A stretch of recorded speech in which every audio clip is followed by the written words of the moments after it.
The Exorcist by William Peter Blatty.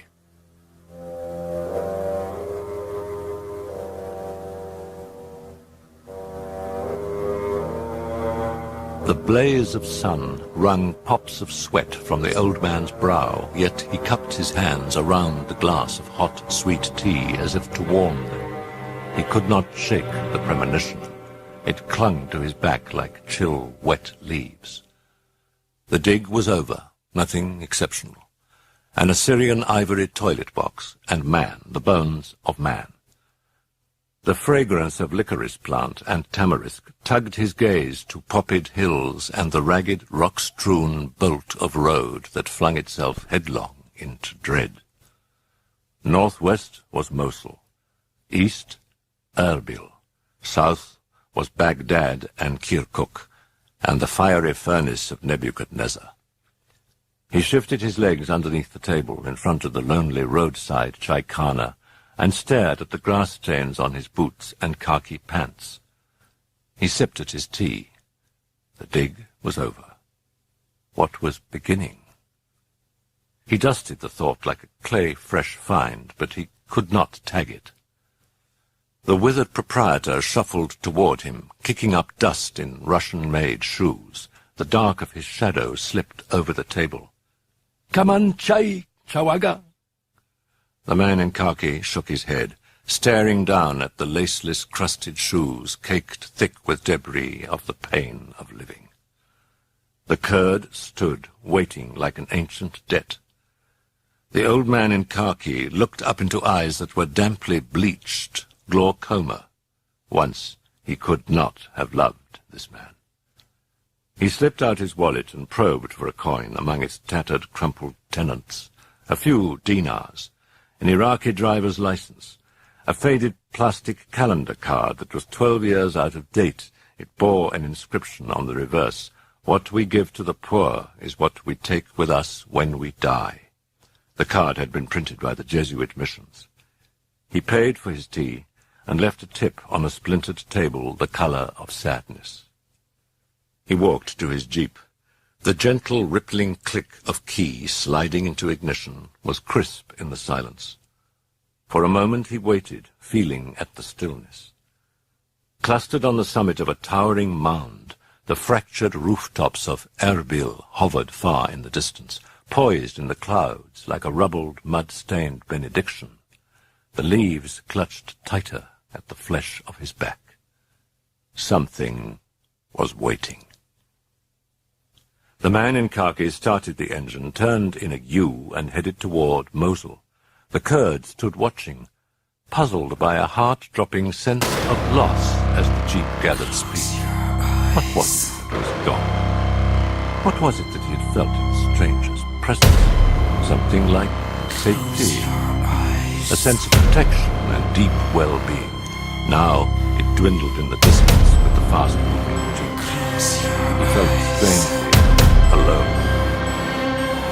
The Mosul curator of antiquities was penning a final entry into the ledger on his desk. For a moment he paused, looking up at his friend as he dipped his pen point into an ink. The man in khaki thought he was standing by a table, hands in his pockets, staring down at some dry, tacky perspiration. The curator dropped his head and on the his head, his eyes still fixed upon the table. The Arab watched him, vaguely troubled. What was in the air? He stood up and moved closer, then felt a vague prickling at the base of his neck as his friend at last moved, reaching down from an amulet and cradling it pensively in his hand. It was a green stone head of demon Azusa, personification of the southwest wind. Its dominion was sickness and disease. The amulet glimmered warm.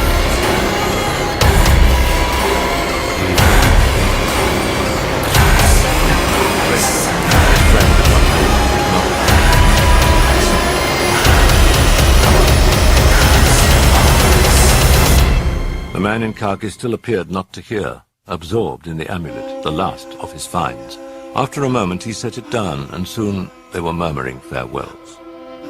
At the door, the curator took the old man's hand with an extra firmness as he told him, "My heart has a wish that you would not go." His friend answered softly, in terms of tea, of time, of something to be done. "No, no, Father, I meant home." The man in khaki's eyes were distant. "Home," he repeated. The word had the sound somehow of end. "The States," the old curator added, instantly wondering why he asked. The man in khaki looked into the dark of the other's concern. He had never found it love. "Goodbye," he whispered, then quickly turned and stepped into the gathering gloom of the streets. The man in khaki walked in the pale, struggling loose the city, he reached the outskirts, crossing the Tigris. Nearing the ruins, he slowed his pace, for with every step, knowing yet he had to know. He would have been there. And then he was there. He stood on the mount where once gleamed 15-gated Nineveh, feared nest of Assyrian hordes. Now, the city lay sprawled in the bloody dust of its predestination, and yet he was here. The air was still thick with him, that other who ravaged his dreams. The man in khaki prowled the ruins. The temple of Nabu, the temple of Ishtar. He sifted vibrations. At the palace of Ashurbanipal, then shifted a glare from a sidelong glance to a limestone statue out of the city. Ragged wings, taloned feet, vulgar, flattened, stubby leaves, and a mouth stretched taut, fear, grim. The demon was moving.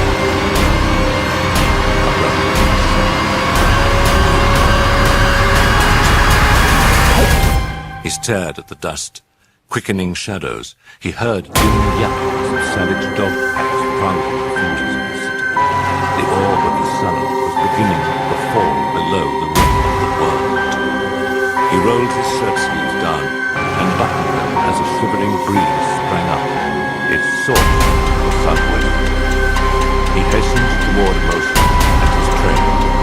His heart encased the icy conviction soon would face and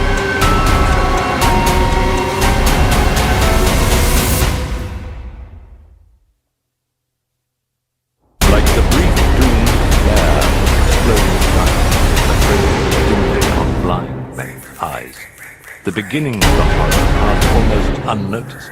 In the shriek of what followed, in fact, was forgotten and perhaps not connected to the horror at all. It had been done. The house was grew tight. A brick colonial ripped by ivy in the Georgetown section of Washington, D.C. Early on the morning of the Chris MacNeil was off in bed, going over her lines for the next day's filming. Regan, her daughter, was sleeping down the hall, and asleep downstairs in a room off the pantry were the middle-aged housekeepers Willie and Carl. At approximately 12:25 a.m., Chris heard rapping sounds. They were odd, muffled, profound, rhythmically clustered. Alien code tapped out by a dead man. She listened for a moment, then dismissed it. But as the rapping persisted, she slapped down the script on the bed and got up to investigate. It seemed to be coming from Regan's bedroom. The rapping grew suddenly louder, much faster, and as she pushed on the door and stepped into the room, they abruptly ceased. Her pretty 11-year-old was asleep. Chris moved slightly to her bedside and leaned over for a whisper. "Rags? You awake?" Regular breathing, heavy, deep. Abruptly, she flicked a quick glance to the ceiling. There, faint scratchings. Rats in the attic, for Pete's sake, rats. She sighed. That's big. Thump, thump. She felt oddly relieved. Then noticed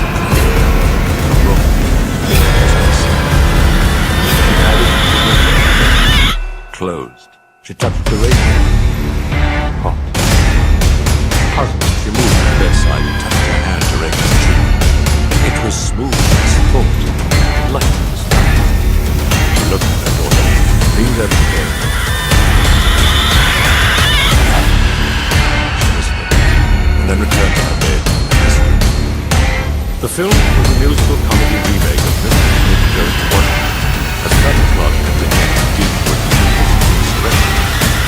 Chris played a psychology teacher who sided with the rebels, and she hated it. The rebel cause to her was dumb. It didn't make sense. They'd completed the interiors in Hollywood. All that remained were a few exterior scenes on the campus of Georgetown University starting tomorrow. It was Easter vacation, and the students were away. She was getting drowsy. She yawned, then glanced fondly at the side of her script. The pages looked gnawed. She remembered the rats. The little bastards sure got rhythm. She made a mental note to have Carl set traps for them in the morning. Chris slept and dreamed about death in the staggering particular. Death as if death was still never get heard of, or something was ringing. She gasped, dissolving, slipping off into void, thinking over, I am not going to be. I will die. I won't be forever. Don't let them do it. Don't let me be nothing forever. Melting, unraveling, ringing. The phone. She leaped up to her heart-pounding hand to the phone and answered the assistant director. In makeup at 6, honey. Right. How are you feeling? I go to the bathroom. Just burn till I die.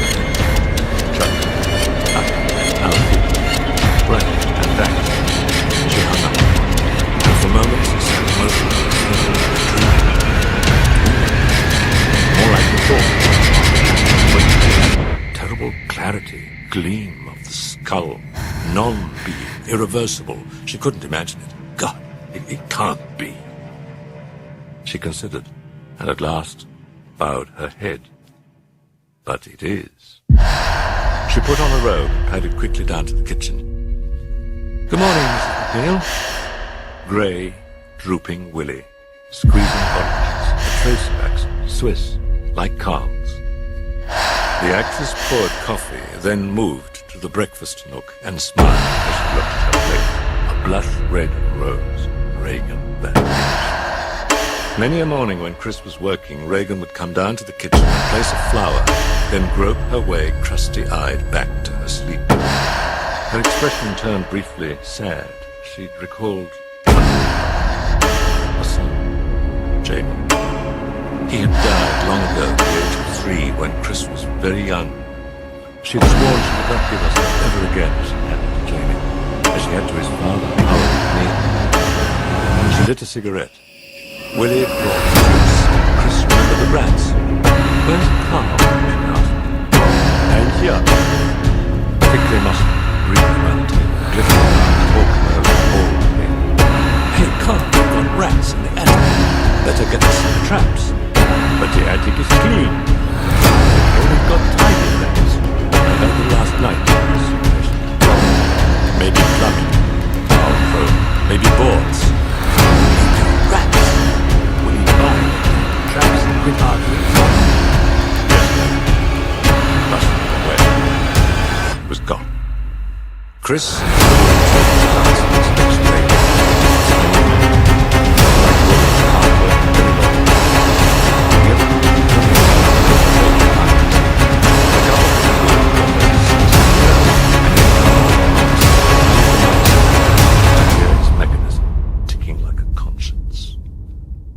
Chris nibbled at bacon, then returned to her room where she dressed in her costume sweater and skirt.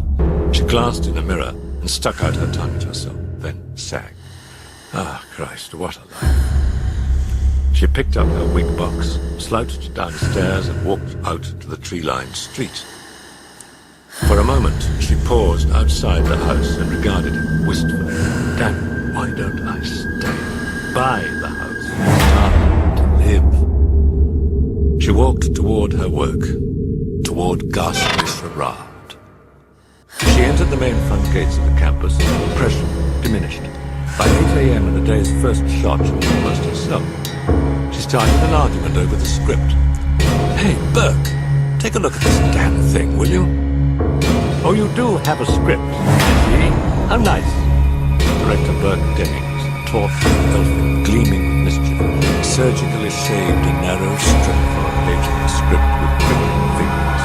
A sly, frail man in his 50s. He spoke with a charmingly broad British accent, so clipped and precise that he loved it, even cruise and obscenities to elegance. Now then, tell me, my baby, what is it? What's wrong? Just doesn't make sense. Well, it's perfectly plain. Lied, Dennings. Why the heck should they tear down the building, Burke? What for? Loosening me up? No, I'm asking. What for?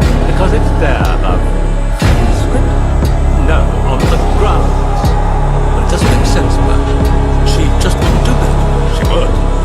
She wouldn't. Shall we summon the writer? I believe he's in Paris. Hiding? Fucking. He clipped it off with impeccable diction. Chris fell weak to his shoulders, laughing. Oh, Burke, you're impossible, damn it. Yes. Now then, shall we get on with it? A few spectators dotted the lawn, mostly Jesuit faculty. Chris darted a flirting, embarrassed glance to a nearby Jesuit, checking to see if he heard himself. Dark, rugged face, like a box. In his feet, something sad about the eyes, something of pain, and yet warm and reassuring as they fastened on her. He was smiling. Glance, watched, away. She complained about the tag.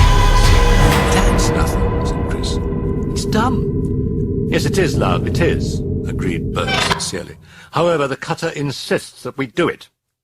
So there we are, you see? I don't. It's dumb. Well, of course it is. It's vomit. It's simply cunting, puking mad. Now then, why don't we shoot it and trust me to snip it from the final cut? It should make a rather tasty munch. Chris laughed and agreed. Chris looked toward Dennings as he flung an obscenity at a hapless grip and then visibly glowed. He seemed to revel in his eccentricity. Yet at a certain point in his drinking, Chris knew he would suddenly explode into temper. And if it happened at 3 or 4 in the morning, he was likely to telephone people in power and viciously abuse them over trifling provocations. Chris didn't believe that Dennings was either an alcoholic or a hopeless problem drinker, but rather that he drank because it was expected of him. He was living up to his legend. Ah, well, she thought, I guess that's a kind of immortality. She turned, looking over her shoulder for the Jesuit and smiled. He was walking in the distance, despondent, head lower, a lone black cloud in search of the rain. She'd never liked priests, so assured, so secure, and yet this one? All ready, Chris? Yeah, ready. All right. Absolute quiet. Roll the film. Speed. Now, action. Chris ran up the steps while extras cheered, and Dennings watched her, wondering what was on her mind. She'd given up the arguments far too quickly. They worked with intermittency. By 4, the overcast and rolling clouds was thick in the sky, and the assistant director dismissed the company for the day. Chris walked from her. She was tired. At the corner of 36th and O, she glanced diagonally across the street to a Catholic church, Holy something or other, staffed by Jesuits. She crossed. As she walked down O, past the grade school auditorium, a priest rushed by from behind her, hands in the pockets of the high window, young, written, and shade. Up ahead, he took a right, turning into an east opened to a courtyard behind the church. Chris paused, watching, curious. He seemed to be heading to a white-framed cottage. An old screen door creaked open, and still another priest emerged. He looked blank, very nervous. He nodded curtly toward the young man, and with lower eyes, moved what door led to the church. Once again, the cottage door was pushed open. Then another priest looked. Yes, the one who was smiling when Burke said nothing. And now he looked grave as he silently greeted the new arrival. He led him inside, and the screen door closed with a slow, faint squeak. Chris stared at her shoes. She was puzzled. She wondered if Jesuits went to confession. A faint rumble of thunder. She looked up at the sky. Would it rain? Flashes of lightning crackled in the distance. She hoped it would pour. In a minute, she was home. "Hi, Chris. How did it go?" Pretty blonde, in her 20s, sitting at the table, Sharon Spence. For the last 3 years, she'd been tutor to Regan, and so she said, "Chris, poor rock. Anything exciting? Do you want to have dinner next week at the White House?" Chris chuckled. "Where's Rags, by the way?" "Downstairs in the playroom." "What doing?" "Sculpting. She's making a bird. I think it's for you." "Were you kidding me about that dinner?" Chris asked. "No, of course not," answered Sharon. "It's Thursday. Big party?" "No, I gather it's just 5 or 6 people." "No kidding." She was pleased, but not really surprised. They courted her company. Cab drivers, poets, professors, kings. What was it they liked about her? Life. Chris sat at the table. "How'd the lesson go?" Sharon lit a cigarette, frowning. "Had a bad time with maths again." "That's funny. I know. Hi, Mom." She was bounding through the door, slim arms outstretched, red ponytail, soft, shining face full of friends. "Hiya, stinkpot!" Chris caught her in a bare hand, then kissed the girl's cheek with smacking ardor. She could not repress the full flood of her laughter. Then she hurled Regan out and held her face to the sky. "What are you doing?" He sang. "Oh, stuff." "What kind of stuff?" "Oh, let me see." She had her knees against her mother's, swaying gently back and forth. "Well, of course, I studied." "Uh-huh. And I painted." "What you paint?" "Oh, well, flowers, you know, daisies, only pink, and then, oh yeah, this horse." She grew suddenly excited, eyes widening. "This man had a horse, you know, down by the river. We were walking, see, Mom, and then along came this horse. It was beautiful. Mom, you should have seen it. And the man let me sit on him. Really, I mean, practically in a minute." "Where's the bird?" Regan turned around to Sharon and grinned. "You told. Then it was surprise." She snickered to her mother. "You mean, with the long, funny nose like you wanted? Oh, Brad, sweet, can I see it?" "No, I still have to paint it." "When's dinner, Mon?" "Hungry? I'm starving." "Can't we go to Hot Shop?" Regan pleaded. "Could we?" Chris smiled fondly. "Run upstairs and get dressed and we'll go." "Oh, I love you." Regan ran from the room. "Honey, wear the new dress," Chris called out after her. Chris picked up a script with a covering letter clipped neatly to the front of it. Jairus, her agent. What I told them, no scripts for a while. "You should read it," said Sharon. "Oh, yeah? Yes, I read it. Good? Great. And I get to play a nun who discovers she's a lesbian, right?" "No, you get to play nothing." "Shit, movies are better than ever." "What the hell are you talking about, Sharon?" "They want to direct." Sharon explained, coiling with the smoke from her spray. "My God, Sharon, you're kidding." Chris pounced on the letter, the eyes wrapping up the word.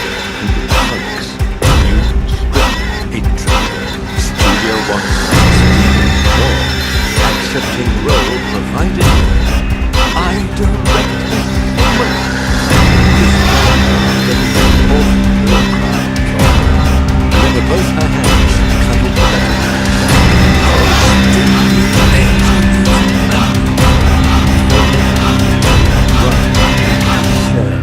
Watching the blood there, warm, here, Steve. "Mom, I can't find the dress," Regan called from the landing. "In the closet," Chris answered. "I looked." "I'll be up in a second," Chris called. "Got a date, Shah?" "Yes." Chris motioned at the mail. "You go on. We can catch all this stuff in the morning." Sharon got up. No, wait." Chris something. "There's a letter that's got to go out tonight." Sharon eyed her watch.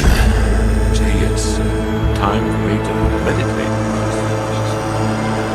Chris looked at her narrowly with mutual exasperation. In the last 6 months, she had watched her It had started in Los Angeles, self-reference, then yielded to Buddhistic chanting. During the last few weeks, the house had reeked of incense and lifeless droning of Nam Myoho Renge Kyo, usually when Chris was studying her lines. Now, it was the house of decorated. Chris turned away and said goodnight. She went upstairs and went to the room to reach. Regan was standing in the middle of the room, staring at the ceiling. She stood there, so she was dressed. She was a pale blue heart.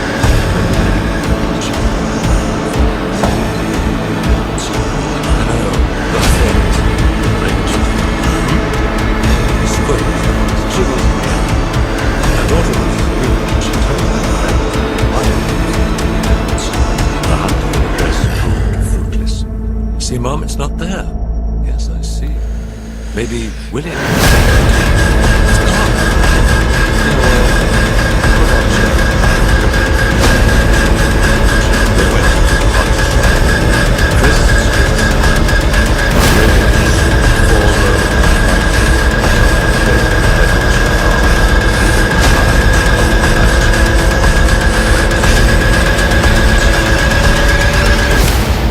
Child was slender as a fleeting hope.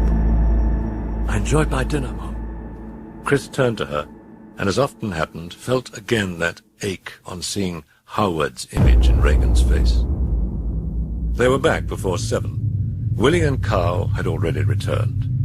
Regan made a dash for the basement playroom, eager to finish the sculpture for her mother. Chris headed for the kitchen to pick up the script. She found Willie brewing coffee, coarse, open pot. She looked irritable and sullen. Hi, Willie, how did it go? Have a real nice time? They'd gone to a movie, Willie explained. She had wanted to see the Beatles, but Carl had insisted on an art house film about Mozart. Terrible, she said. They're dumb yet. Oh, Willie, have you seen that dress that I got for Rag last week? The blue cotton? Yes, I see it in her closet. It's gone. Where did you put it? It is there. You didn't make it get up by mistake with the cleaning. It is there. With the cleaning in the closet. No, it isn't. I looked. About to speak, Willie tightened her lips and smiled. Coffee. Carl walked in. Good evening, madam. Did you set those traps? Asked Chris. I set them, of course, but the attic is clean. Did you have any trouble getting the traps? No trouble. At 6 in the morning? All night market? Jeez. Chris took a long bath, and when she went to the closet in her bedroom to robe, she discovered Regan's little dress. It lay crumpled on the floor of the closet. Chris picked it up. What was doing in her hair? The tag was still on. For a moment, she thought, and then remembered the day that she purchased the dress. She'd also bought 2 or 3 items for herself, all together. Chris carried the dress into Regan's bedroom, put it on a hanger, and slipped it on the rack. She glanced at Regan's wardrobe. Nice clothes. Yeah, right. Not bad. No, right. As she turned to the closet, she stuck her toe against the tickets left. As she lifted her foot and massaged her toe, she noticed the girl in the position.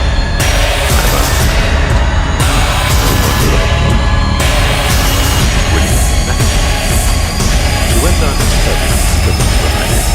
Faith, hope, and challenge. 3 distinct segments, each with a different cast and director. Hers would be Hope. She liked the idea, and she liked the title. Possibly dull, she thought, but refined. They'll probably change it to something like Rock Around the Virtues. The doorbell chimed. Burke Dennings, a lonely man who dropped by often. She heard him rasp an obscenity at Carl, whom he seemed to detest and continually baited. Yes, hello. Where's the drink? He demanded, moving to the bar, hands in the pocket of his wrinkled raincoat. He sat on a bar stool, irritable, shifty eye, vaguely disappointed. On the prowl again, Chris laughed and moved behind the bar. Don't be so silly, snapped Dennis. It so happens I spent time having a bloody tea, a faculty tea. Chris leaned on the bar.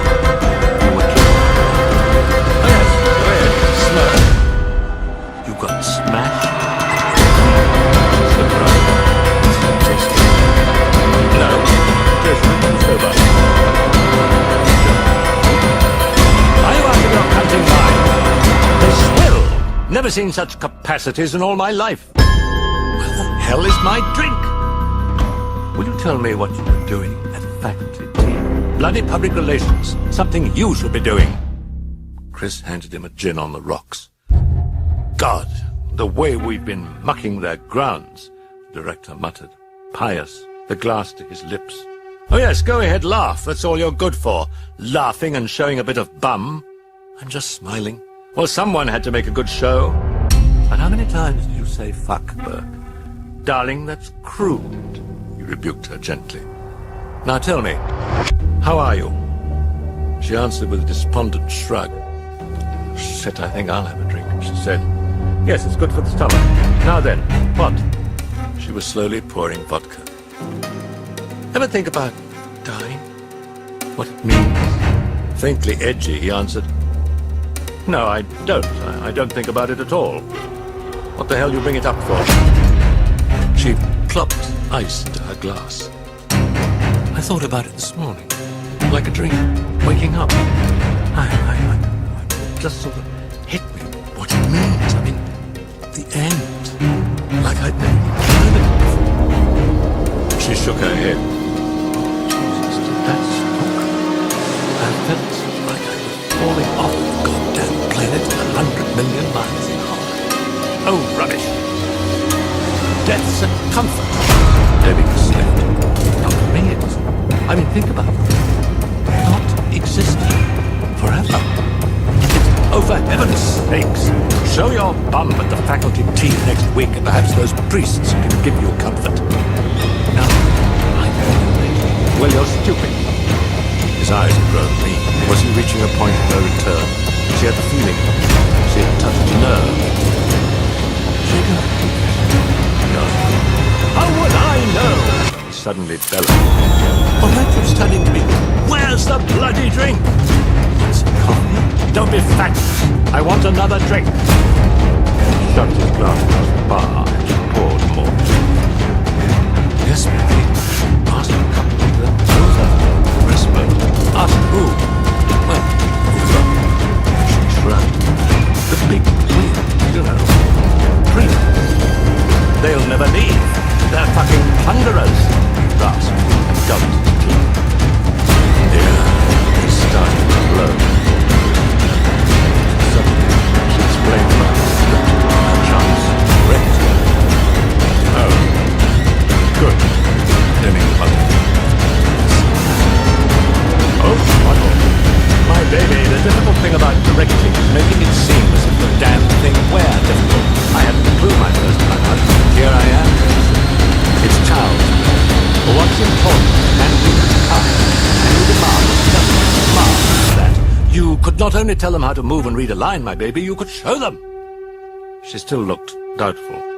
Well, about this technical stuff, she worried. Drunk or sober, Dennings was the best director in the business. She wanted his advice.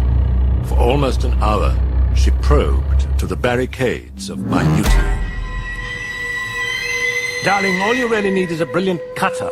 The director cackled, writing it off. I mean, someone who really knows his doors. Beg pardon, madam. You wished something? Carl stood attentively at the door. Oh, hello, Thorndyke. Oh, is it Heinrich? I can't keep it straight. It is Carl. Oh, yes, of course it is. Damn, I'd forgotten.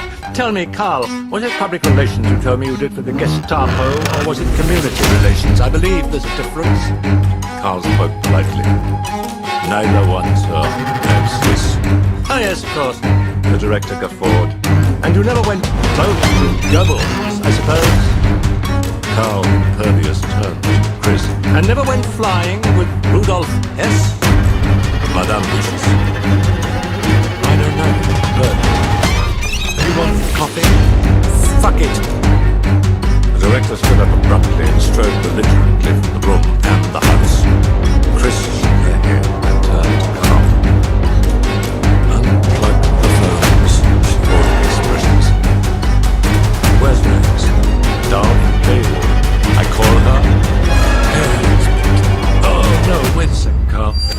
I'd better go see Bird. Just get my son. Yes, ma'am.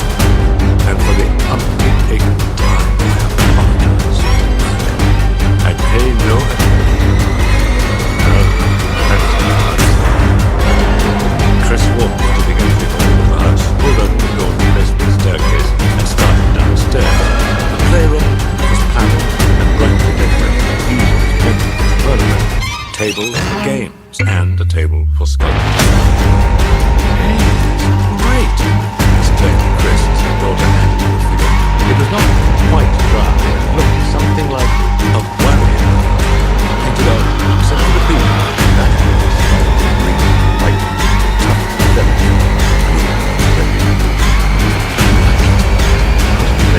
Oh, honey, you're got a name for it? I don't know. Regan shrugged. So, let me see. Chris tapped fingertips to teeth. What do you think about dumb bird? Regan was snickering, hand to her mouth to conceal the braces, nodding. Chris was setting down the bird when she noticed the Ouija board close on the table. She'd forgotten she had it. She'd used it a time or two with Sharon, and once with Dennings, who had skillfully steered the plastic planchette so that all of the messages were obscene, and then afterward blame it on the fucking spirits. You playing with the Ouija board? Yep. You know how? Well, sure. Yeah, I'll show you. Well, I think you need 2 people. No, you don't, Mum. I do it all the time. Chris was pulling up a chair. Well, let's both play, okay? Hesitation. Well, okay. She had her fingertips positioned on the white planchette, and as Chris reached out to position hers, the planchette made a swift, sudden move to the position on the board marked No. Chris smiled at her, smiling. Mother, I'd rather do it myself. Is that you don't want me to play? Oh, no, I don't. Captain Howdy. No. Captain who? Captain Howdy. Honey, who's Captain Howdy? Oh, you know, I make questions. He does the answer. Oh, yeah, he's nice. Chris felt a dim and sudden concern. The child loved her father. Never had to react to visit. Parents divorced. Chris didn't like it. Maybe she tried to do it. But Chris was fearful of being possessive, that her emotions were buckets, powerful form, a fantasy playmate. It didn't sound healthy. Why Howdy? For Howard? Her father? Pretty close. So how come you couldn't even come up with a name for a dum-dum bird, and then you hit me with something like Captain Howdy? Why do you call him Captain Howdy? 'Cause that's his name, of course. Regan snickered. Says who? Well, him. And what else does he say to you? Stuff? What stuff? Regan shrugged. Just stuff. For instance? I'll show you. I'll ask him some questions. Her fingertips on the planchette, Regan stared at the board with eyes drawn tight in concentration. Captain Howdy, don't you think my mom is pretty? A second. 5, 10, 20. Captain Howdy. More seconds. Chris was surprised. She'd expected her daughter to slide the planchette to the section marked yes. Captain Howdy, that's really not very polite. Chided Regan. Maybe he's sleeping, don't you think? I think you should be sleeping already. Come on, babe, up to bed. Chris stood up. He's a poop, muttered Regan, and then followed her mother up the stairs. Chris tucked her into bed and then sat on the bedside. Honey, Sundays, you want to do something? Why? Well, I don't know. Chris replied. Something. You want to go see the sights? Hey, the cherry blossoms. That's right. You want to go see them? Oh, yeah. Tomorrow night, I'm moving. How's that? Regan gave her a hug. Chris hugged her back with an extra further whisper. Oh, Rags, honey. I love you. You can bring Mr. Dennings. Honey, why?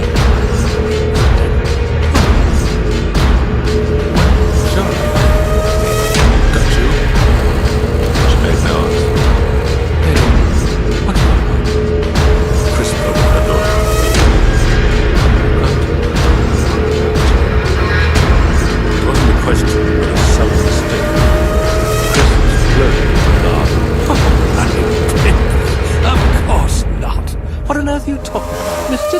Dennings? Where did you get that idea? Don't you like it? I like pizzas, but I wouldn't get married. I was afraid. Just a crazy old friend. But I love you. I always love Danny. Mr. Dennings comes by here a lot because he's lonely, that's all. He's a friend. Well, I heard. You heard what? Heard from who? Whirling slivers of doubt in the eyes, hesitation, then a shrug of dismissal. I don't know. I just thought. Well, it's silly, so forget it. Okay. Now go to sleep. Can I read? I'm not sleepy. Sure, read your new book until you get tired. Good night, hon. Good night. Chris blew her a kiss from the door and then closed it. Back to the study, the script. Halfway through, she saw Regan coming towards her. Hi, honey, what's wrong? There's these real funny noises. Honey, sleep in my bedroom and I'll sleep with yours. Chris led her to the bedroom and tucked her in. Can I watch TV for a while till I sleep? Sure, okay. Chris tuned in a channel on the bedroom portable and turned out the light and went down the hall. She climbed the narrow carpeted stairs that led to the attic. She opened the door and felt for the light switch, found it, flicked it, stooping as she entered. She glanced around. Cartons of clippings and correspondence on the pine floor. Nothing else. Except traps. 6 bait. The room was spotless. Even the air smelled clean and cool. The attic was unheated. No pipes, no radiator, no little holes in the roof. There is nothing. Chris jumped from her skin. Oh, good Jesus, she gasped, turning quickly with her hand to her fluttering heart. Jesus Christ, Carl, don't do that. He was standing on the steps. I'm very sorry, but you see, it is clean. Without waiting for an answer, he nodded and left. The filming went smoothly that day. Later in the morning, the sheriff came by the set, and during the breaks between scenes, he was the dressing room. She was business. A letter to her agent. Okay, to the White House. A wire. On Reagan's birthday. Afford to take off for a year. Plans for a dinner party, April 23rd. Early in the evening, Chris took Regan out to a movie, and the following day they drove around to points of interest in Chris's Jaguar XKE, the Lincoln Memorial, the Capitol, and the tomb of the unknown soldier. Regan turned solemn, and later at the grave of John F. Kennedy seemed to grow distant and a little sad. She stared at the eternal flame for a time, and then mutely reached for Chris's hand. Mom, why do people have to die? The question pierced her mother's soul. Oh, Rags, you too? You too? Oh, no. And yet what could she tell her? Lies? She couldn't. Honey, people get tired, she answered. Why does God let them? Chris was puzzled, disturbed. An atheist, she had never taught Regan religion. She thought it dishonest. Who's been telling you about God? She asked. Sharon. Oh. She would have to speak to her. Mom, why does God let us get tired? Looking down at those sensitive eyes in that pain, Chris surrendered. Couldn't tell her what she meant. Well, after a while, God gets lonesome for us, Rags. He wants us back. Regan stayed quiet during the drive home, and her mood persisted all the rest of the day and through Monday. On Tuesday, Regan's birthday, it seemed to break. Chris took her along to the film. The day was over, the cast and crew sang Happy Birthday and brought out a cake. Always a kind and gentle man when sober, Dennings had the lights to rewarm and filmed her as she was. He called it a screen test, and afterwards was to make her a star. But after dinner, when he opened the presents,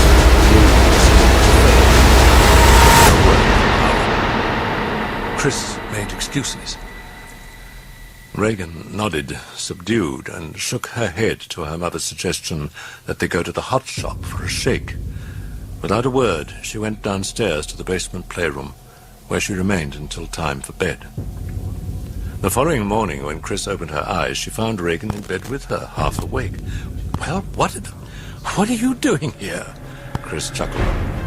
"My bed was shaking." "You nut." Chris kissed her and pulled up her covers. "Go to sleep. It's still early." What looked like morning was the beginning of endless night. He stood at the edge of the lonely subway platform, listening for the rumble of a train that would still the ache that was always with him, like his pulse, heard only in silence. He shifted his bag to the other hand and stared down the tunnel. Points of light. They stretched into the dark like guides to hopelessness. A cough.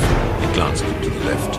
The grey stubbled derelict, numb on the ground in a pool of his urine, was sitting up with yellowed eyes and stared. The priest looked away. He would come. He would whine. "Could you help an old altar boy, Father, would you?" The vomit-flaked hand pressing down on the shoulder, the fumbling for the metal, the reeking of the breath of 1,000 confessions, with the wine and the garlic and the stale mortal sins belching out all together and smothering.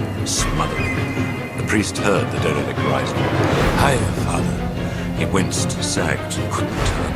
He couldn't bear to search for Christ again in stench and hollow eyes, for the Christ of pus and bleeding excrement, the Christ who could not be. In absent gesture, he felt at his sleeve as if for an unseen band of mourning. He dimmed another Christ. "Hey, Father." The hum of an incoming train, then sounds of stumbling. He looked to the tramp of the step. Fainting, with a blind, sudden rush, the priest was to him, caught him, dragged him to the bench against the wall. "I'm a Catholic," the derelict mumbled. "I'm Catholic." The priest eased him down, stretched him out, saw his train. He quickly pulled $1 from out of his wallet and stuffed it into a urine-damp trouser pocket. Then he picked up his bag and boarded the train. At the end of the line, he walked to Fordham University. The $1 had been meant for his cab. When he reached the residence hall for visitors, he signed his name on the register, Damien Karras, then examined it. Something was wrong. Wearily, he remembered, and added, S.J. He took a room in Weigel Hall. The following day, he attended a meeting of the American Psychiatric Association. As principal speaker, he delivered a paper entitled Psychological Aspects of Spiritual Development. At the end of the day, he enjoyed a few drinks and a bite to eat with some other psychiatrists. They paid. He left them early. He would have to see his mother. He walked to the crumbling brownstone apartment building on Manhattan's East 21st Street. Pausing by the steps that led up to the door, he eyed the children on the stoop, unkempt, ill-clothed, no place to go. He remembered evictions, humiliation, walking home with a 7th grade sweetheart and encountering his mother as she hopefully rummaged through a garbage can on the corner. He climbed the steps and opened the doors as it were a an odor like cooking, like rotted sweetness.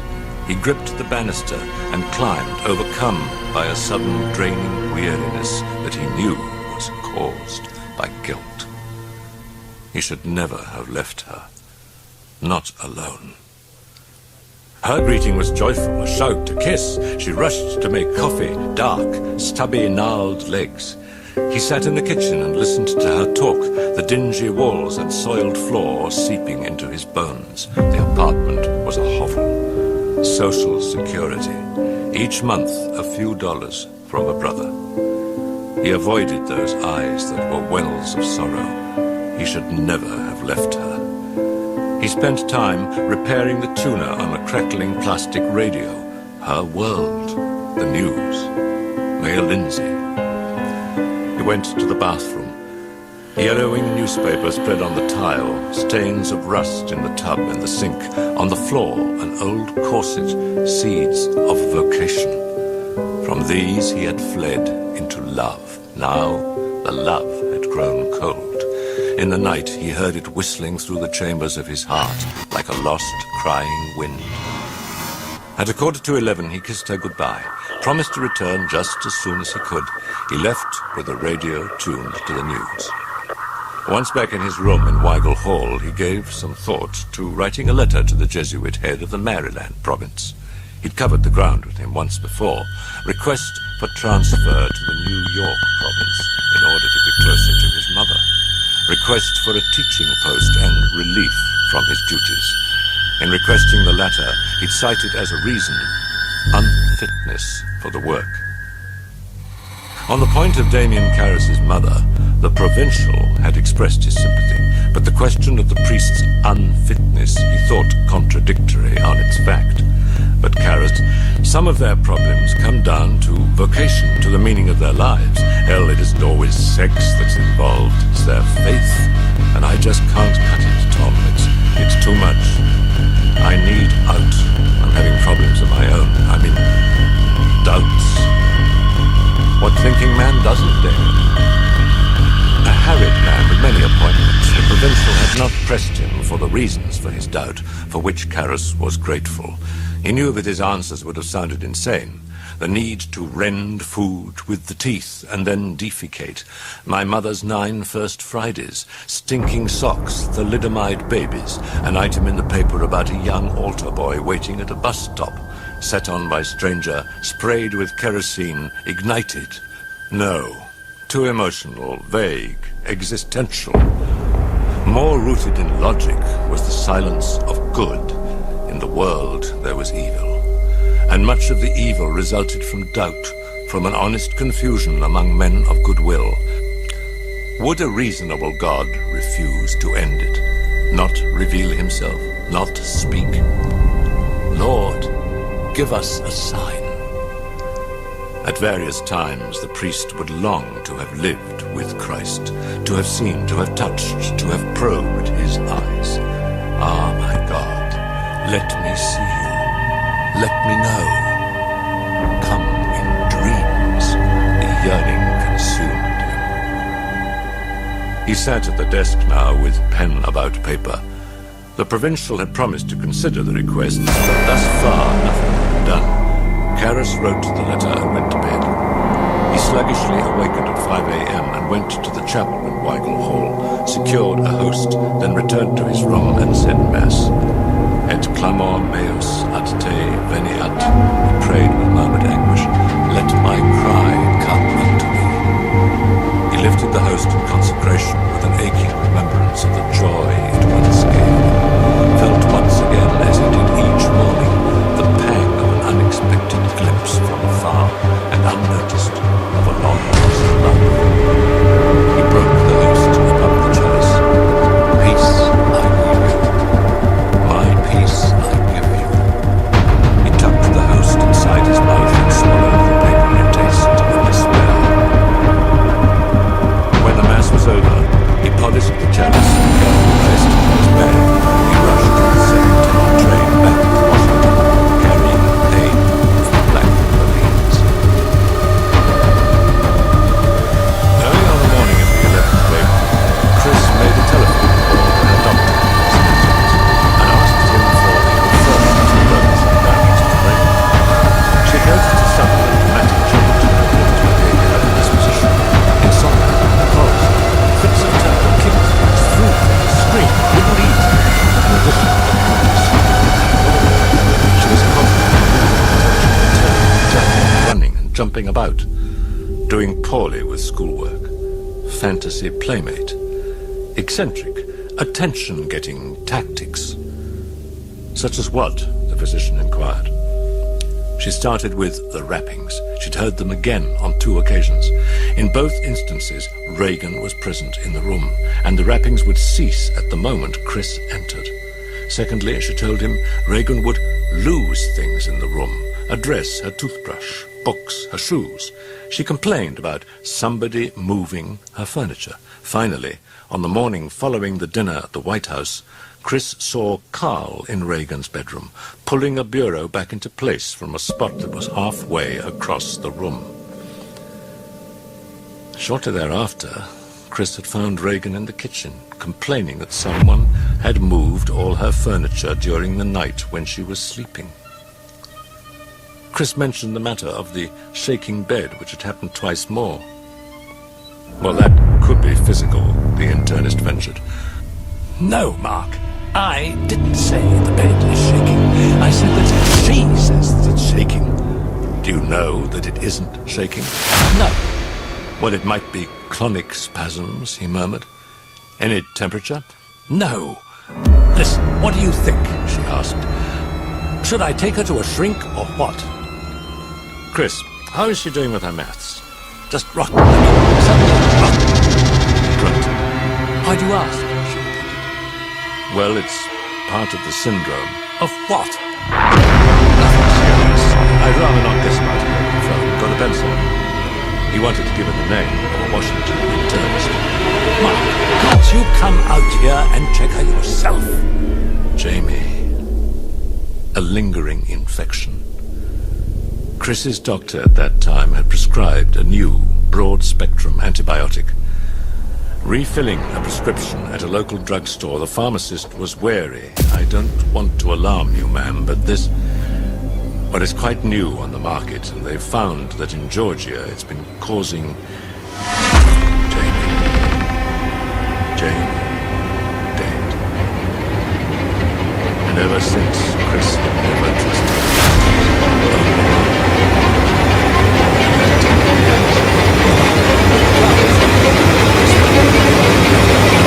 But don't worry, this man will be the best. She wrote down the name. Have him look her over and then tell her to... Are you sure? Chris, check the body. That's first. Then we'll see. The doctor was in Arlington, Samuel Klein. While Regan sat crossly in an examining room, Klein seated her mother in his office and took a brief case history. He then excused himself and gave Regan a complete examination that included taking samples of her urine and her blood. After he finished, he sat for a while and talked to Regan, observing her demeanor, and then returned to Chris and started writing a prescription. She appears to have a disorder of the nerves, at least we think it is. We don't know yet exactly how it works, but it's often seen in early adolescence. She shows all symptoms, the hyperactivity, the temper, her performance in maths. Yeah, the maths. Why the maths? It affects concentration. He ripped the prescription from the pad. Now this is for Ritalin. What is it, a tranquilizer? A stimulant. Stimulant? She's higher than a kite right now. Her condition isn't quite what it seems, explained Klein. It's a form of overcompensation, an overreaction to depression. Depression? Well, you mentioned her father. He asked her if she'd ever known Regan well, or use obscenities. Never, Chris answered. Well, you see, that's quite similar to things like her lying. Uncharacteristic from what you tell me, but in certain disorders of the nerves it can... Chris interrupted. Where did you ever get the notion she uses obscenities? He eyed her rather curiously. Well, she let loose quite a string while I was examining her, Mrs. MacNeil. You're kidding. Like what? You mean Shit or fuck? He relaxed. Yes, she used those words, he said. And what else did she say, specifically? Well, specifically, Mrs. MacNeil, she advised me to keep my goddamn fingers away from her cunt. Chris gasped with shock. She used those words. Well, it isn't unusual, Mrs. MacNeil, and I really wouldn't worry about it at all. It's a part of it. I doubt that you'll understand it as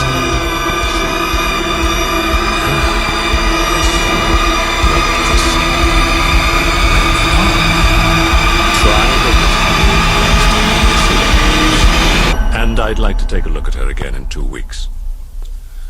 Wednesday the 27th, would that be convenient? He asked. Yeah, sure, she murmured. She crumpled the prescription in a pocket of her coat. I'm quite a big fan of yours, Klein said, smiling. She glanced at the doctor. You don't think a psychiatrist, Let's wait and see, he smiled encouragingly. In the meantime, try not to worry. She left him. As they drove back home, Regan asked her what the doctor had said.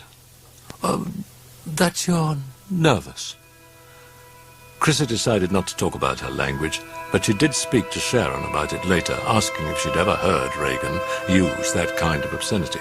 Why, no, replied Sharon. By the way, have you been talking to her much about religion, Shah? Sharon flushed. Well, a little. I mean, it's hard to avoid. You see, she asks so many questions.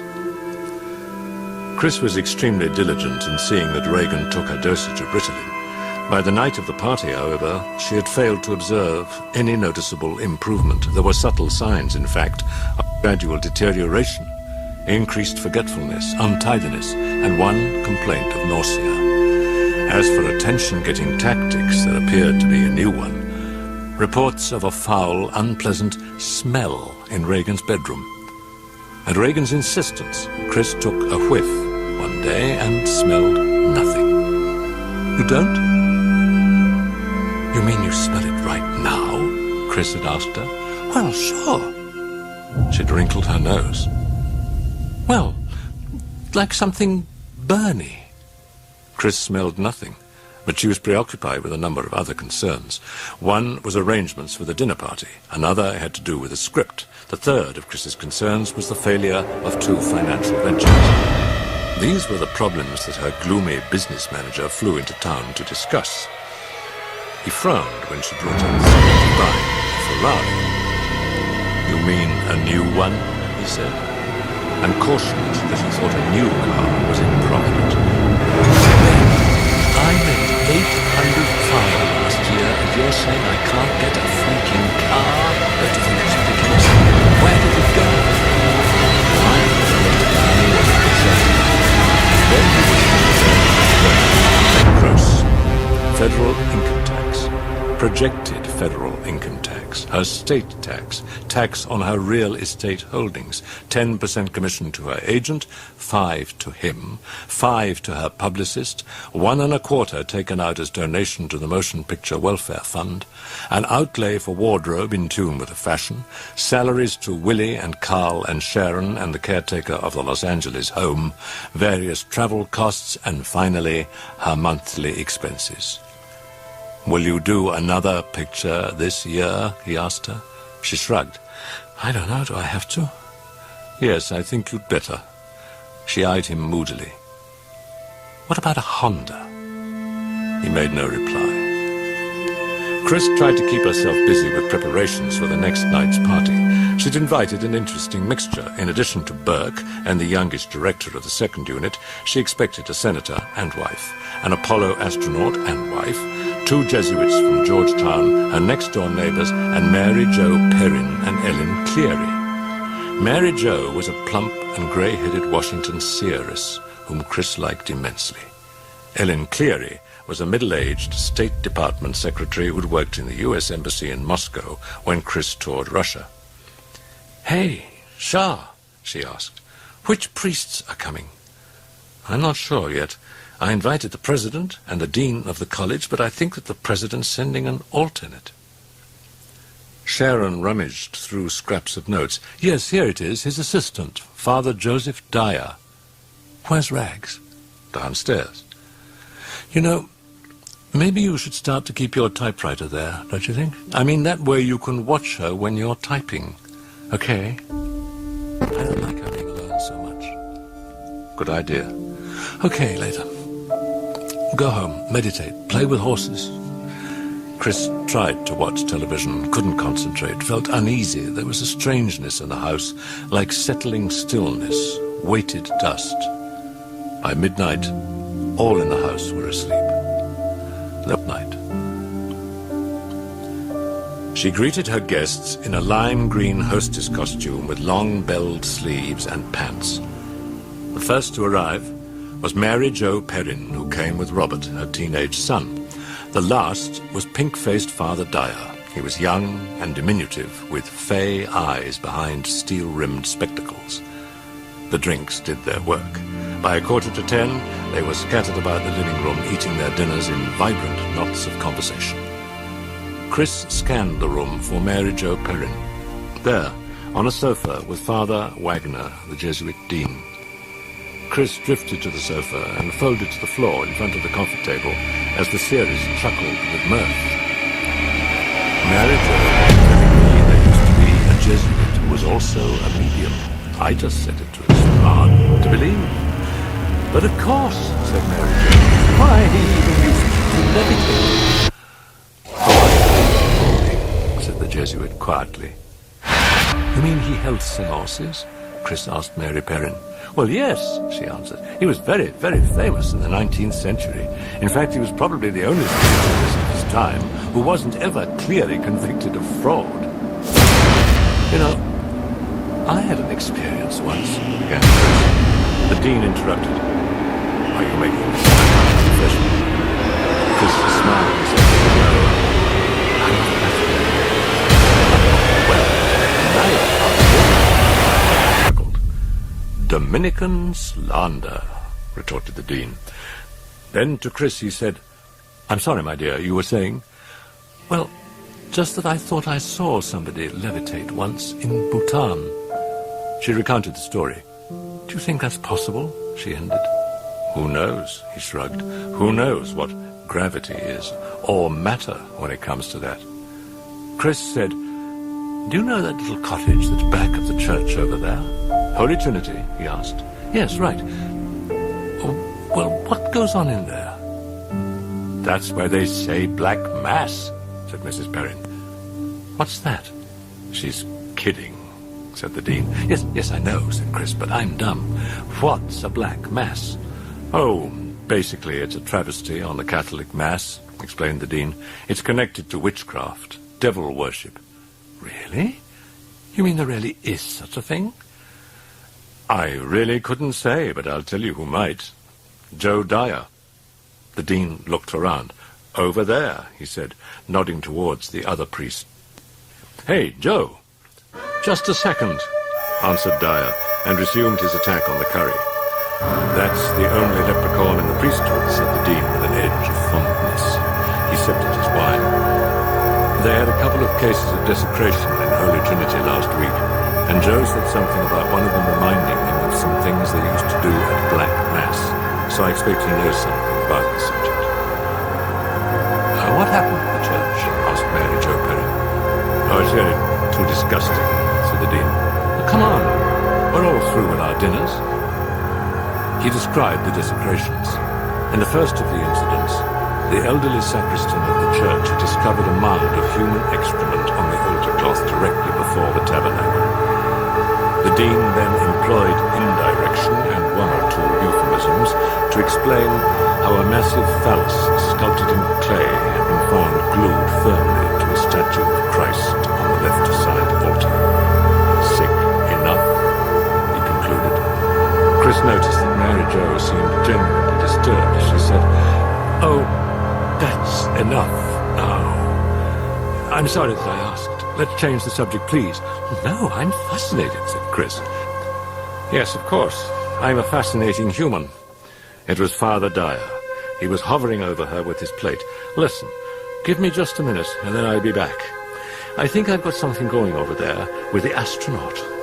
Like what? Asked the dean. Father Dyer raised his eyebrows and deadpan surmise. Would you believe, he asked, first missionary on the moon? They burst into laughter.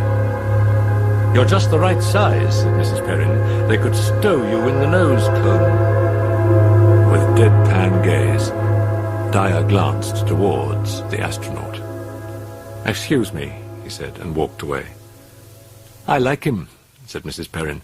Me too, Chris agreed. Then she turned to the dean. You haven't told what goes on in that cottage. Big secret. Who's that priest I keep seeing? You know, sort of dark. Father Karras, said the dean with a trace of regret. What's he do? He's a counselor. Had a pretty rough knock last night, poor guy. His mother passed away. Chris felt a melting sensation of grief that she couldn't explain. Oh, I'm sorry, she said. He seems to be taking it pretty hard, resumed the Jesuit. She was living by herself, and I guess she was dead for a couple of days before they found her. Who found her? Chris asked suddenly. The superintendent of her apartment building. I guess they wouldn't have found her even now, except, well, the next-door neighbors complained about her radio. Chris liked to serve the liqueurs to her guests herself. She moved about the room, taking orders and fetching for each of her guests, and by the time she had made the rounds, the various clusters had shifted to new combinations, except for Dyer and the astronaut, who seemed to be getting thicker. No, I'm really not a priest, Chris heard Dyer say solemnly. I'm actually a terribly avant-garde rabbi. Chris was standing with Ellen Cleary when she heard a familiar voice shrieking obscenities at someone. She went quickly to the kitchen, where Dennings was ringing viciously and calm, while Sharon waited for the installation. Doug, Exclaimed Chris. knock it off. Come on, She snapped. will you get out of here? Get out, can't you see how he is? Nazi pig! Dennings screamed at his back, and then he turned genially to Chris. What's dessert? I'm hungry. Chris turned to Sharon. Filthy, I've got to get Regan up to bed. And Buck, for Christ's sake, will you behave yourself? There are priests out there. Chris left the kitchen and went down to check Regan in the basement playroom. She found her playing with the Ouija board. She seemed sullen, abstracted, remote. Hopeful of diverting her, she brought her to the living room and began to introduce her to her guests. Regan was strangely well behaved, except for a moment with Mrs. Perry, when she would neither speak nor accept her hand. But the serious made a joke. No kind of thing. She winked at Chris. But then, with a curious air of scrutiny, she reached forward and gripped Regan's hand with a gentle pressure, as if checking her pulse. Regan quickly shook her off and glared malevolently. She must be tired. Mrs. Perrin said. Yet she continued to watch Regan with an anxiety unexplained. She's been feeling kind of sick. Chris murmured an apology. Haven't you, honey? Regan did not answer. She kept her eyes on the floor. She took Regan up to bed and tucked her in. She leaned over and kissed her, and then walked to the door and flicked the light switch. Night, my baby. Chris was almost out the door when Regan called out to her very softly, Mother, what's wrong with me? so haunted, the tone so despairing, so disproportionate to her condition. For a moment the mother felt shaken and confused, but quickly she righted herself. Well, it's just like I said, hon, it's nerves. All you need is those pills for a couple of weeks, and I know you'll be feeling just fine. Now then, try to go to sleep, hon, okay? Chris abruptly noticed goose pimples rising on her forearm. She rubbed it. Good Christ, it gets cold in this room. Where's the draft coming in from? She moved to the window and checked along the edges, found nothing. Turned to Regan. You warm enough, baby? No answer. Eyes closed, deep breathing. Chris tiptoed from the room. As she walked down the stairs, she saw with pleasure that the young Father Dyer was playing the piano near the living room picture window and was leading a group that had gathered round in cheerful song. Dyer broke off his playing of chords and looked up to greet her. Yes, young lady, and what can we do for you today? Chris chuckled. I thought I'd get the scoop on what goes on at Black Mass. Father Wagner said you were the expert. The group at the piano fell silent with interest. No, not really, said Dyer, lightly touching some chords. Why do you mention Black Mass? Oh, well, some of us were talking before about those things that they found at Holy Trinity, and... Oh, you mean the desecrations? Dyer interrupted. Father Wagner says you told him it was like at Black Mass, prompted Chris, and I wondered what went on at those things. Oh, I really don't know all that much, he protested. In fact, most of what I know is what I've heard from another Jesuit. Father Karras is the expert on all this stuff. The dark priest at Holy Trinity? You know him? Asked Dyer. No, I just heard him mentioned, that's all. Well, I think he did a paper on it once. You know, just from the psychiatric side. Are you telling me he's a psychiatrist? Well, sure. I assumed you knew. Listen, somebody tell me something, the astronaut demanded impatiently. What does go on at Black Mass? Let's just say perversions, Dyer shrugged. Obscenities, blasphemies. It's an evil parody of the Mass, where instead of God, they worshipped Satan and sometimes offered human sacrifice. But how can you know that? Chris asked. Even if there was such a thing as Black Mass, who's to say what went on there? Well, I guess they got most of it, answered Dyer, from the people who were caught and then confessed. Oh, come on, said the Dean. Those confessions were worthless, Joe. They were tortured. No, only the snotty ones, Dyer said blandly. Then his eyes shifted to a point in the room behind Chris. I think we have a visitor, Mrs. MacNeil. Chris turned and gasped on seeing Regan in her nightgown, urinating gushingly onto the rug. Staring fixedly at the astronaut, she intoned in a lifeless voice, "You're going to die up there." "Oh, my God!" cried Chris in pain, rushing to her daughter. "Oh, God! Oh, my baby! Come with me!" She led her away with a tremulous apology to the ashen astronaut. "Oh, I'm so sorry. She's been sick. She must be walking in her sleep. She didn't know what she was saying." Then she walked Regan upstairs to her bathroom, bathed her, and changed her nightgown. "Honey, why did you say that?" Chris asked her repeatedly, but Regan appeared not to understand.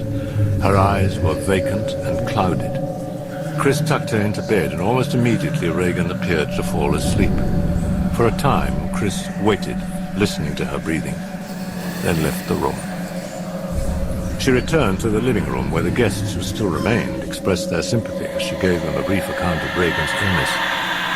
When she mentioned the rappings and the other attention-getting phenomena, Mrs. Perrin stared at her intently. "Does she walk in her sleep quite a bit?" asked Dyer. "No, tonight's the first time, or at least the first time I know of. So I guess it's this hyperactivity thing, don't you think?" "Oh, I really wouldn't know," said the priest. "I've heard sleepwalking's common at puberty, except that..." Here he shrugged and broke off. Throughout the remainder of the discussion, Mrs. Perrin sat quietly, watching the dance of flames in the living room fireplace. "Well, I do have that Mass," said the Dean at last, rising to leave. It triggered a general departure. The last to leave were Mary Jo Perrin and her son. Chris asked her opinion on Regan's continued use of the Ouija board and her Captain Howdy fixation. "Do you think there's any harm in it?" she asked. Chris was surprised when Mrs. Perrin frowned and looked down at the doorstep. "I would take it away from her," she said quietly. "Many people associate me with spiritualism, but that's wrong. I think I have a gift," she continued quietly, "but it isn't occult. The occult is something different. I've stayed away from that. I think dabbling with that can be dangerous, and that includes fooling around with a Ouija board." Something in her manner now was deeply disturbing. Chris felt a creeping foreboding that she tried to dispel. "Oh, come on, Mary Jo. Don't you know how those Ouija boards work? It isn't anything at all but a person's subconscious, that's all." "Yes, perhaps," she answered quietly. "But in story after story that I've heard, Ouija boards always seem to point to the opening of a door of some sort. Not to the spirit world, perhaps. You don't believe in that. Perhaps then a door in what you call the subconscious. I don't know. All I know is things seem to happen. And my dear, there are lunatic asylums all over the world filled with people who dabble in the occult." "Are you kidding?" "There was a family in Bavaria, Chris, in 1921, a family of 11. Just a short time following an attempt at a seance, they went out of their minds, all 11.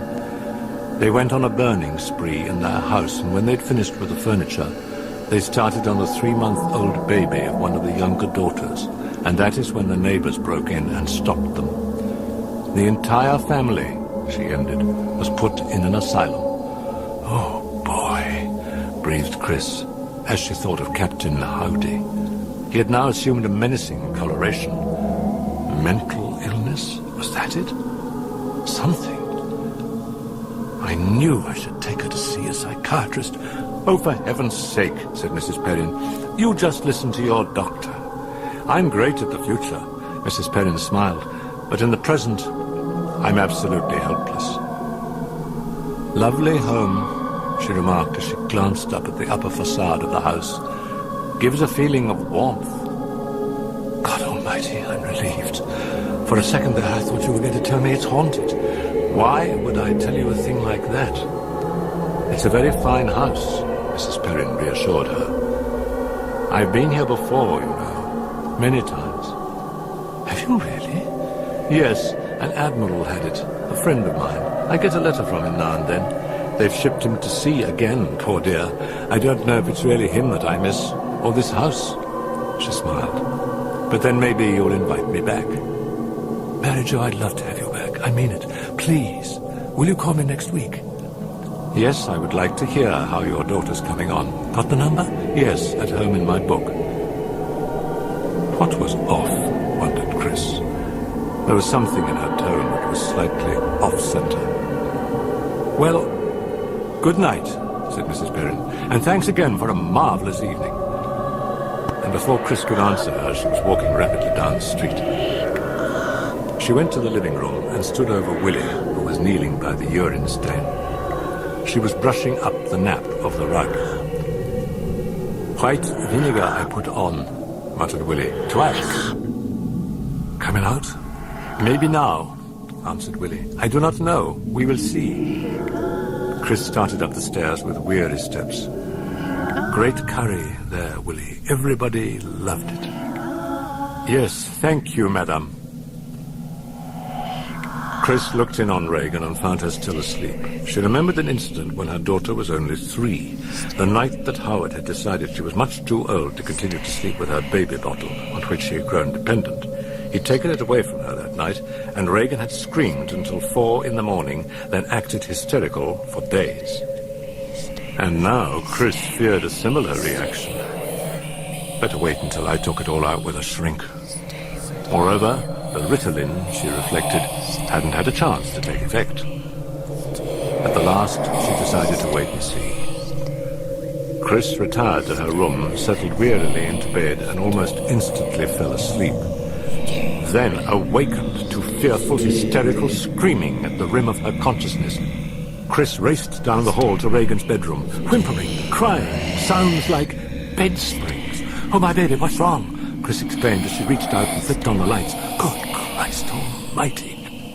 Regan lay taut on her back, face stained with tears and contorted with terror as she gripped at the sides of her narrow bed. Mother, why is it shaking? She cried. Make it stop, Mother, please make it stop. The mattress of the bed was quivering violently, back and forth. They brought her to an ending in a crowded cemetery where the gravestones cried for breath. The Mass had been lonely as her life. Her brothers from Brooklyn, the grocer on the corner who'd extended her credit. Watching them lower her into the dark of a world without windows, Damien Karras sobbed with a grief yet long misplaced. Ah, Dimmy, an uncle with an arm around his shoulder. Never mind, she's in heaven now, Dimmy. She happy. Oh, God, oh, God. They waited in the car while he lingered by the grave. He could not bear being alone. Driving to Pennsylvania Station, he listened to his uncles speak of their illnesses in broken immigrant accents. Passing the hotel, Karras burst into sobs and then choked back the memories, whitish, wetness and stinging regrets. He wondered why love had waited for this distance, waited for the moment when he need not touch, when the limits of contact and human surrender had dwindled to the size of a printed mass of armed turret in his wand. In memoriam. He knew this grief was old. He arrived at Georgetown in time for dinner, but had no appetite. He paced inside his cottage. Jesuit friends came by with condolences, stayed briefly, promised prayers. Shortly after 10, Joe Dyer appeared with a bottle of scotch. He displayed it proudly. Chivas Regal. Where did you get the money for it? Out of a poor box? Don't be an asshole. Where did you get it then? I stole it.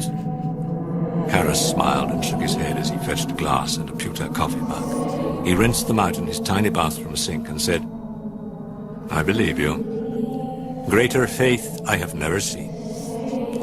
Karras felt a stab of familiar pain. He shook it off and returned to Dyer, who was sitting on his cot, breaking open the seal. He sat beside him. Would you like to absolve me now or later? Just pour, said Karras, and we'll absolve each other. Dyer poured deep into glass and cup.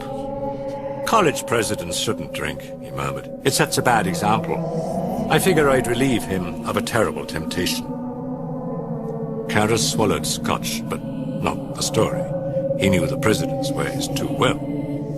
Dyer had come, he knew, as a friend, but also as the president's personal emissary. So when Dyer made a passing comment about Karras possibly needing a rest, the Jesuit psychiatrist took it as hopeful omen of the future and felt a momentary flood of relief. Dyer was good for him, made him laugh, talked about the party and Chris MacNeil. He drank very little, but continually replenished Karras' glass, and when he thought he was numb enough for sleep, he got up from the cot and made Karras stretch out, while he sat at the desk and continued to talk until Karras' eyes were closed and his comments were mumbled grunts. Dyer stood up and undid the laces of Karras' shoes and slipped them off. Gonna steal my shoes now? Karras muttered thickly. No, I tell fortunes by reading the creases. Now shut up and go to sleep. You Jesuit cat. Dyer laughed lightly and covered him with a coat that he took from a closet. Listen, someone's got to worry about the bills around this place. All you other guys do is rattle beads and pray for the hippies down on M Street. Karras made no answer. His breathing was regular and deep. Dyer moved quietly to the door and flicked out the light. Stealing is a sin, muttered Karras in the darkness. Mea culpa, Dyer said softly. He left the cot. In the middle of the night, Karras awakened in tears. He had dreamed of Mum. He waited for his sobbing to subside and then fumbled for the scotch. He sat on the cot and drank in darkness. Wet came the tears. They would not cease. This was like childhood, this grief. He didn't remember falling asleep. He awakened in torpor, with memory of loss, draining blood from his stomach. He reeled to the bathroom, showered, shaved, dressed in the cassock. It was 5:35.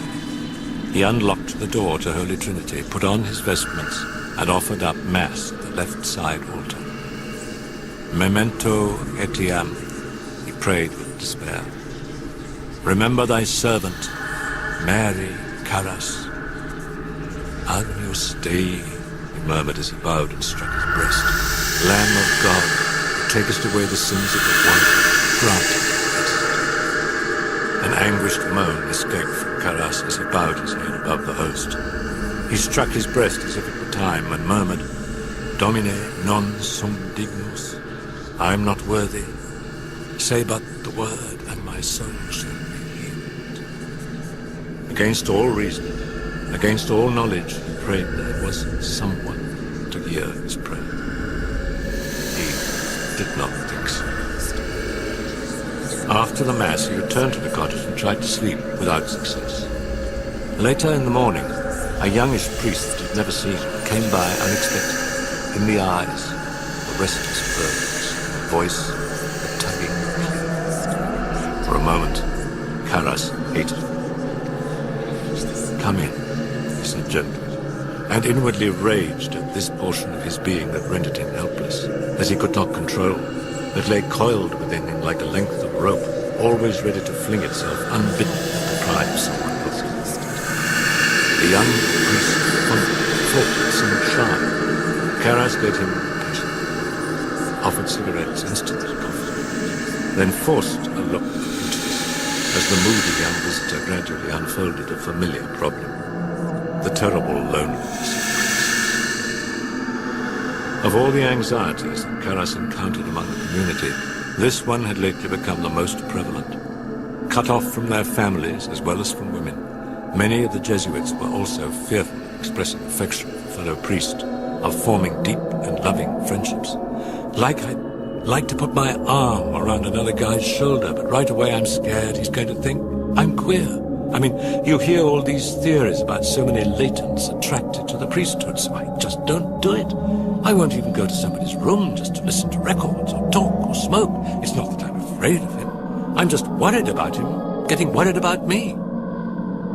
Karras felt the weight easing slowly from the other and onto him. He let it come, let the young priest talk. At last the visitor looked at his watch. It was time for lunch in the campus refectory. In the afternoon, he had still another visitor, the elderly pastor of Holy Trinity, who took a chair by the desk and offered condolences on the passing of Karras' mother. Said a couple of masses for her, Damien, and one for you, he wheezed with the barest trace of a brogue. That was thoughtful of you, Father. Thank you very much. How old was she? 70. A good old age. Karras fixed his gaze on an altar card that the pastor had carried in with him, one of 3 employed in the Mass. It was covered in plastic and inscribed with a portion of the prayers that were said by the priest. The psychiatrist wondered what he was doing with it. Well, Damien, we've had another one of those things here today, in the church, you know. Another desecration. A statue of the Virgin at the back of the church had been painted like a harlot, the pastor told him. Then he handed the altar card to Karras. The pastor explained that someone had slipped in a typewritten sheet between the original card and its cover. The text was in basically fluent Latin and described in vivid erotic detail an imagined homosexual encounter involving the Blessed Virgin Mary and Mary Magdalene.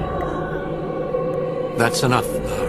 You don't have to read it all, said the pastor, snapping back the card as if fearing that it might be an occasion of sin. Now that's excellent Latin. I mean, it's got style, a church Latin style. Well, the sergeant says it could be a priest, you know. A very sick priest, do you think? The psychiatrist considered for a while, then nodded. Yes, it could. Acting out a rebellion, perhaps, in a state of complete somnambulism. I don't know. It could be. Maybe so. Can you think of any candidates, Damien? I don't get you.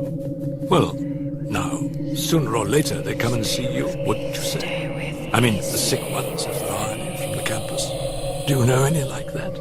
I mean, with that kind of illness, you know? No, I don't. No, I didn't think you'd tell me. Well, I wouldn't know anyway, Father. If it is a somnambulist, he's probably got a complete posterior amnesia about what he's done, so that even he wouldn't have a clue. What if you were to tell him? The pastor asked cagily. I really don't know, repeated the psychiatrist. No, I really didn't think that you'd tell me. He rose and moved to the door. You know what you're like, you people? Like priests. As Karras laughed gently, the pastor returned and dropped the altar card on his desk. I suppose you should study this thing, he mumbled. Something might come to you. The pastor moved for the door. Did they check it for fingerprints? Asked Karras. The pastor stopped. Oh, I doubt it. After all, it's not a criminal we're after now, is it? More likely it's only a demented parishioner. What do you think of that, Damien? Do you think that it could be someone in the parish? You know? I think so. It wasn't a priest at all. It was someone among the parishioners, don't you think? I really wouldn't know, he said again. No, I didn't think you'd tell me. Later that day, Father Karras was relieved of his duties as counselor and assigned to the Georgetown University Medical School as lecturer in psychiatry. His orders were to rest. Regan lay on her back on Klein's examining table, arms and legs bowed outward. Taking her foot in both his hands, the doctor flexed it toward her ankle. For moments he held it there in tension, and suddenly released it. He repeated the procedure several times. He seemed dissatisfied. When Regan abruptly sat up and spat in his face, he instructed a nurse to remain in the room and returned to his office to talk to Chris. Well, what is it? Chris asked in an anxious tone. Well, the test was negative, he told me. Has she ever had a fall? Like on the head? Asked Chris. Well, yes. No, not that I know. Childhood diseases, just the usual. Measles and mumps and chickenpox. Sleepwalking history. Not until now. What do you mean? She was walking in her sleep at the party? Well, yes. She still doesn't know what she did that night. And there's other stuff, too, that she doesn't remember. Lately. Sunday. Regan's still sleeping. An overseas telephone call from Howard. How's Rags? Thanks a lot for the call on her birthday. I was stuck on a yacht. Now, for Christ's sakes, lay off me. I called her the minute I was back in the hotel. Oh, sure. She didn't tell you? You talked to her? Yes. That's why I thought I'd better call you. What the hell's going on with her? What are you getting at? She just called me a cocksucker and hung up the phone. Recounting the incident to Dr. Klein, Chris explained that when Regan had finally awakened, she had no memory whatever of either the telephone call or what had happened on the night of the dinner. Then perhaps she wasn't lying about the moving of the furniture, Klein hypothesized.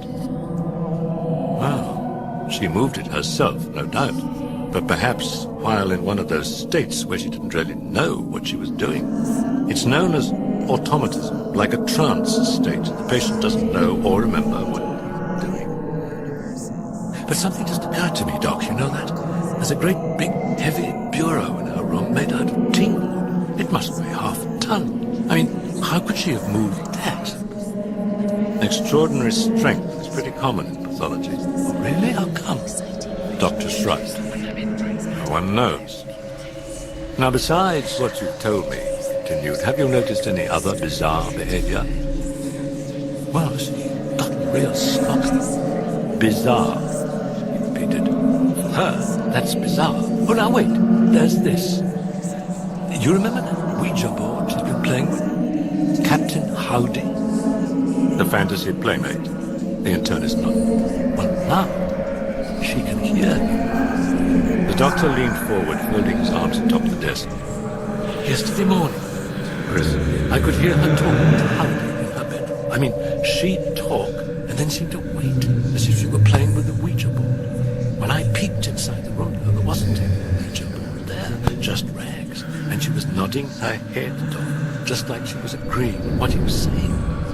Did you see him? I don't think so.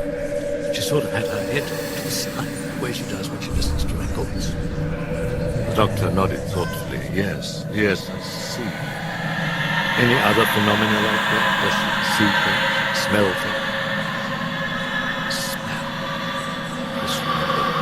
She keeps smelling something bad in the bedroom. Something burning. Ah, that's right, Chris exclaimed. How do you know that? It's sometimes the symptom of a type of disturbance in the chemico-electrical activity of the brain. It's rare. It does cause bizarre hallucinations, and usually just before a convulsion. I suppose that's why it's taken for schizophrenia so often, but it isn't schizophrenia. Now, the test for clonus is not conclusive, Mr. MacNeil, so I think I'd like to give her an EEG. It will show us the pattern of her brain waves. That's usually a pretty good indication of abnormal function. You want to test her right now? Asked Chris. Yes, but she's going to need sedation. If she moves or jerks, it will void the result. So may I give, say, 25 milligrams Libria? Jesus, do what you have to, she told him, shaken. She accompanied him to the examining room, and when Regan saw him readying the hypodermic, she screamed and filled the air with a torrent of obscenities. She held Regan still while Dr. Klein gave the injection. I'll be back, the doctor said, and left to attend to another patient. When he returned a short time later, the Librium still had not taken effect. Klein seemed surprised. That was quite a strong dose, he remarked. He injected another 25 milligrams. Left, came back, found Regan, tracked us, and dosed them. What are you doing? Chris asked him. as Klein applied the saline-tipped electrodes to Regan's scalp. We put 4 on each side, he explained. That enables us to take a brain-wave reading from the left and right side of the brain, and then he had turned the machine on. He studied the pattern of the brainwave carefully, discovered no error, no spikes, no flattened domes. And when he switched to comparison readings, the results were also negative. So what's the story? Chris inquired. The doctor sat pensively on the edge of his desk. It might be hysteria, but the pattern before and after the convulsion was much too striking. Chris furrowed her brow. You know, you keep on saying that, Doc. Convulsion. You know it as epilepsy, Mrs. MacNeil. Oh, my God. Chris sank into a chair. Now, let's hold it, soothed Klein. I can see that, like most of the general public, your impression of epilepsy is exaggerated. Most of us are born with a pretty high threshold of resistance to convulsions, some with a low one. So the difference between you and an epileptic is a matter of degree, that's all. Just degree. It is not a disease. Then what is it? A freaking hallucination? A disorder, a controllable disorder. Very possibly it's psychosomatic. Any number of changes in the function of the brain can trigger a convulsion in the epileptic. Worry, fatigue, emotional stress, a particular note on a musical instrument. I guess. Chris sighed, dejected. But I don't understand how my whole personality would be changed. In temporal lobe, that's extremely common and can last for days or even weeks. It isn't rare to find destructive and even criminal behavior. There's such a big change, in fact, that 200 or 300 years ago, people with temporal lobe disorders were often considered to be possessed by a devil. What? Taken over by the mind of a demon. You know, something like a superstitious version of split personality. Chris closed her eyes and lowered her forehead onto her fist. Listen, tell me something good, she murmured. Well, now, don't be alarmed. If it is a lesion, then all we have to do is remove the scar. Oh, well. Or it could be just pressure on the brain. Look, I'd like to have some x-rays taken of her skull. There's a radiologist here in the building. Shall I call him? God, yes, go ahead. Let's do it. Klein called and sat up. He hung up the phone and began writing the prescription. Room 21 on the 2nd floor. Then I'll probably call you tomorrow or Thursday. I'd like a neurologist in on this. In the meantime, I'm taking her off the Ritalin. Let's try her on Librium for a while. I try to stay close to her, Mrs. MacNeil. In her walking trance states, if that's what it is, it's always possible for her to hurt herself. Is your bedroom close to hers? Yeah, it is. She propped her face on her hand and leaned thoughtfully forward. You know, I thought of something else just now. And what was that? Well, like, after a fit, you were saying she'd right away fall dead asleep. Like on Saturday night. I mean, didn't you say that? Well, yes. Klein nodded. That's right. Well then, how come those other times she said that her bed was shaking? She was always wide awake. You didn't tell me that. Well, it's so. She looked just fine. Klein frowned and gently threw for a moment. Well, let's look at those x-rays, finally told her. Chris shepherded Regan to the radiologist, stayed at her side while the x-rays were taken, took her home. I'm feeling sleepy, Regan said. Then turning, she climbed up the stairs to her bedroom. Must be the Librium, Chris reflected as she watched her. Then at last she sighed and went into the kitchen. She poured some coffee and sat down at the breakfast nook table with Sharon. How did it go? Chris fluttered the prescription slip onto the table. I'd call and get that filled, she said. If I'm busy or out, keep a real good eye on her, would you, sir? She got up from the table and went up to Regan's bedroom, found her under the covers and apparently asleep. Chris moved to the window and tightened the latch. She stared below. The window facing out to the side of the house directly overlooked the precipitous public staircase that plunged to M Street, far below. Boy, I'd better call the locksmith right away. Chris returned to the kitchen and added the chore to the list from which Sharon sat working. gave Willie the dinner menu, and returned a call from my agent. What about the script? What is that? Yeah, it's great, Ed. Let's do it, she told me. When's it go? Well, your segment's in July, so you'll have to start preparing right away. You're involved in a lot of the pre-production. You've got to work with the set designer, the costume designer, the makeup artist, the producer, and you'll have to pick a cameraman and a cutter and block out your shots. Come on, Chris, you know the drill. Oh, shit. You got a problem? I do. I've got a problem. What's the problem? Well, Regan's pretty sick. I need to be at home. She needs my attention. Look, I can't just explain it. It's too complicated. So why don't we just hold off? Look, you bugged me that you want to direct, and now you're going to blow it. Now, that's my opinion. They don't want you anyway. That's not news. They're just doing this for more. And if they go back to him now and say she isn't too sure she wants to do it, he'll have an out. Now, come on, Chris. Talk sense. Look, you do what you want. I don't care. There's no money in this thing, unless it hits. Now then, what should I tell them? She shook her head. Ed, they'll just have to wait, she said wearily. Your decision. Okay, Ed. Bye. She hung up the phone in a state of depression and lit up a cigarette. She reached out for a book by Sharon's elbow. So, what are you reading? Oh, that's for you. I forgot. Mrs. Perrin dropped it by. She was here? Yes, this morning. Said she's sorry she missed you and she's going out of town, but she'll call you as soon as she's back. Chris nodded and glanced at the title of the book. A Study of Devil Worship and Related Occult Phenomena. She opened it and found a penned note from Mary Jo Perrin. Dear Chris, I happened by the Georgetown University Library and picked this up for you. It has some chapters about Black Mass. You should read it all, however. I think you'll find the other sections particularly interesting. See you soon, Mary Jo. Sweet lady, said Chris. Yes, she is, agreed Sharon. Chris rifled through the pages of the book. What's the scoop on Black Mass? Pretty hairy. I don't know, answered Sharon. I haven't read it. No good for serenity. Sharon stretched and yawned. Oh, all that stuff turns me off. What happened to your Jesus complex? Oh, come on.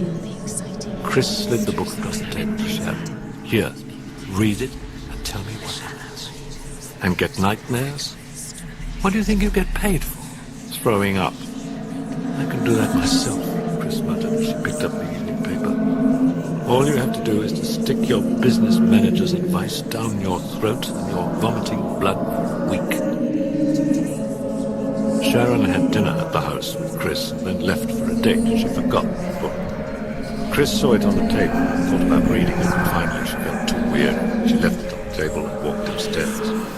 She looked in on Regan, who still seemed to be asleep under the covers, and apparently sleeping through. She checked the window again. The following morning, the book about devil worship had vanished from the table. No one noticed. The consulting neurologist pinned up the x-rays again. The date was Thursday, 28th of April. He removed his glasses. There's just nothing there, Sam. Nothing I can see. Klein frowned at the floor with a shake of the head.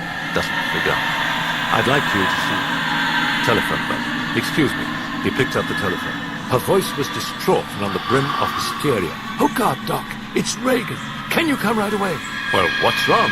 I don't know, Doc. I just can't describe it. Oh, for God's sake, come over. Come now. Right away. He hung up the phone and started taking off his jacket. That's her. You want to come? I've got an hour. Let's go. They were there within minutes. And at the door where Sharon greeted them, they heard moans and screams of terror from Regan's bedroom. I'm Sharon Spencer, she said. Come on, she's upstairs. She led them to Regan's bedroom. Come on in and take a look at what she's doing, Chris quavered. Klein stared at Regan. Shrieking hysterically, she was flailing her arms as her body seemed to fling itself up horizontally into the air above her bed and then slammed down savagely onto the mattress. It was happening rapidly and repeatedly. Oh, Mother, make him stop! She was screeching. Stop him! He's trying to kill me! Stop it! Stop it, Mother! Oh, my baby, Chris whimpered. Doc, what is it? What's happening? He shook his head, his gaze fixed on Regan as the odd phenomenon continued. She would lift about a foot each time and then fall with a wrenching of her breath, as if unseen hands had picked her up and thrown her down. The up and down movements ceased abruptly, and the girl twisted feverishly from side to side with her eyes rolled upward into their sockets so that only the whites were exposed. "Oh, he's burning me, burning me!" Regan was moaning. "Oh, I'm burning! Her legs began rapidly crossing and uncrossing. The doctors moved closer, one on either side of the bed. Still twisting and jerking, Regan arched her head back, disclosing a swollen, bulging throat. She began to mutter something incomprehensible in an oddly guttural tone. "No one life. No one life." Klein reached down to check her pulse. "Now, let's see what the trouble is here," he said gently, and abruptly was reeling, stunned and staggering across the room from the force of a vicious backward swing of Regan's arm as the girl sat up, her face contorted with a hideous rage. "The soul is mine!" she bellowed in a coarse and powerful voice. "She is mine! Keep away from her! She is mine!" A yelping laugh gushed up from her throat, and then she fell on her back as if someone had pushed her. She pulled up her nightgown, exposing her genitals. "Fuck me! Fuck me!" she screamed at the doctors, and with both her hands began masturbating frantically. Moments later, Chris ran from the room with a stifled sob when Regan put her fingers to her mouth and licked them. As Klein approached the bedside, Regan seemed to hug herself, her hands caressing her arms. "Ah, yes, my pal," she crooned in that strangely coarsened voice. Her eyes were closed as if in ecstasy. "My child, my flower, my pearl." Then again she was twisting from side to side, moaning meaningless syllables over and over, and abruptly sat up with eyes staring wide with helpless terror. She mewed like a cat, then barked, then neighed, and then, bending at the waist, started whirling her torso around in rapid, strenuous circles. She gasped for breath. "Oh, stop him!" she wept. "Please stop him, it hurts! Make him stop! Make him stop! I can't breathe!" Klein had seen enough. He fetched his medical bag to the window and quickly began to prepare an injection. "I'm giving her Librium," Klein said, "but you're going to have to hold her."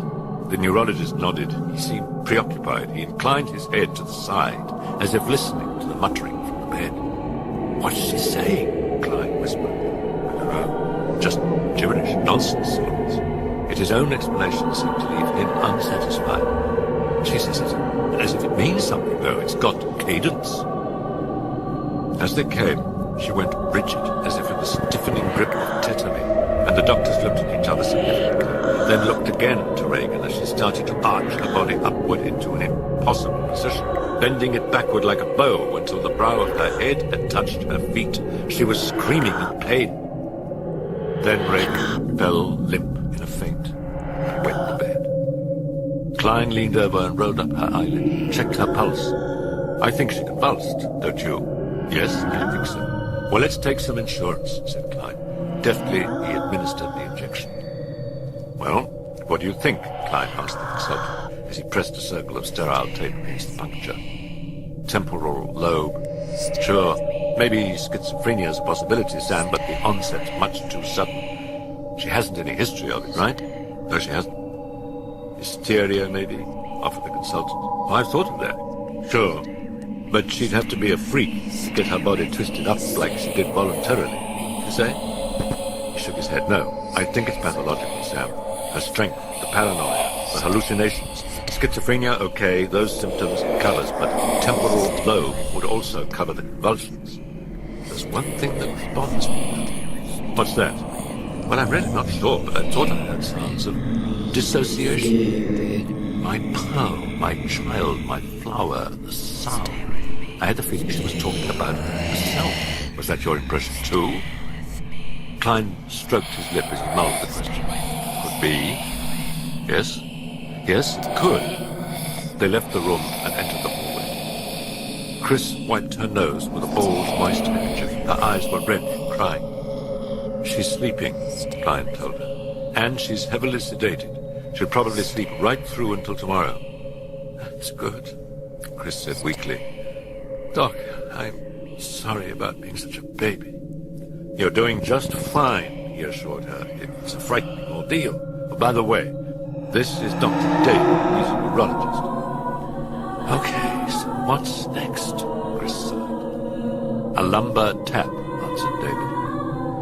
What we missed in the X-rays at the EEG could turn up there. I'd like to do it right now, right here, while she's sleeping. I'll give her a local, of course, but it's movement I'm trying to eliminate.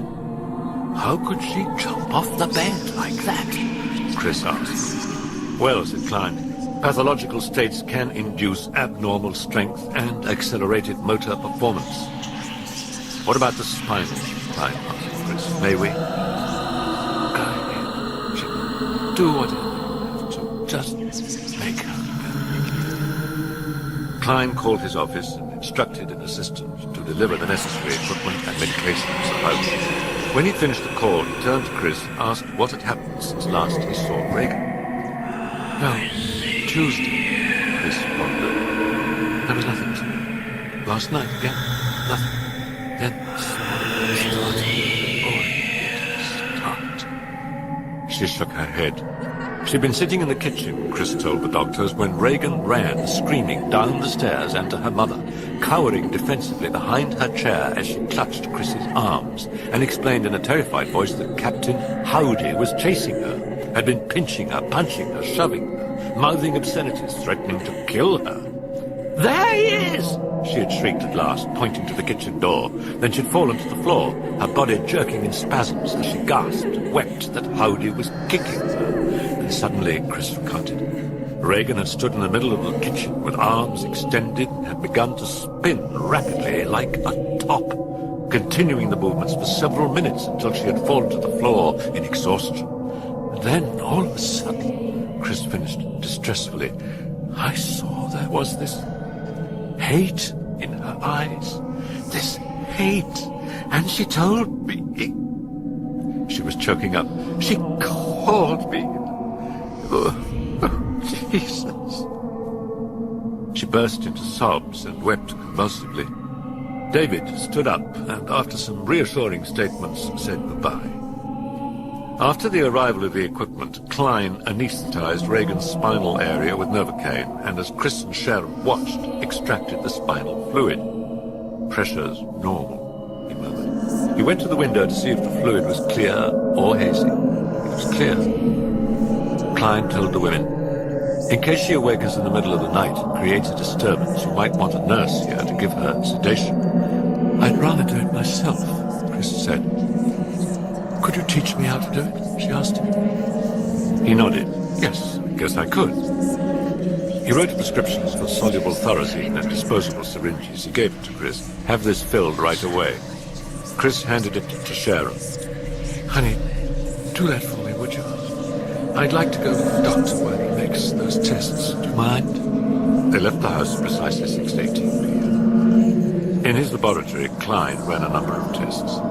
First, he analyzed protein content. Normal. Then a count of blood cells. Again, drew a blank. He turned and looked at Chris. Do you keep any drugs in your house? He asked her. Amphetamines, LSD? Gee, no. Look, I tell you. No, there's nothing like that. He nodded and stared at his shoes and then looked up and said, well, I guess it's time we consulted a psychiatrist, Mrs. MacNeil. She was back in the house at exactly 7:21 p.m. Sharon wasn't there. Chris went upstairs to Regan's bedroom, still heavily asleep, not a ruffle in her cupboard. Chris noticed that the window was open wide, an odor of urine. Sharon must have opened it to air out the room, she thought. She closed it. Where'd she go? At 8:01, while Chris was in the study talking to her agent on the phone, Sharon walked through the door with several packages and then flopped in a chair and waited. Where have you been? Asked Chris. Oh, didn't he tell you? Oh? Didn't who? Burke, isn't he here? Where is he? He was here? Oh, that nut, Sharon chided with a shake. I couldn't get the druggist to deliver, so when Burke came around, I thought, fine, he can stay here with Regan while I go get the authority. She shrugged. I should have known. Yeah, you should have. And so what did you buy?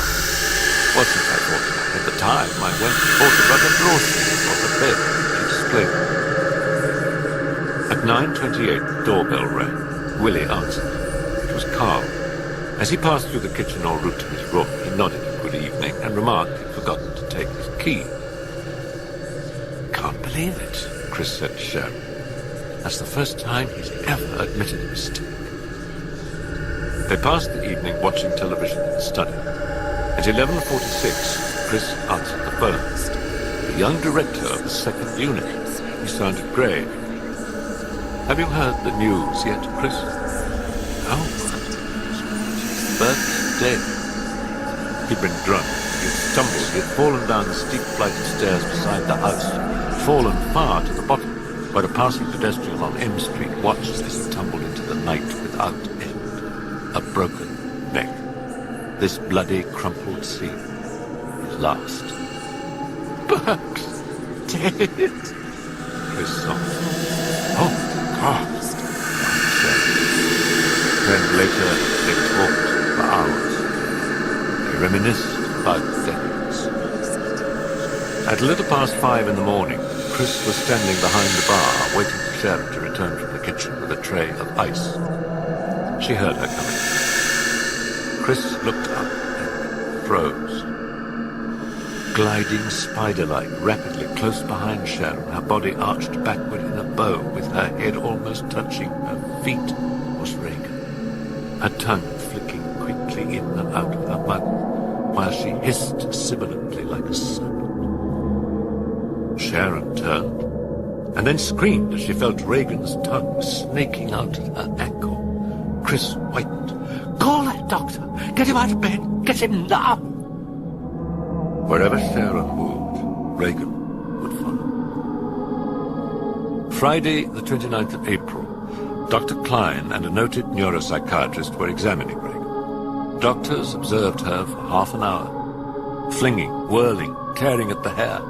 She occasionally grimaced and pressed her hands against her ears as if blotting out sudden deafening noise. She bellowed obscenities, screamed in pain. Then at last she flung herself face downward onto the bed and tucked her legs up under her stomach. She moaned incoherently. The psychiatrist motioned Klein away from the bed. Let's get her tranquilized, he whispered, and prepared an injection of 50 milligrams of Thorazine. However, Regan quickly turned over and began to shriek in malevolent fury, bit him, fought him, held him off. When Carl was called in to assist, they managed to keep her sufficiently rigid for Klein to administer the injection. Dosage proved inadequate. Another 50 milligrams was injected. They waited. Regan grew tractable, then dreamy, then stared at the doctors in sudden bewilderment. Where's Mom? I want my Mom. She wept. Chris ran to the bed and hugged her, kissed her, comforted and soothed. Oh, Rex, you're back. It's really... Mom. Regan sniffled. Make him stop hurting me, please. Okay. Chris glanced to the doctors with a pleading question in her eyes. She's heavily sedated, the psychiatrist said gently.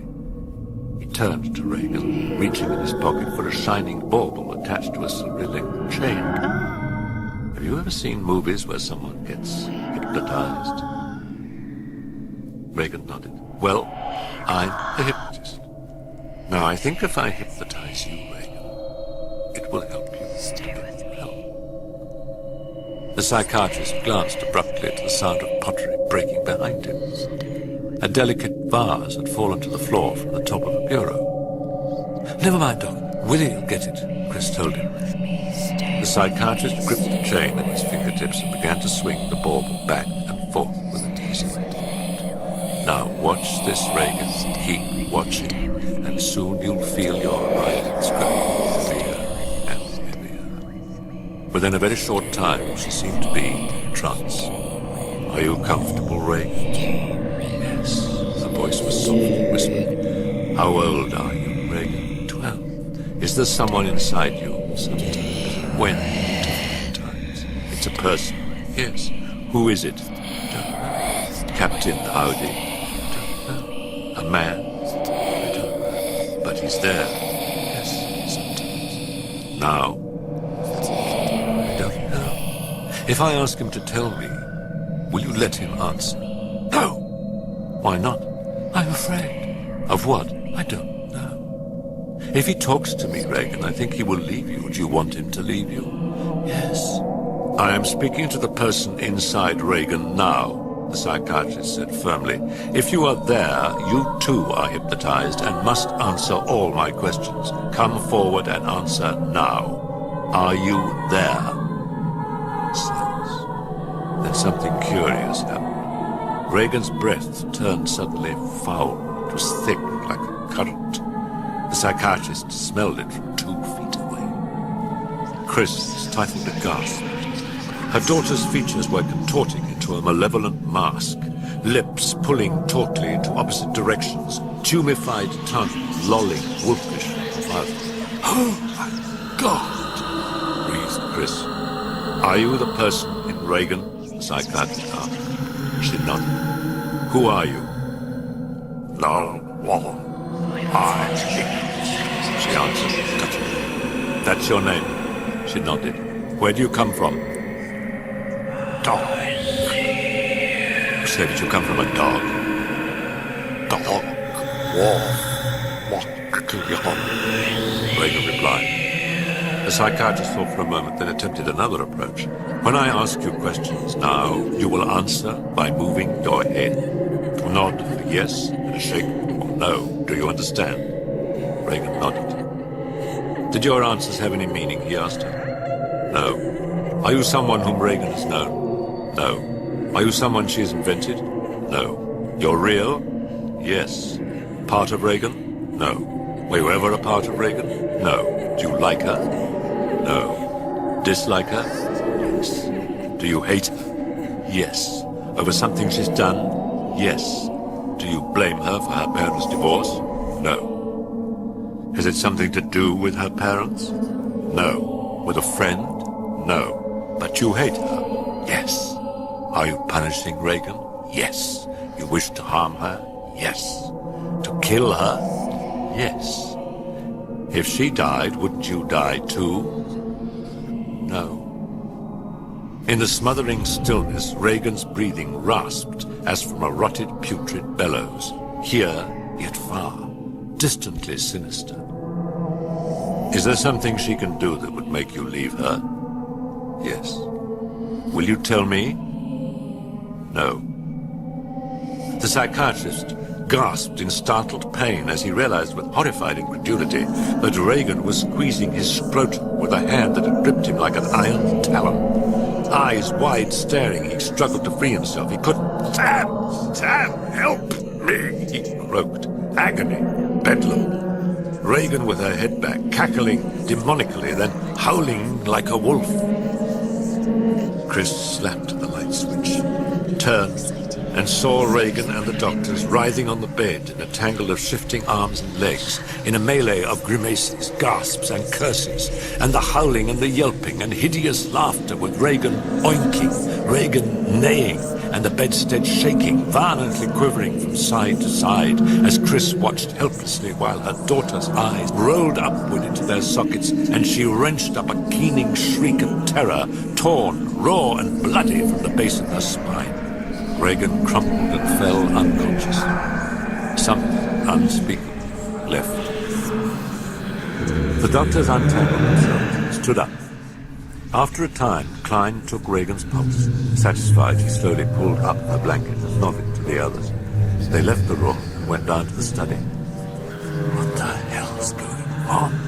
Chris asked in a mournful, haggard whisper. Did you recognize the language she was speaking? He asked. Chris shook her head. Have you any religion? No. Your daughter? No. And now the psychiatrist asked her a lengthy series of questions related to Regan's psychological history. He seemed disturbed. "What is it?" Chris asked.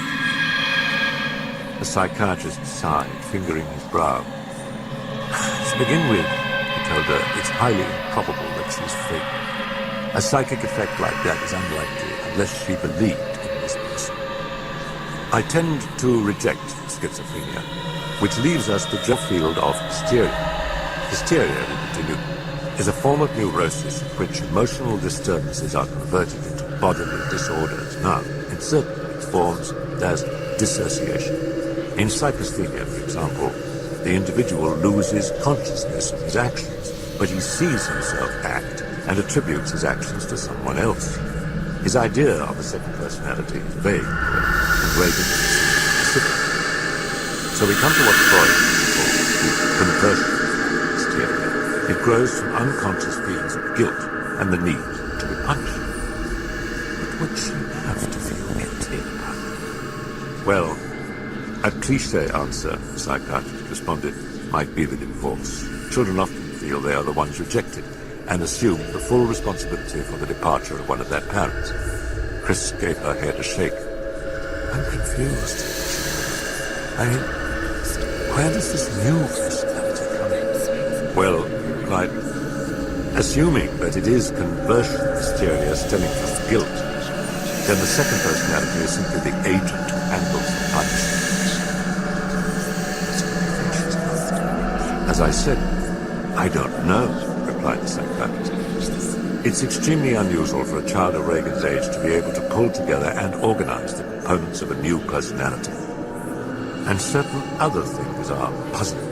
Her performance with the Ouija board, for example, would indicate extreme suggestibility. And yet, apparently, I never really hypnotized her." Shrugged. "Well, perhaps she resisted. But the really striking thing is the new personality's apparent possible. It isn't Trotter at all. It's much, much older. And then there's the language she was speaking, a form of somnambulism where the subject suddenly manifests knowledge or skills he's never learned, and where the intention of the second personality is the destruction of the first." "So what's the bottom line?" Chris asked. "At the moment," he told her, "a blank. She needs an intensive examination by a team of experts, 2 or 3 weeks of really concentrated study in a clinical atmosphere. Say, the Barringer Clinic in Dayton." The Barringer Clinic agreed to take Regan the following day. The doctors left. Chris swallowed pain with remembrance of Dennings and began to pack. She was standing in her bedroom selecting a camouflaging wig to wear in Dayton when Carl appeared. There was someone to see her, he told her. "Who?" "Detective." "And he wants to see me?" He nodded. Then he handed her a business card. She looked it over blankly. "William F. Kinderman," it announced. "Lieutenant of Detectives, Homicide Division." She looked up from the card with suspicion. He was sagging in the entry. The brim of his limp, crumpled hat clutched tight with short, fat fingers freshly manicured, plump, in his middle 50s. Chris approached. The detective extended his hand. "I'd know that face in any lineup, Miss MacNeil." "Am I in one?" Chris asked him. No, it's strictly routine," he assured her. "What is it? Burke Dennings? Was he killed?" Chris asked. "Is that why you're here? He was killed? Is that it?" No, it's routine," he repeated. "Did he fall? Was he pushed?" He shrugged and whispered. "Who knows? Was he robbed?" "No, not robbed, Miss MacNeil. Never robbed. But then, who needs a motive in times like these? These drugs. These drugs. This LSD. Believe me, I'm a father. And when I see what's going on, it breaks my heart. You've got children?" "Yes. One." "Wake up. You know that film called Angel?" he said. "I saw that film 6 times. Regan's sculpture of the bird was now the centerpiece of the table. "Quaint?" He smiled. "Nice." He looked up. "The artist?" My daughter, Chris told her. Very nice. Look, only one question and then I'll be going. Since poor Mr. Dennings completed his filming in this area, we wondered if he might have been visiting someone on the night of the accident. Oh, he was here that night, Chris told him. Oh? His eyebrows sickled upwards. Near the time of the accident? When did it happen? She asked him. 7:05, he told her. Yes, I think so. Well, that settles it. He nodded. He was drunk. He was leaving. He fell down the steps. That settles it. Definitely. Listen, just for the sake of the record, can you tell me approximately what time he left the house? I don't know, she replied. I didn't see him. I don't understand. Well, he came, left, while I was out. He nodded. But then, how do you know he was here? Sharon Spencer, she's my secretary. She was here when Burke dropped by. You came to see her? He asked. No, me. My daughter was sick, and Sharon left him here while she went to pick up some prescriptions. By the time I got home, though, Burke was gone. 7:15 or so. 7:30. And what time had you left?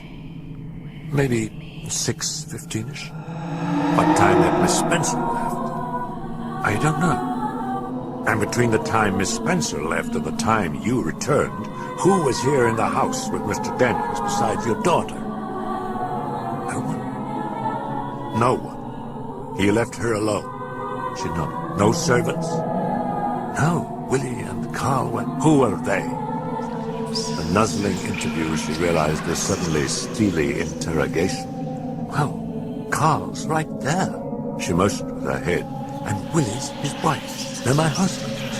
They'd taken the afternoon off. When I got home, they weren't back here. So then only your daughter would know when Dennings left the house. He was fingering the sculpture. No, she wouldn't. She was heavily sedated. Ah, dear me, a shame, a shame. His droopy eyelids seemed to concern. It's serious. Yes, I'm afraid it is. That's her room. He's thumbing towards the ceiling. With that great big window looking out on those steps. Chris nodded. Keep the window closed and she'll get better. Now, the housekeepers. You said they got home at what time? I didn't say. Carl, what time did you get in last night? Chris called him. The Swiss turned round, his face inscrutable. Exactly 9:30, madam. You saw a good film? The detective asked Carl.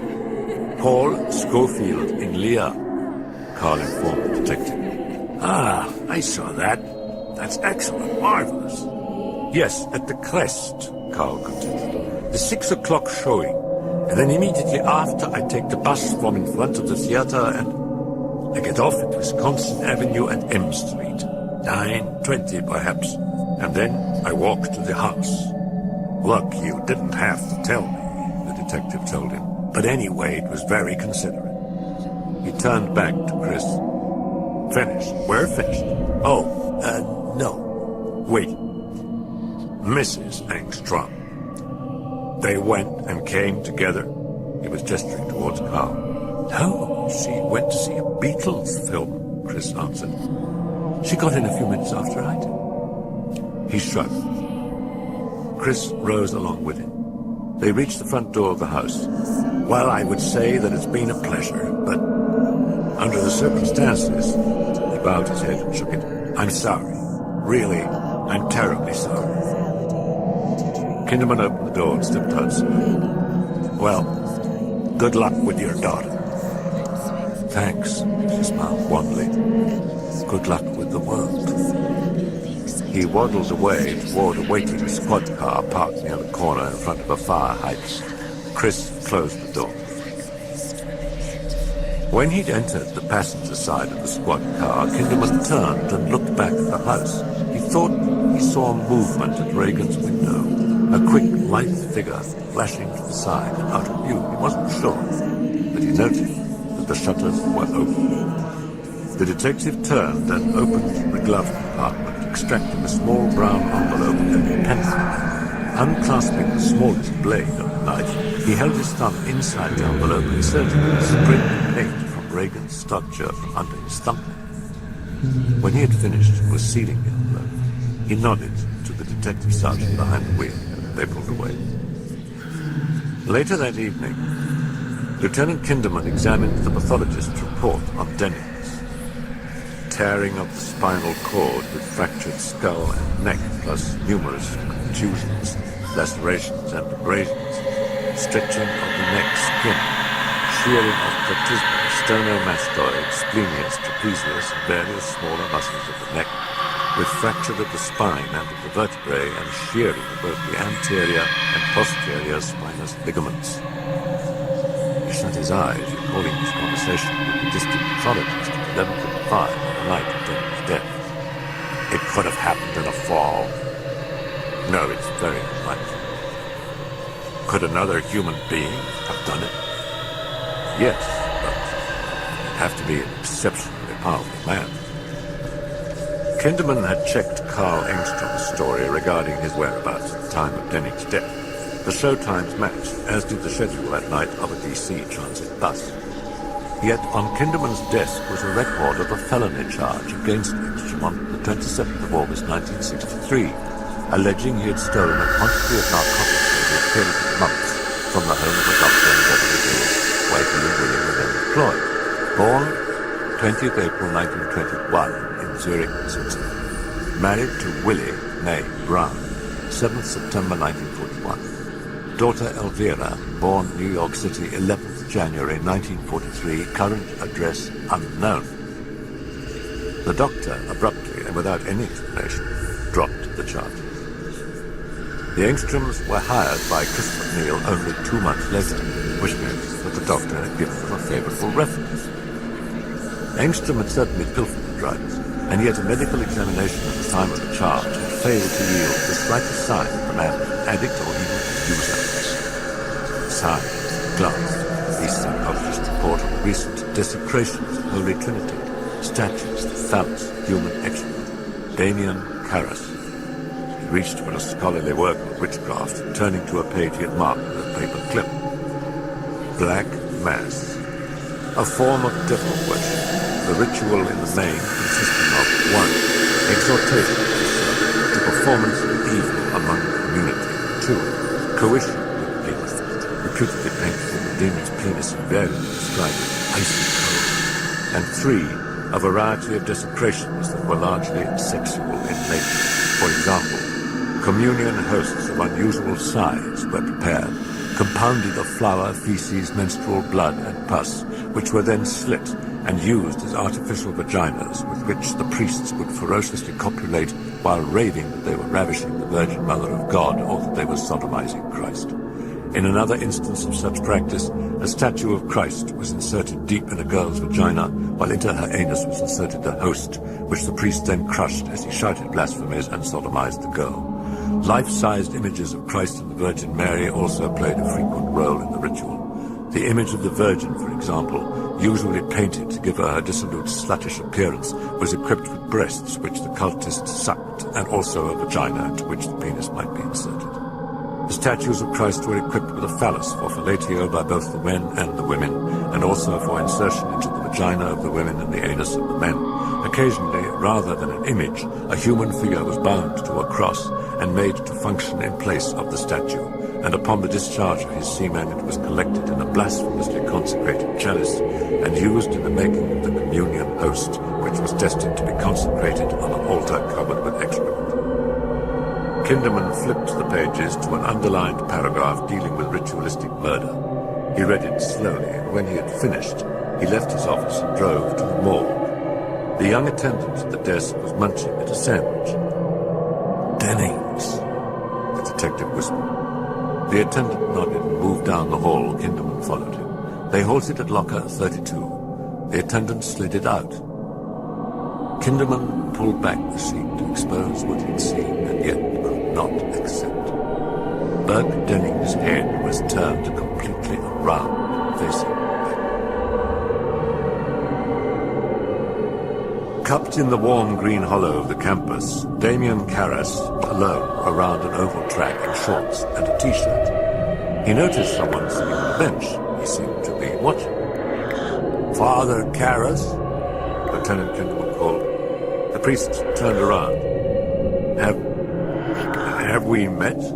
Asked the Jesuit. No, Father. William Kindred. He flashed his identification. Homicide. Hey, you know something, Father? It's true, you do look like a boxer. Excuse me, that scar there by your eye, like Brando it looks like in Waterford. Just exactly. Marlon Brando. A little dreamy all the time, always sad. Well, that's you. You're Brando. People tell you that, Father? No, they don't. Ever box? Oh, a little. You're from here, in the district? New York. Golden Gloves, am I right? You just made captain, Karras smiled. Now, what can I do for you? I'll tell you straight what it's all about. The desecrations. Yes, the things in the church, he confirmed. Correct. Only maybe something else besides, something serious. Murder? Yes, kick me again, I enjoy it. Well, homicide, division, Jesuit, right. Never mind, Marlon Brando, never mind. People tell you for a priest, you're a little bit smart-ass. Mea culpa, Karras murmured. I don't get it, though. What's the connection? You know that director, Father. Bert Dennings. You're familiar with how he died? Well, the papers, Karras shrugged. Only part of it. Just a part. Listen, what do you know on the subject of witchcraft? Oh, I once did a paper on it, Karras smiled. The psychiatric end. Wonderful. Great. That's a bonus. A plus. Listen, Father. The desecrations. They remind you of anything to do with witchcraft? Maybe some rituals used in Black Mass. A plus. And now, Dennings. You read how he died? In a fall? Well, I'll tell you, and please confidential. Of course. Burke Dennings, good father, was found at the bottom of that long flight of steps at exactly 5 minutes after 7, with his head turned completely around and back. So what comes to mind in the context of witchcraft? The Jesuit sat down looking pensive. Well, supposedly, demons broke the necks of witches that way. It was a trademark of demonic assassins.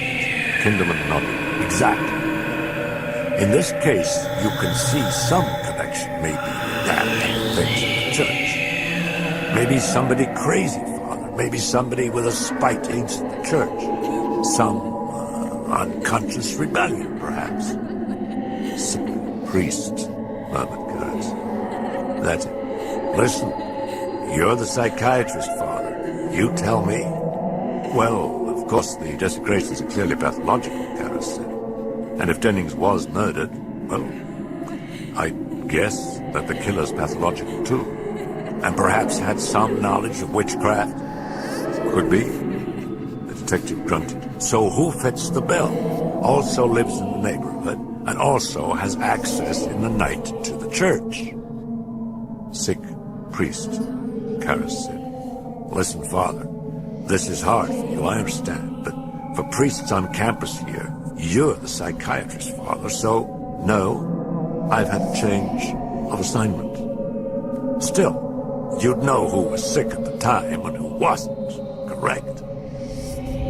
No, not necessarily. You see, I'm not a psychoanalyst. All I do is counsel. Anyway, I really know no one who fits the description. Ah, yeah. Doctor's ethics. If you knew, you wouldn't tell.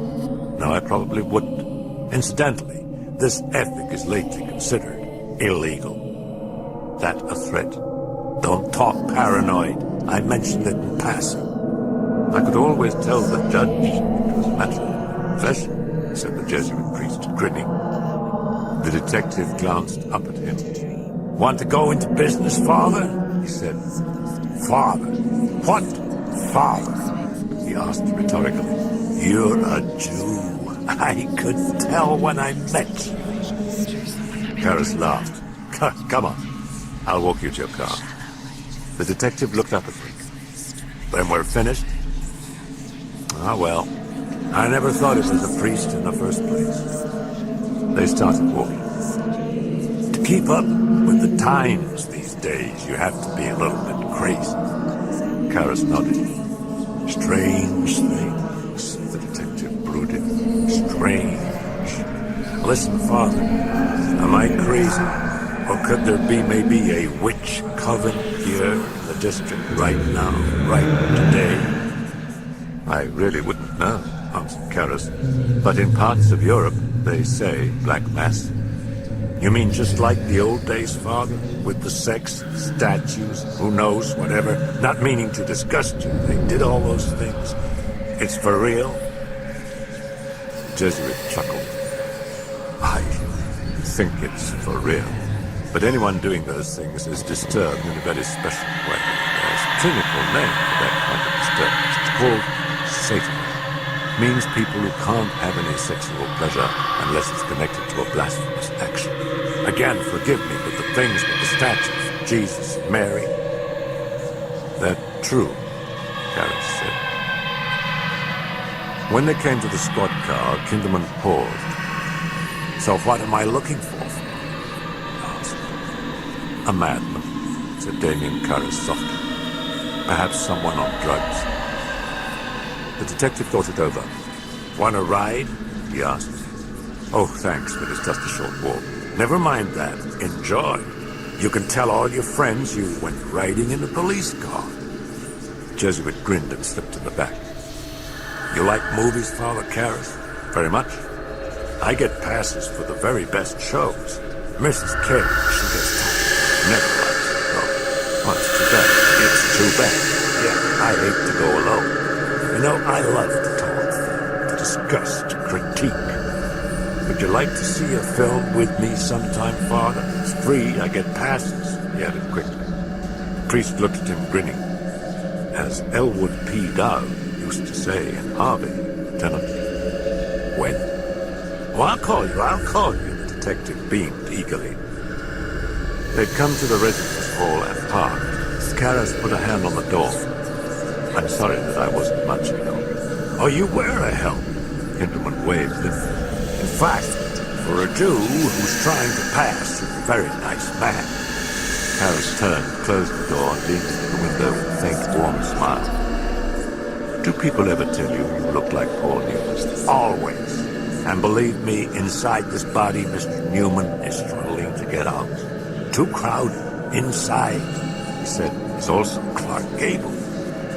Karras waved and the grin started to wave. Father, wait! Karras said, listen, Father, I forgot. It slipped my mind. You know that card with the dirty writing on it? The one that was found in the church? You mean the altar card? I've got it in my room. I'm accepting the letter. You want it? Yes, maybe it shows something. Maybe. The Jesuit went to his ground floor room, found the card, gave it to Kinderman, said, You studied this? Yes, I did. Your conclusion? Karras shrugged. Doesn't look like the work of a prankster. Whoever did that thing is pretty deeply disturbed, and the Latin, it's not just flawless, Lieutenant. It's got a definite style that's very individual. It's as if whoever did it is used to thinking in Latin. Do priests? Well, yes, at a point in their training they do. Karras suddenly looked earnest. Look, Lieutenant, can I tell you who I really think did it? The detective leaned closer. No. Who? Dominicans. Go pick on them. Karras smiled, waved goodbye, and walked away. Kinderman turned and told the driver, All right, back to headquarters. Hurry, break laws. They pulled away. Karras showered and ambled to dinner in the priest's refectory. Hi, Damien, said Dyer. The young priest was wearing a faded Snoopy sweatshirt. Karras blessed himself, sat, and greeted his friend. What's dinner? Can't you smell it? Oh, shit, is it dog day? Knackwurst? Sauerkraut? It's the quantity that counts, the replied Dyer serenely. Half an hour later, Dyer was table-hopping, spiking the refectory with laughter. Karras checked his watch. The campus clock boomed out. It was 7 p.m. At 7:23, Lieutenant Kinderman pondered a spectrographic analysis showing that the paint from Regan's sculpture matched a scraping of paint from a desecrated statue of the Virgin Mary. And at 8:47, in a slum in the northeast section of the city, an impassive Carl Engstrom emerged from a rat-infested tenement house, walked 3 blocks south of a bus stop, waited alone for a minute, expressionless, then crumpled sobbing against a lamppost. Lieutenant Kinderman at the time was at the movies. On Wednesday, May the 11th, they put Regan to bed, installed a lock on the shutters, and stripped all the mirrors from her bedroom and bathroom. Dr. Klein came by, and Chris attended with Sharon as he drilled them in proper procedures for administering sustagen feedings to Regan during her periods of coma. He guided the nasogastric tubing into Regan's stomach. Chris forced herself to watch, and yet not see her daughter's face. After Dr. Klein had left the house, Chris called Mrs. Perrin. She was out. A set of restraining straps was delivered to the house, and Chris stood watching while Carl affixed them to Regan's bed and then to her wrists. "She is going to be well?" he asked. A hint of some emotion had tinged his words, but Chris could not answer. She picked up an object that had been tucked under Regan's pillow. "Who put this crucifix here?" demanded. Chris found Sharon in the kitchen. Willie sliced carrots at the sink. "Was it you who put the crucifix under her pillow, Shah?" Chris asked. "Chris, I don't even know what you're talking about." "Fine, Sharon, fine. I believe you, but..." "Me? I don't put it," growled Willie defensively. "Somebody put it there, damn it!" Chris erupted, and wheeled on Carl as he entered the kitchen. "Did you put that crucifix under her pillow?" "No, madam," he answered. "No. No cross. That fucking cross didn't just walk up there, damn you! One of you is lying!" She was shrieking with rage. "Now you tell me you put it there! Who?" Abruptly she began to sob into trembling hand. "Oh, I'm sorry, I don't know what I'm doing." She wept. "Oh, my God. I don't know what I'm doing." Willie and Carl watched silently as Sharon came up beside her. "Hey, okay. It's okay." Chris wiped at her face with the back of the sleeve. "Yeah, I guess whoever did it was only trying to help." Chris smoked a cigarette. Then, on an impulse, she went to the study. Maybe. What else had they said at the clinic? The origin of the syndrome is almost always auto-suggestive. Your daughter must have known about possession, believed in possession, and known about some of its symptoms, so that now her unconscious is producing the syndrome. If that can be established, you might take a stab at a form of cure that's auto-suggestive. I think of it as shock treatment in these cases, though most other therapists wouldn't agree, I suppose. Oh well, as I said, it's a very outside chance, and since you're opposed to your daughter being hospitalized, I'll... Name it, for God's sake! What is it? Have you ever heard of exorcism, Mrs. MacNeil? Are you telling me to take her to a witch doctor? Well, yes, I suppose that I am saying just that. Perhaps to a priest. That's a rather bizarre piece of advice, I know, even dangerous. In fact, unless we can definitely ascertain whether Regan knew anything at all about possession, and particularly exorcism, before this all came on. Do you think she might have read it? No, I don't. Seen a movie about it sometime? Something on television? No. Read the Gospels, perhaps, the New Testament? Why? There are quite a few accounts of possession in them, of exorcisms by Christ. Chris had been scanning the titles in the study. Her index fingernail clicked to the volume on witchcraft that Mary Jo Perrin had sent her. Chris plucked it out from the shelf and turned to the table of contents. There. The title of a chapter pulsed like a heart, States of Possession.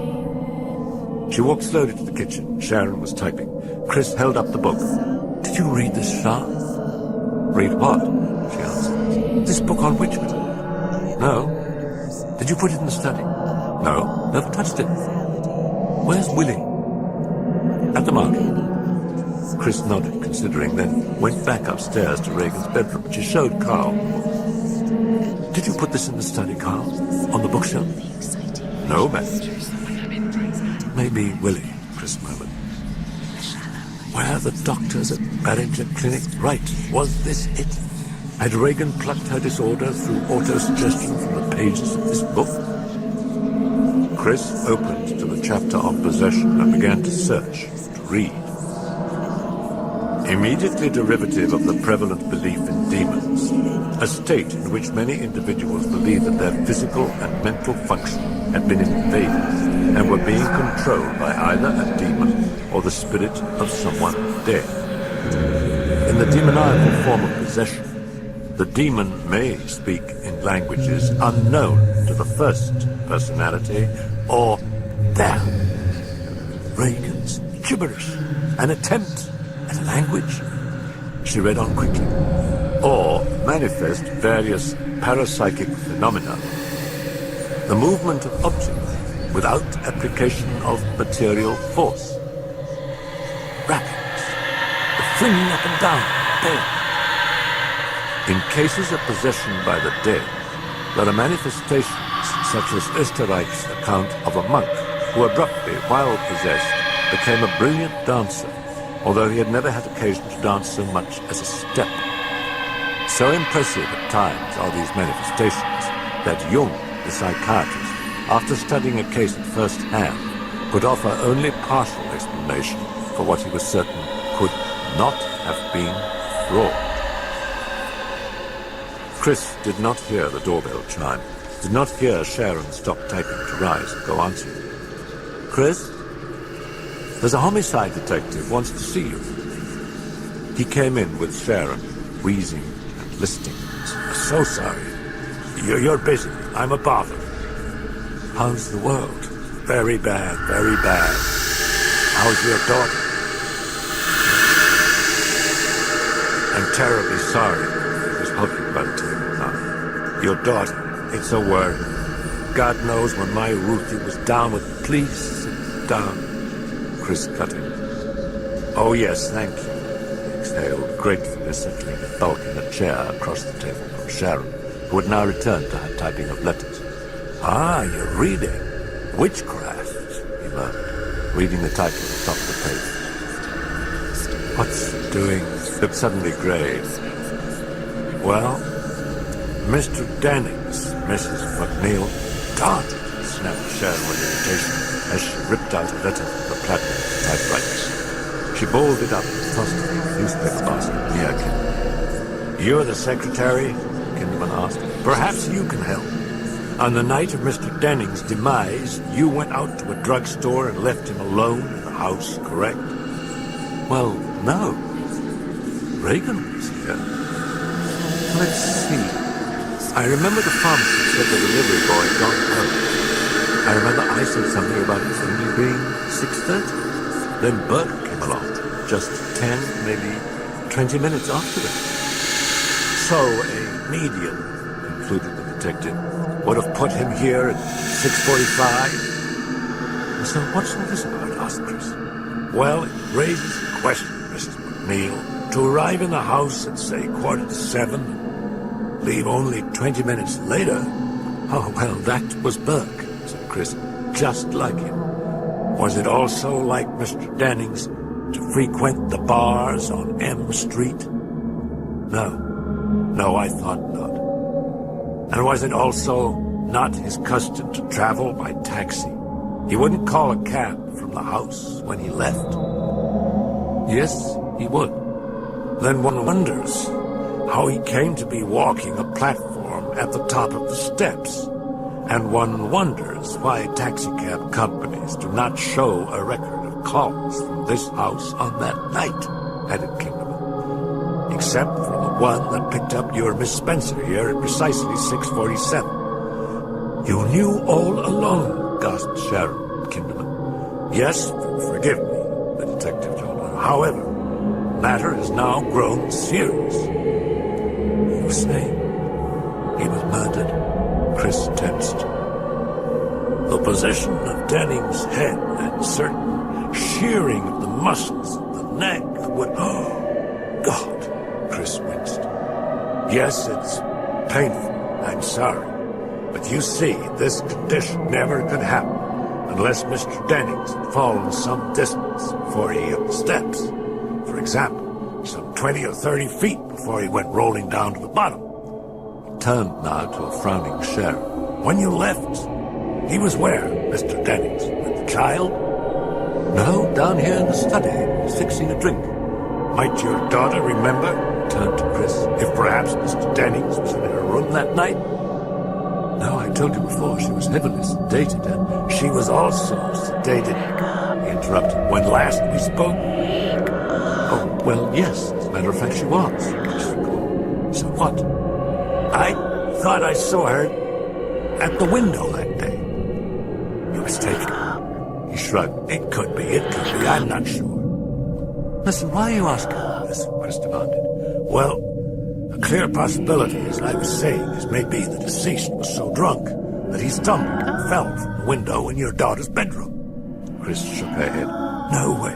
No chance. The window was always closed. Burke was always drunk. But he never got sloppy. Burke used to direct when he was smashed. Now, how could he stumble and fall out of a window? The detective nodded at the book on witchcraft. You've read in that book about ritual murder?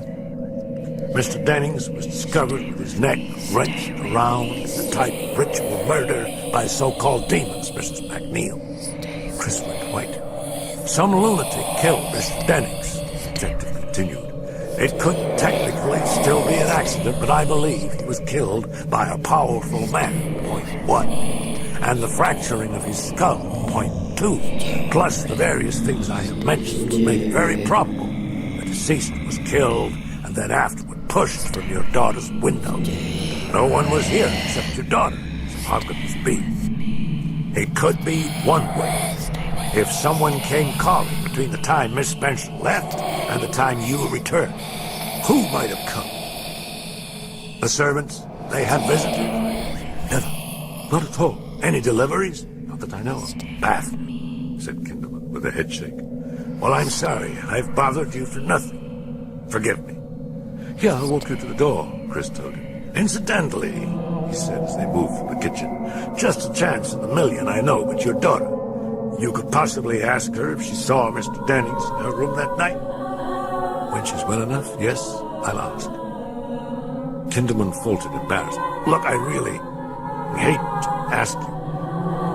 For my daughter, you could maybe give an autograph? Oh, of course. What's her name? Chris asked. There followed a weighty hesitation. In Kinderman's eyes, she saw some massive, terrible struggle. I lied, he said finally. It's for me. He fixed his gaze on the card and blushed. Chris wrote, William F. Kinderman, I love you, and signed the name. You're a very nice lady, he told her. You're a very nice lady. He hesitated.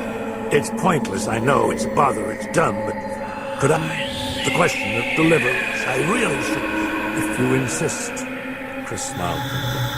He's with Regan. I'll see him right now. I'm obliged. Standing tall and erect, Carl looked at Kinderman with eyes that were clear and cool. Yes? He asked. You have the right to remain silent, Kinderman greeted him. If you give up the right to remain silent, he intoned rapidly, anything you say can and will be used against you in a court of law. You have the right to speak with an attorney and to have the attorney present during questioning. If you so desire and cannot afford one, an attorney will be appointed for you without charge prior to questioning. Do you understand each of these rights I've explained to you? Carl's gaze never wavered as he answered. Yes. You wish to give up the right to remain silent? Yes. You wish to give up the right to speak to an attorney and have him present during questioning? Yes. Did you previously state that on April 28th, the night of the death of Mr. Dennings, you attended a film that was showing at the Crest? Yes. You stated previously you attended the 6 o'clock showing? Yes. 6 o'clock show, I remember. And you saw the film from the beginning? I did. And you left at the film's conclusion?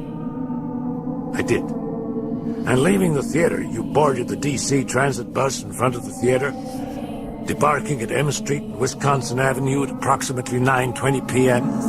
Yes. And walked home? I walked home. And we're back in this residence at approximately 9:30 p.m.? Yes, I look at my watch. And you saw the whole film to the very end? Yes. Your answers are being electronically recorded, Mr. Rangstrom. I want you to be absolutely positive. I am positive. You're aware of the altercation between an usher and a drunken patron that happened in the last 5 minutes of the film? Yes. Can you tell me the cause of it? The man, he was drunk and was making disturbance. And what did they do with him finally? Out. They throw him out. There was no disturbance. Are you also aware that during the course of the 6 o'clock showing, a technical breakdown lasting approximately 15 minutes caused an interruption in showing the film? I am not. There was, as reflected in the log of the projectionist, showing that the film ended not at 8:40 that night, but at approximately 8:55, which would mean that the earliest bus from the theater would put you at M Street in Wisconsin, not at 9:20, but 9:45, and that the earliest you could be at the house was approximately 5 before 10. Would you care now to comment on this puzzling discrepancy? Not for a moment had Carl lost his poise. He held it now as he answered. No. Where were you at the time Dennings died? At movies, he insisted. The detective eyed him steadily, silent and unmoving, then abruptly pushed away toward the squad car with hands in his pockets. He walked unhurried, viewing his surroundings to the left and the right, like an interested visitor to the city. Then he entered the car without glancing. When she heard the front door being closed, Chris was brooding at the bar in the study, pouring out a vodka over ice. She moved slowly back toward the kitchen. Something was horribly wrong. She dropped her glance to the book on witchcraft. She took a deep breath and tried to focus on the book. She found her place, grew impatient, and started hastily flipping the page, skimming, searching the description of Regan's symptoms. Demonic possession, syndrome, the case of an 8-year-old girl, abnormal, 4 strong men to restrain her from. Turning a page, Chris stared and froze. Willie? Chris asked tonelessly. Yes, madam? Willie answered. Chris held up the book. Was it you who put this book in the study? Willie glanced at the book and nodded. Willie, where did you find it? Up in bedroom, Willie answered. Which bedroom? Miss Regan's. I find it on the bed when I'm cleaning. When did you find it? After all go to hospital, madam. When I vacuum the Regan bedroom. Chris did not move, did not blink, did not breathe, as the headlong image of an open window in Regan's bedroom the night of Dennings' accident rushed at her memory, talons extended like a bird of prey, blue and amazed. As she recognized herself as memory, as she stared, facing the page of the book. A narrow strip had been surgically shaved from the length of its edge. Chris jerked her head up at the sounds of commotion in Regan's bedroom. Rapid, with a nightmarish resonance, massive like a sledgehammer pounding in a tomb. Regan screaming in anguish and terror, imploring. Carl bellowing angrily at Regan. Frenzied, Chris raced to the stairs toward the bedroom, heard a blow, someone reeling, someone crashing like a boulder to the floor, with her daughter crying, "No! Oh no! Don't! Oh no! Please!" and Carl bellowing, "No, no, not Carl! Someone else!" A thundering bass that was threatening, raging. Chris burst into the bedroom, gasped, stood rooted in paralyzing shock as the rappings boomed massively, as Carl lay unconscious on the floor near the bureau, as Regan, her legs propped up and spread wide on a bed that was violently bouncing and shaking, clutched the bone-white crucifix in raw-knuckled hands. The bone-white crucifix poised at her vagina, the bone-white crucifix she stared at with terror, eyes bulging in a face that was blooded from the nose, the nasogastric tubing ripped out. "Oh, please! Oh, no! Please!" She was shrieking as her hands brought the crucifix closer, as she seemed to be straining to push it away. "You do as I tell you, filth!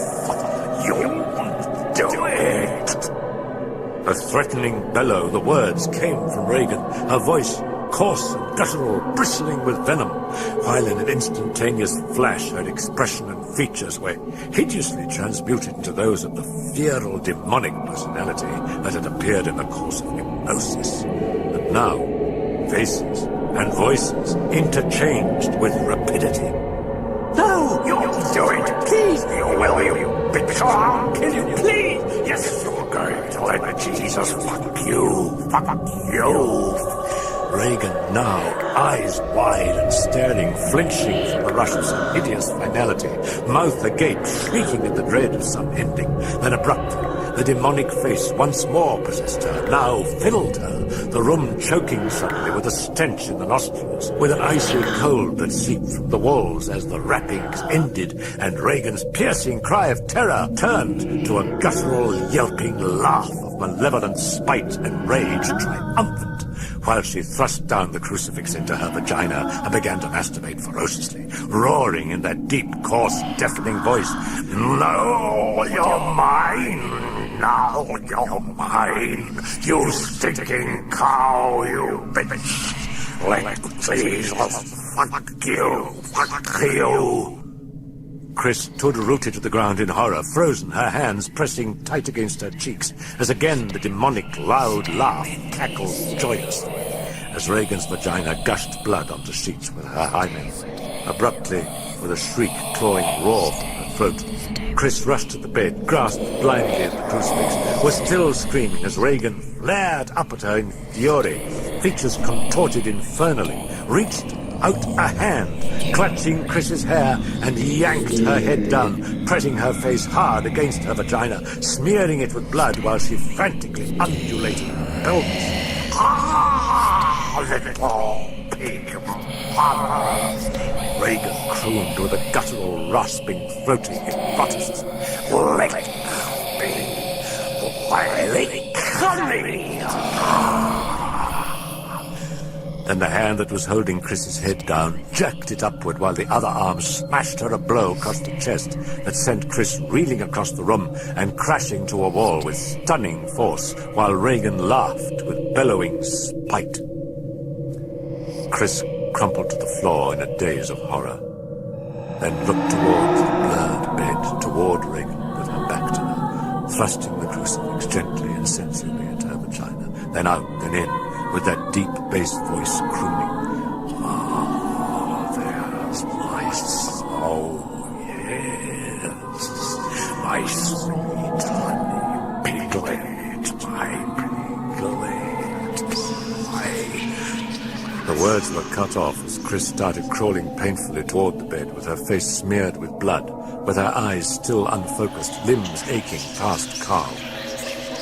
Then she cringed, shrinking back in incredulous terror, as she thought she saw hazily in a swimming fog her daughter's head turning slowly around on a motionless torso, rotation, monstrous, inexorably until at last it seemed facing backward.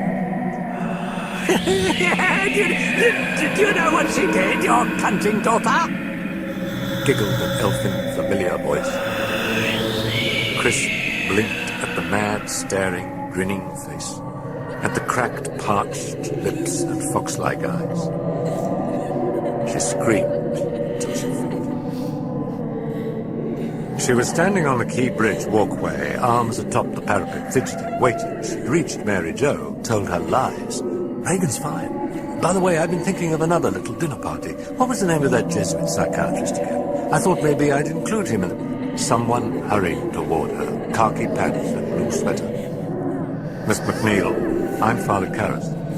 She started, reddened, jerked swiftly round, the chipped, rugged face. I should have told her that I wouldn't be in uniform. Sorry.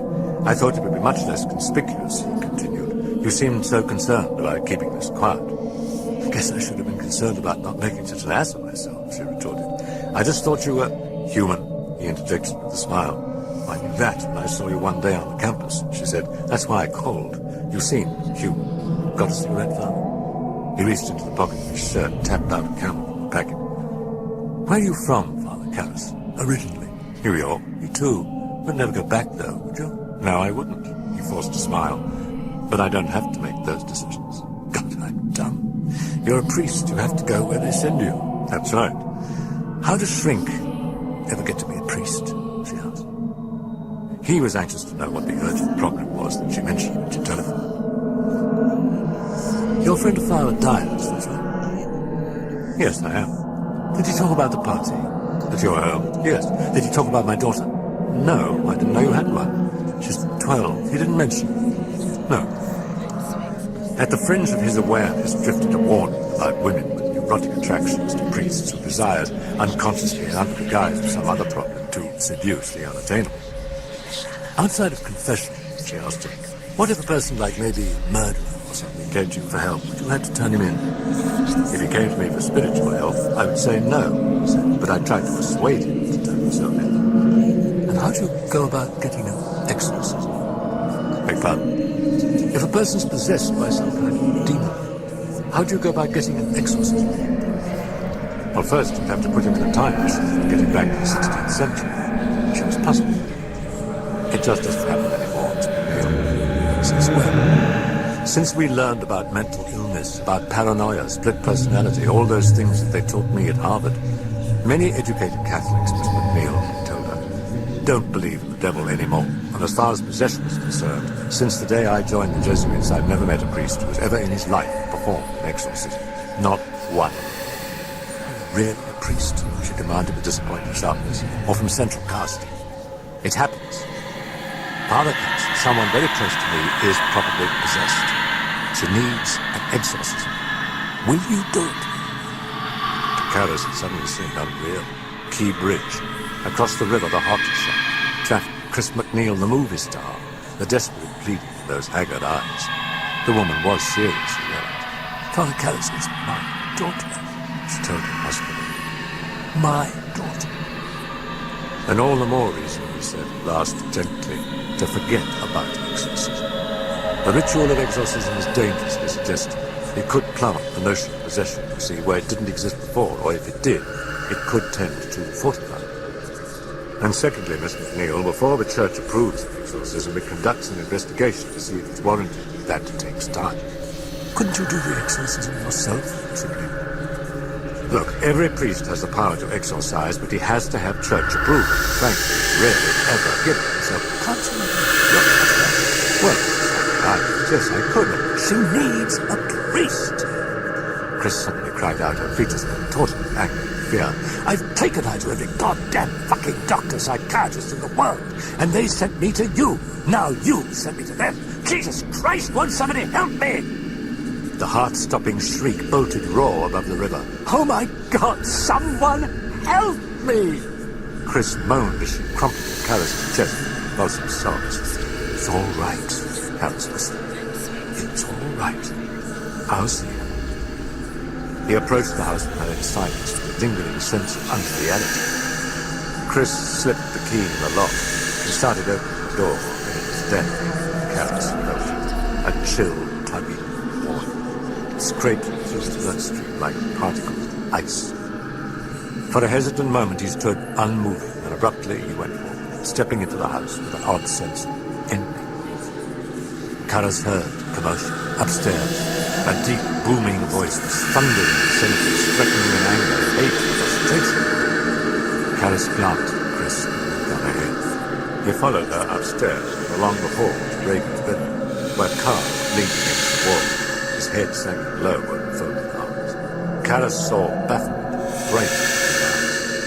The voice in the bedroom, this close, was so loud it almost seemed amplified electronically. It wants no straps still, Carl told Chris. I'll be back in a second, Father, Chris told the priest dully. Karras looked quickly back to the door of Regan's room. The raging voice had been displaced by the long, strident lowing of some animal that might have been a steer.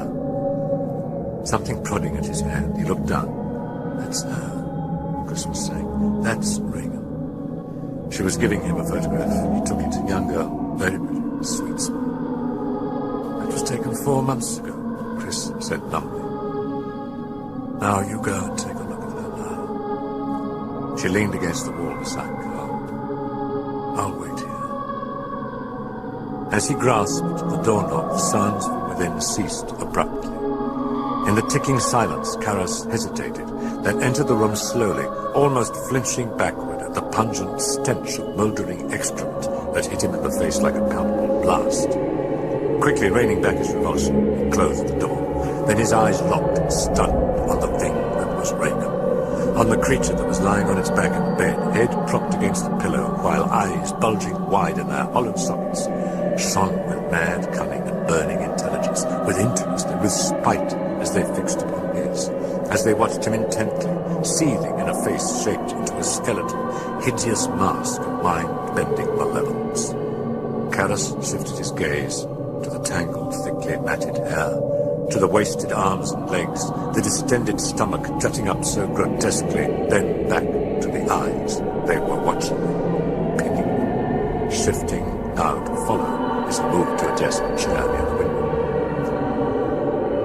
Hello, Regan, said the priest in a warm, friendly tone. He picked up the chair and took it over by the bed. I'm a friend of your mother's. She tells me that you have been feeling too well. He sat down. Do you think you'd like to tell me what's wrong? I'd like to help you. The eyes gleamed fiercely, unblinking, and a yellowish saliva trickled down from the corner of her mouth to her chin. Then her eyes stretched taut into a feral grin, to bow-mouthed mocker. Well, gloated Regan sardonically, and hairs prickled on the back of Karras's neck. So it's you. They said it's you. Well, we've nothing to fear from you at all. Yes, that's right. I'm your friend. I'd like to help, said Karras. You might loosen these straps, then. Regan croaked. She tugged up her wrists so that now Karras noticed that they were bound with a double set of restraining straps. Are they uncomfortable for you? He asked her. Extremely.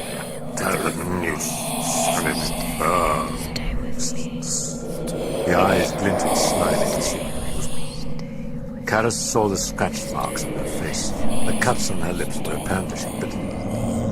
I'm afraid you might hurt yourself. I'm not Regan, she rumbled, still with the hideous grin that now seemed to Karras to be her permanent expression. How incongruous the places of her teeth, she reflected. Oh, I see. Well, then maybe we should introduce ourselves. I'm Damien Karras, said the priest. Who are you? I'm the devil. Ah, good, very good. Karras nodded approvingly. Now we can talk. A little chat, if you like. Very good for the sermon. However, you find that I can talk freely while bound with these straps. I am accustomed to gesture. As you know, I've spent much of my time in Wow, dear Karras. Now kindly undo the straps. What precocity of language, thought mused Karras. He leaned forward in his chair with professional interest. You say you're the devil? He asked. I am. And why don't you just make the straps disappear? That's much too vulgar. Display of power, Karras. Too crude after all. I'm praise. I must prefer persuasion, Karras, togetherness, community, movement. However, if I lose the straps myself, I deny you the opportunity of performing a charitable act. But a charitable act, said Karras, is a virtue. And that's what the devil would want to prevent. So in fact, I'd be helping you now if I didn't undo the straps. Unless, of course, you're already helping me. In that case, perhaps I would undo the straps. How very foxy of you, Karras. If only dear Herod were come to enjoy this. Which Herod? Asked Karras with narrowed eyes. Was she punning on Christ's calling Herod that fox? There were two. You were talking about the king of Judea? The Tetrarch of Galilee. She blasted him with anger and scorching contempt. Then abruptly she was grinning again, cajoling in that sinister voice. Well, you see all these damnable straps of upset me. Undo them. Undo them, and I'll tell you the future. Very tempting. My forte. But then how do I know that you can read the future? I'm the devil. Yes, you say so, but you won't give me proof. You have no faith. Karras stiffened. In what? In me, dear Karras. In me. Something mocking and malicious danced hidden in those eyes. All these proofs, all these signs in the sky. Well now, something very simple might do, offered Karras. For example, the devil knows everything, correct? No. Almost everything, Karras, almost. You see, they keep saying that I'm proud. I'm not. Now, then, what are you up to, fox? The yellowed, bloodshot eyes gleamed craftily. I thought we might test the extent of your knowledge. Oh, yes. The largest lake in South America. James Regan, eyes bulging with glee. Is like this cockeyed. Will that do? No. I'll have to ask something only the devil would know. For example, where is Regan? Do you know? She is here. Where is here? In the plane. Let me see him. Why?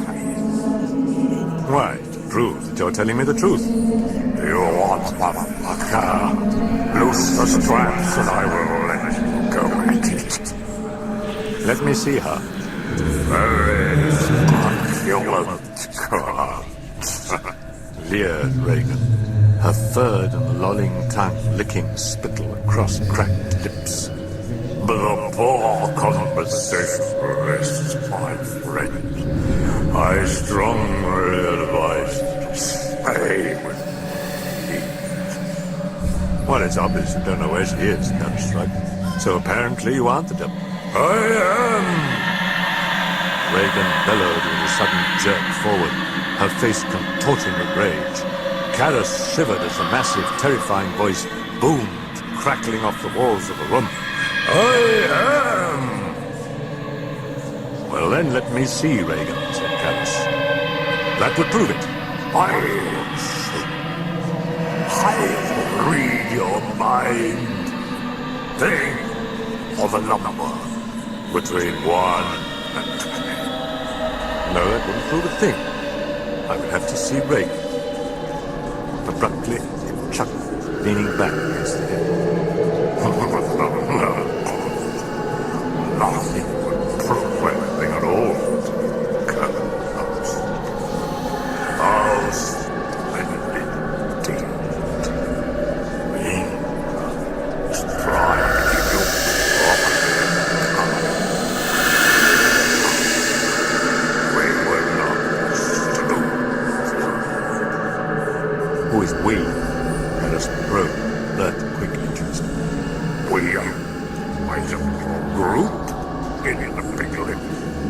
Oh, yes. Quite a stunning order.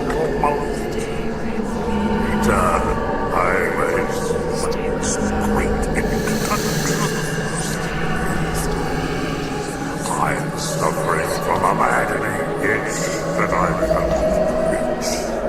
Would you? Moment. No. Just tell me where it itches, and I'll scratch it. Sly. Very sly. A little stink thing. Show me, Regan, and perhaps I'll undo one strap of the Karras. Regan, I get to be thanked. The blurredly rapid remolding of features. Won't you take off these straps? Asked a wheedling voice in a clipped British accent. In a flash, the demonic personality returned. Could you help an old altar boy, father? It croaked, and then threw back its head in laughter. Karras sat stunned, felt the glacial hands at the back of his neck again, more palpable now, more firm. The Regan thing broke off his laughter and fixed him with taunting eyes. Incidentally, your mother is here with us, Karras. Do you wish to leave a message? I will see that you get it. Then Karras was suddenly dodging, a projectile stream of vomit leaping out of his chair. It caught a portion of his sweater and one of his hands. His face now colorless. The priest looked down at me. Regan cackled with glee. His hand dripped vomit onto the rug. If that's true, the priest said numbly. Hi guys, thank you Then so much you for must watching. know my mother's and if you like my first horror sounds, name. please make sure to like and subscribe What is if it? you want to. See you in the next The video. Regan Bye. thing hissed at him, made eyes gleaming, head gently undulating like a cobra's. What is it? Regan lowed like a steer in an angry bellow that pierced the shutters and shivered through the glass of the large bay window. The eyes rolled upward into their sockets. For a time, Karras watched as the bellowing continued. Then he looked at his hand and walked out of the room. Chris pushed herself quickly away from the wall, glancing with distress at the Jesuit's sweater. What happened? Did she vomit? Got a towel? He asked her. There's a bathroom right there, she said, and followed the priest to the bathroom. He unbuttoned the right sleeve of his starched white shirt and rolled it up, exposing a matting of fine brown hairs on a bulging, thickly muscled forearm. Is she taking any nourishment at all? He held his hand beneath the hot water tap to rinse away the vomit. No, Father, just sustagen when she's been sleeping, but she ripped out the tubing. Disturbed, Karras soaped and rinsed his hands. She ought to be in a hospital. I just can't, Chris said. I can't have anyone else involved. Do you think she's possessed? Do you? I don't know. I thought you were the expert. How much do you know about possessions? Just a little that I've read. Some things that the doctors told me. What doctors? At Barringer Clinic. Are you Catholic? No. Your daughter? No. What religion? None, but I... Why did you come to me, then? Who advised it? I came because I'm desperate, she blurted excitedly. No one advised me. Look, I couldn't care less about your motive, he answered. All I care about is doing what's best for your daughter.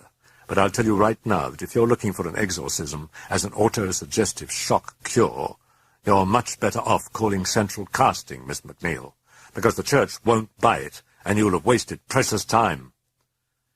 Karras clutched at the towel rack to steady his trembling hands.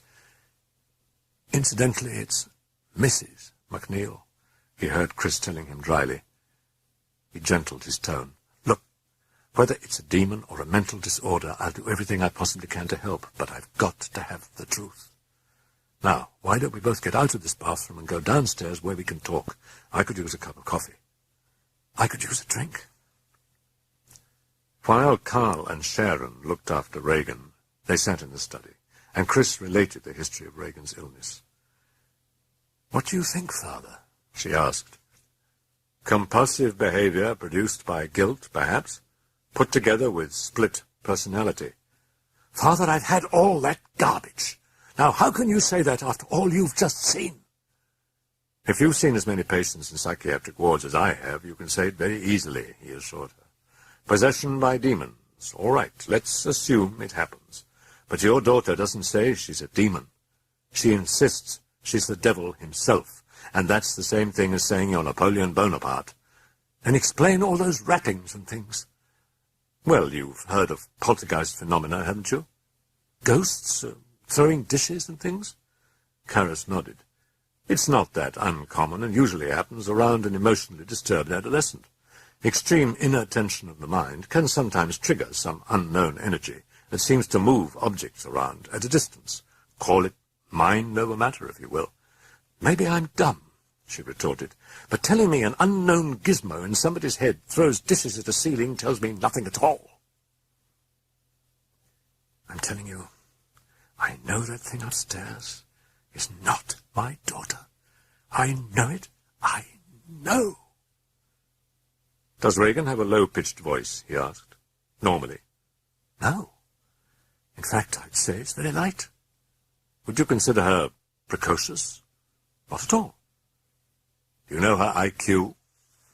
About average. And her reading habit? Nancy Drew and comic books, mostly. And her style of speech right now, how much different would you say it is from normal? Completely. She's never used half of those words. No, I mean the style. Would you have a recording of her voice? Yes, there's a tape of her talking to her father. You want it? Yes, I do. And I'll also need her medical records, especially the file from Barringer. And just one other thing, he added. That book that you mentioned with the section on possession, do you think you can remember now if Regan ever read it prior to the onset of the illness? She concentrated. I seem to remember her reading something the day before the trouble really started. I'm pretty sure. I'd like to see it. May I have it? I'll get it. She was moving from the study. That tape's in the basement, I think. Be right back. Karras walked slowly to the entry hall and stood motionless in the darkness, staring into nothing as he listened to the grunting of a pig from upstairs, to the yelping of a jackal, to hiccups, to hissing. He turned to see Chris flicking on the light. Are you leaving? She came forward with the book and the tape. I'm afraid I've got a lecture to prepare for tomorrow. I'll try to get by here sometime tomorrow afternoon or evening. If anything urgent develops, you call me, no matter what time. She nodded. He could feel her anxiety pounding like waves on an unknown beach. Sooner or later, I'm going to have to tell one of my superiors what I'm up to, especially if I'm going to be coming here at various unusual hours of the night. Do you have to? She frowned at him. I'll tell him only what I have to. Don't worry, he assured her. It won't get around. Okay, she said weakly. He started outside, but then hung in the doorway for a moment. Did your daughter know a priest was coming over? No, nobody knew but me. Did you know that my mother had died just recently? Yes, I'm very sorry. Is Regan aware of it? No, not at all. He examined her features. Try to keep away from your daughter. The more you're exposed to her present behavior, the greater the chance of some permanent damage being done to your feelings about her. She looked at him with a trace of a smile. Good night, Father. Thanks a lot. He studied her for a moment without expression, then quickly moved away. Chris watched from the doorway. She didn't see Kinderman sitting alone in the unmarked car. She closed the door. Damien Karras hurried back to his room with a number of books taken from the shelves of the Georgetown library. Hysteria. He knew that it had to be hysteria. He went to a shelf for his copy of The Roman Ritual, a compendium of rites and prayers. He turned to the general rules for exorcists, looking for the signs of demonic possession. He started to read. He heard a knock. Damien! Come in. It was Dyer.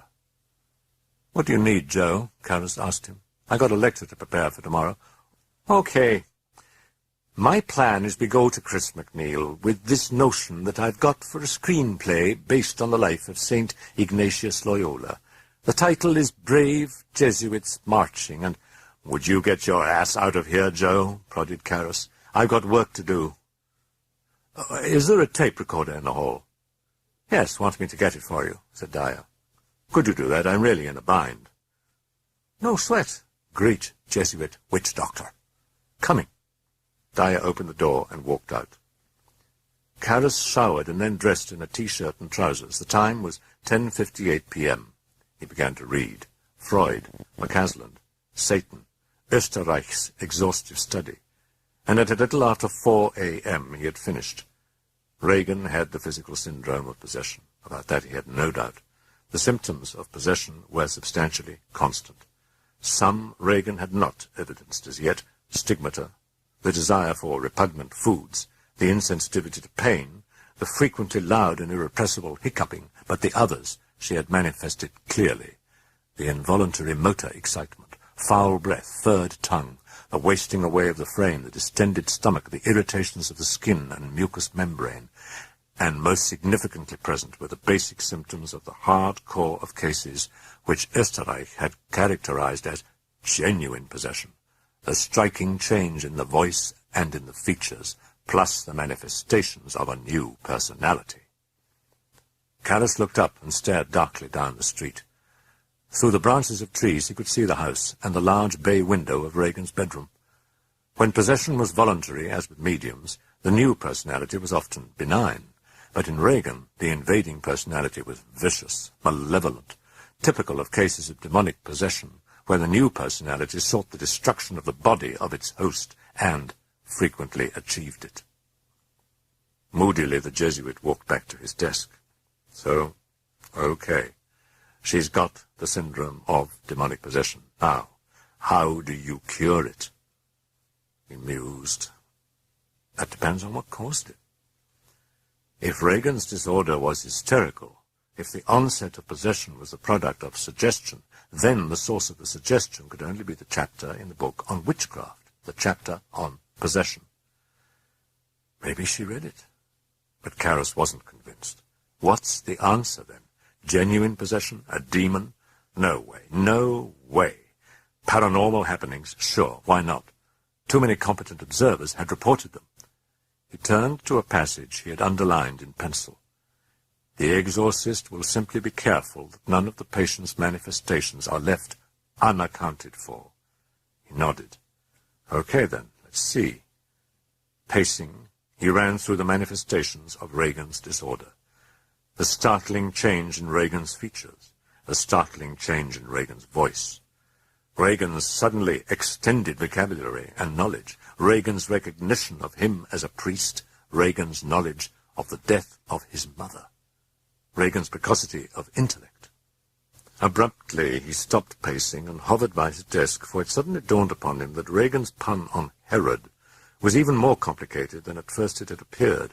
When the Pharisees told Christ of Herod's threats, he remembered Christ had answered them, "Go and tell that fox that I cast out devils." What book had this girl read that had enabled her unconscious mind to simulate the symptoms to such perfection?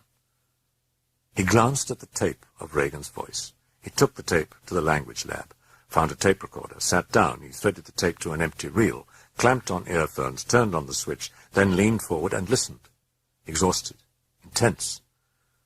For a time, only tape hiss. Then the sweet, clear voice of Regan MacNeil. "Hello, Daddy. This is me.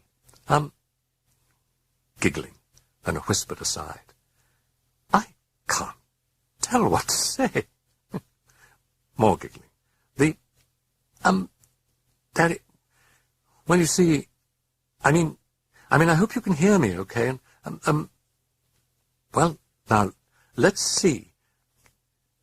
See, first we're in Washington, Daddy, you know? I mean, that's where the president lives. And this house, you know, Daddy, it's... No, wait now, I better start over.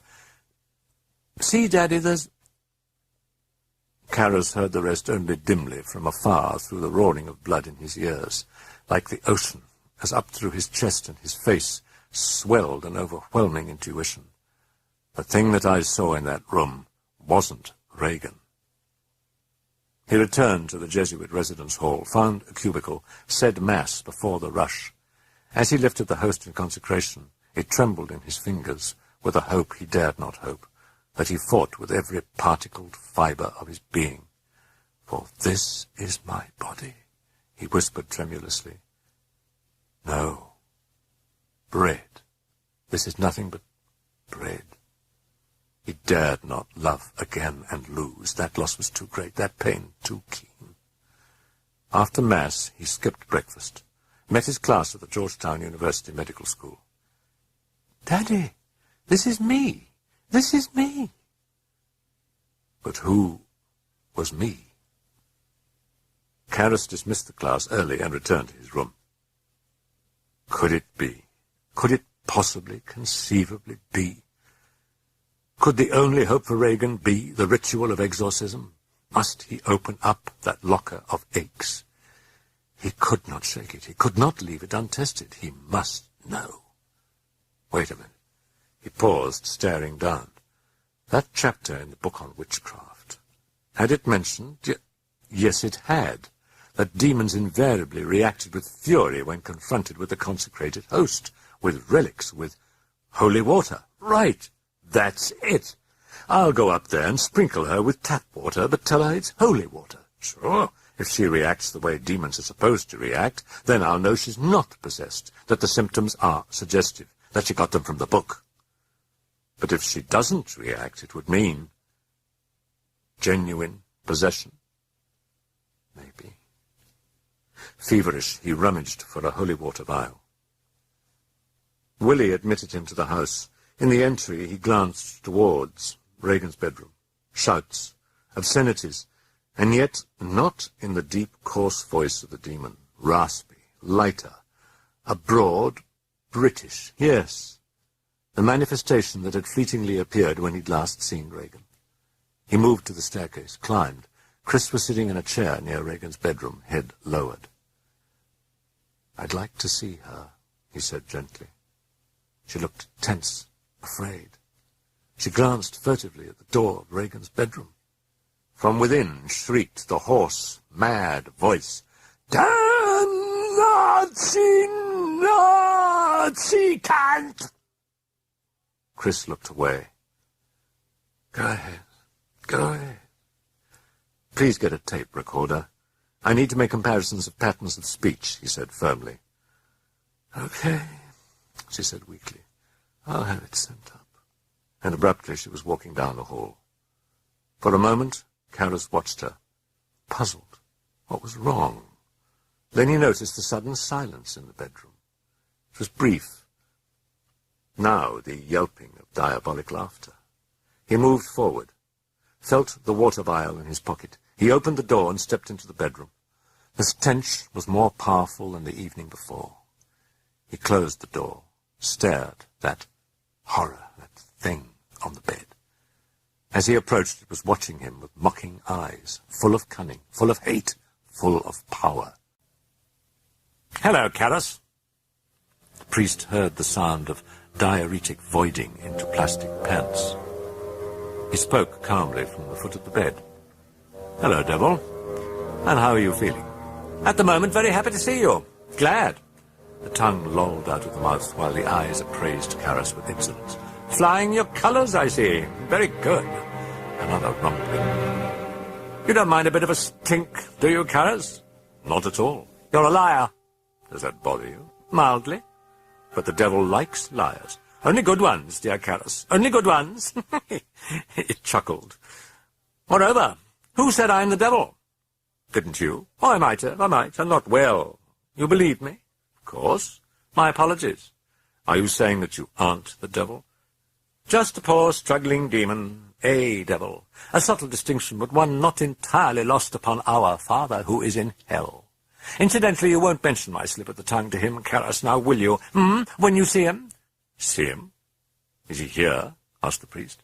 "In the pig? Not at all. Just a poor little family of wandering souls, my friend. You don't blame us for being here, do you? After all, we have no place to go, no home." "And how long are you planning to stay?" The head jerked up from the pillow, contorted in rage as it roared, "Until the piglet dies!" And then, as suddenly, Regan settled back into a thick-lipped, drooling grin. "Incidentally, what an excellent day for an exorcism, Karras." The book. She must have read that in the book. The sardonic eyes were staring piercingly. "Do begin it soon. Very soon." Inconsistent, something off here. "You would like that?" "Intensely." "But wouldn't that drive you out of Regan?"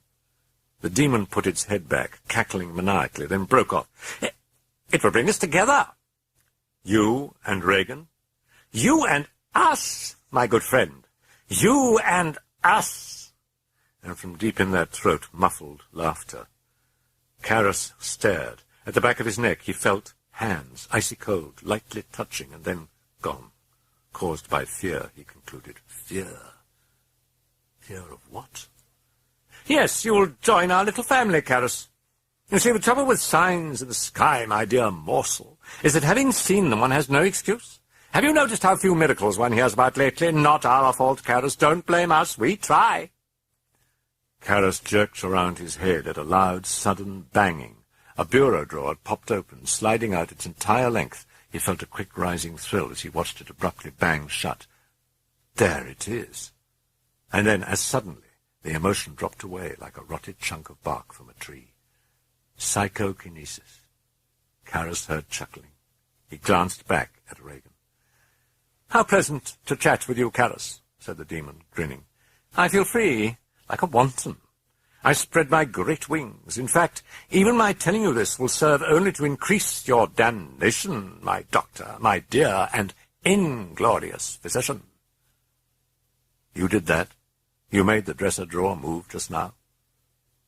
The demon wasn't listening. It had glanced toward the door, toward the sound of someone rapidly approaching down the hall, and now its features changed. "Damned butchering bastard!" it shrieked in the hoarse British-accented voice. "Cunting Hun!" Through the door came Carl, moving swiftly with the tape recorder, setting it down by the bed, eyes averted, and then quickly retreating from the room. "Out, Himmler! Out of my sight! Go and visit your club-footed daughter. Bring her sauerkraut. Sauerkraut and heroin, Thorndyke. She will love it. She will—" Gone. Carl was gone. And now, abruptly, the thing within Regan was cordial, watching Karras as the priest quickly set up the tape recorder, looking for an outlet, plugged it in, threaded tape. "Oh, yes, hello, hello, hello. What's up?" it said happily. "Are we going to record something, Padre? Oh, how fun. I do love to play act, you know. Oh, immensely." "I'm Damien Karras," said the priest as he worked. "And who are you?" "Are you asking for credits now, ducks? Damn cheeky of you, wouldn't you say?" "I was Puck in the junior class play." It glanced round. "Where's a drink, incidentally? I'm parched." The priest placed the microphone gently on the nightstand. "If you'll tell me your name, I'll try to find one." "Yes, of course."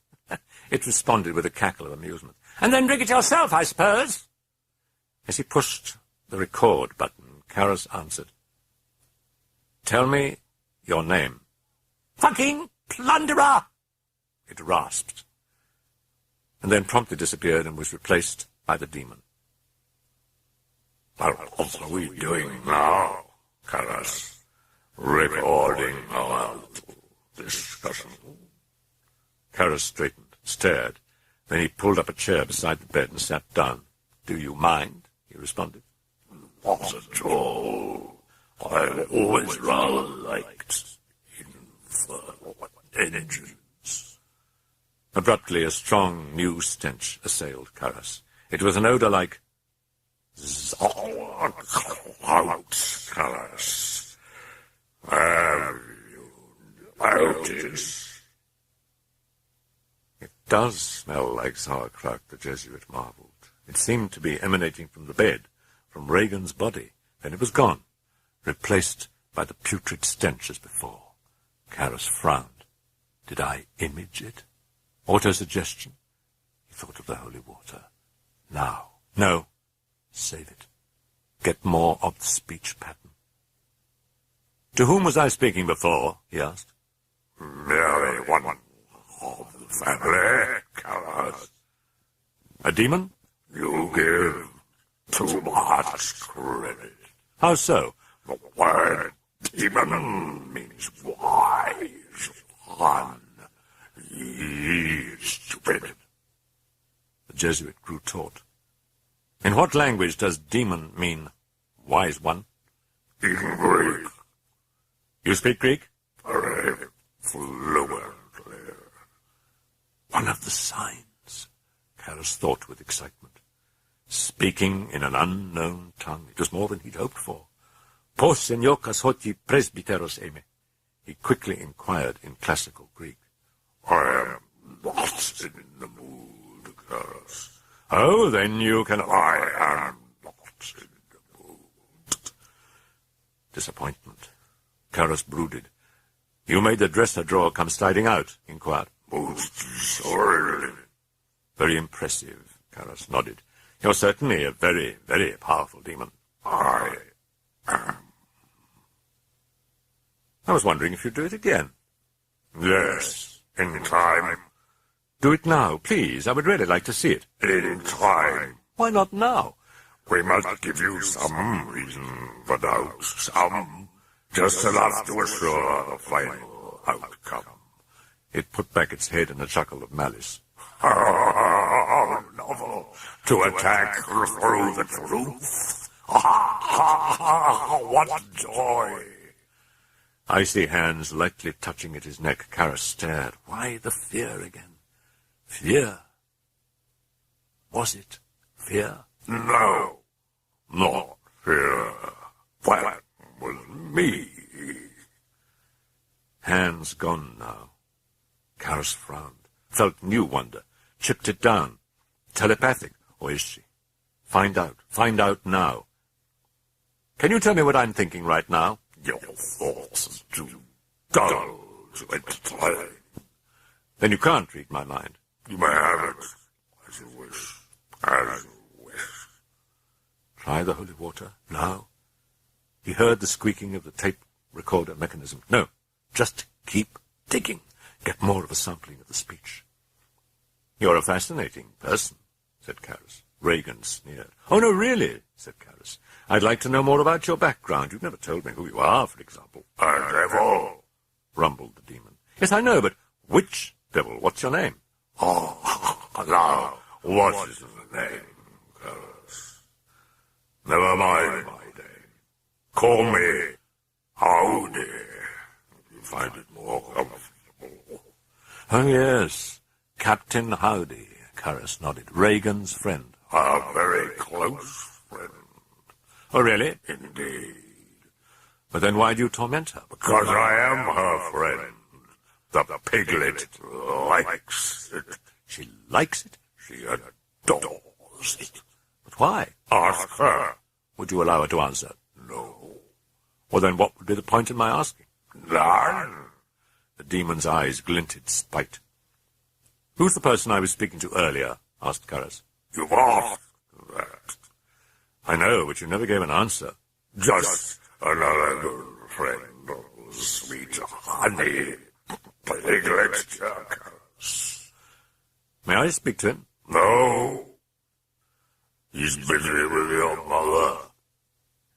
She's sucking his cock to the bristles, Karras, to the root. Marvelous tongue. Your mother. Good mouth. It was gleaming at him, mocking, and Karras felt a rage sweeping through him, a tremor of hatred that the priest quickly realized with a start was directed not at Regan, but at the demon. The demon? What the hell is the matter with you, Karras? The Jesuit, gripped calm by its edges, breathed deep and then stood up and slipped the vial of water from the pocket of his shirt. He uncorked it.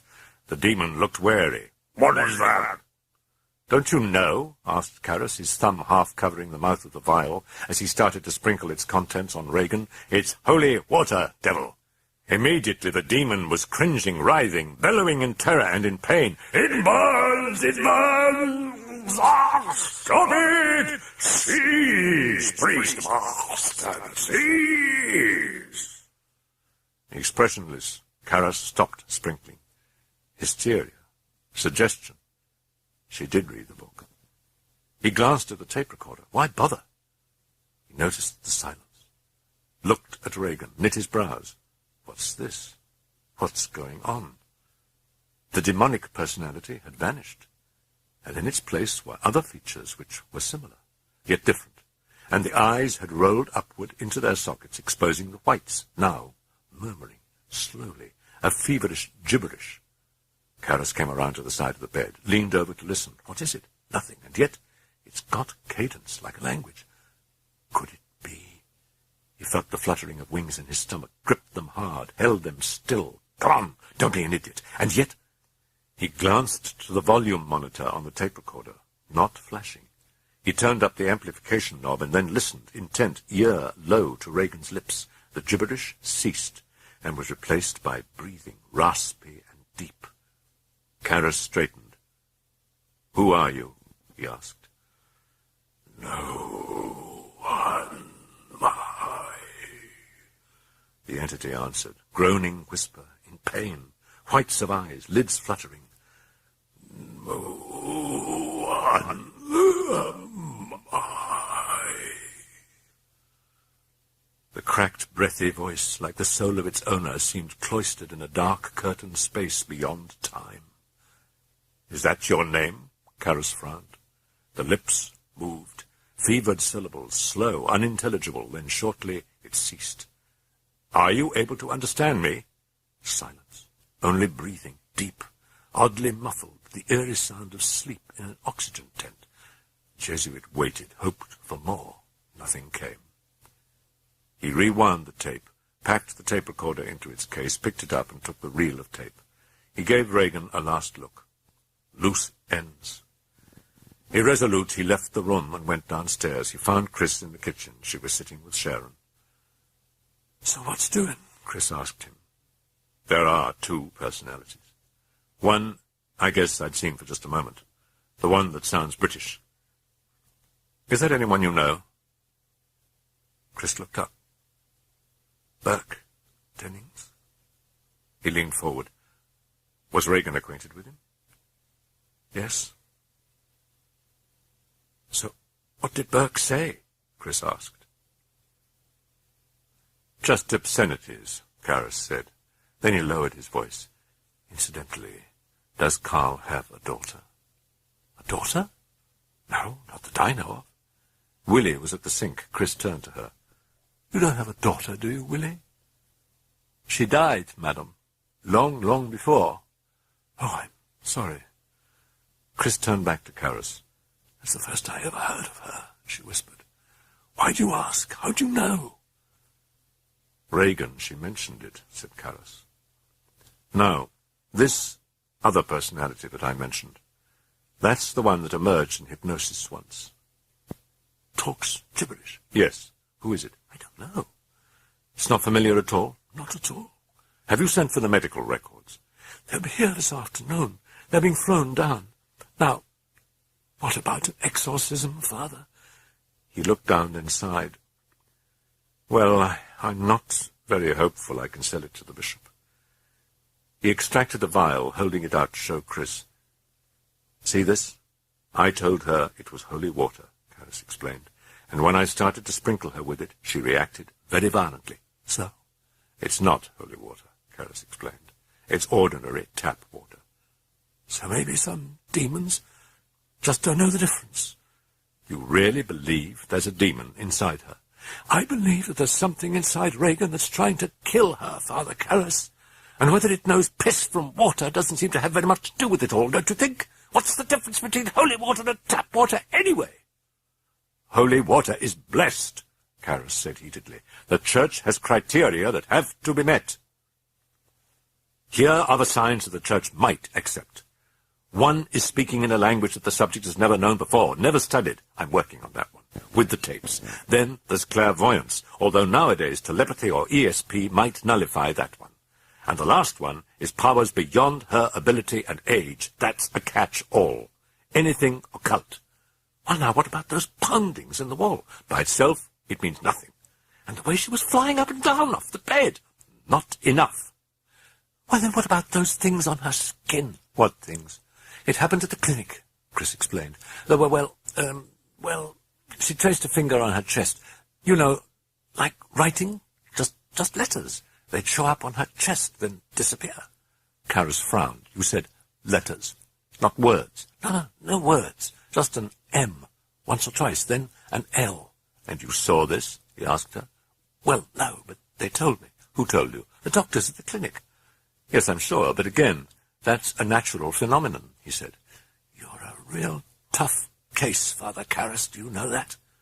Look, maybe this will help you to understand, he said. The Church, not me, the Church, once published a statement, a warning to exorcists. I read it last night. And what it said was that most of the people who are thought to be possessed or whom others believe to be possessed, and now I'm quoting, are far more in need of a doctor than of an exorcist. Let me wait and check the records from the clinic. Chris nodded. Could I borrow your car for a while? He asked. You could borrow my life for a while, she murmured. Just get it back by Thursday. When she'd given him the keys, he went across the street to Chris's parked car. Climbing in, he heard Carl calling out, "You are going which way, Father Karras?" "DuPont Circle." "Ah, good. You could drop me, please, Father? I go to see a film, a good film." They reached DuPont Circle, where they came to a traffic signal and stopped. "I get off here, Father Karras," Carl said. "I can catch here the bus." He climbed out. "Father, thank you very much. I appreciate." He watched the car until it disappeared around the bend. Then he ran for a bus, boarded, took a transfer, changed buses, rode in silence until finally he debarked at a northeast tenement section of the city, where he walked to a crumbling apartment building and entered. Carl paused at the bottom of the gloomy staircase, smelling acrid aromas from efficiency kitchens.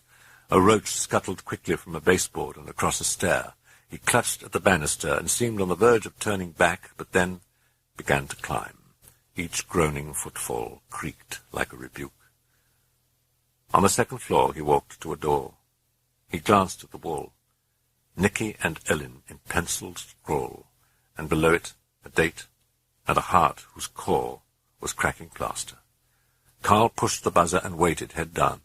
From within, a squeaking of bed springs, irritable muttering, then a sound that was irregular, the dragging clump of an orthopedic shoe, and as a woman in a slip scowled out through the aperture, a cigarette dangling from her mouth.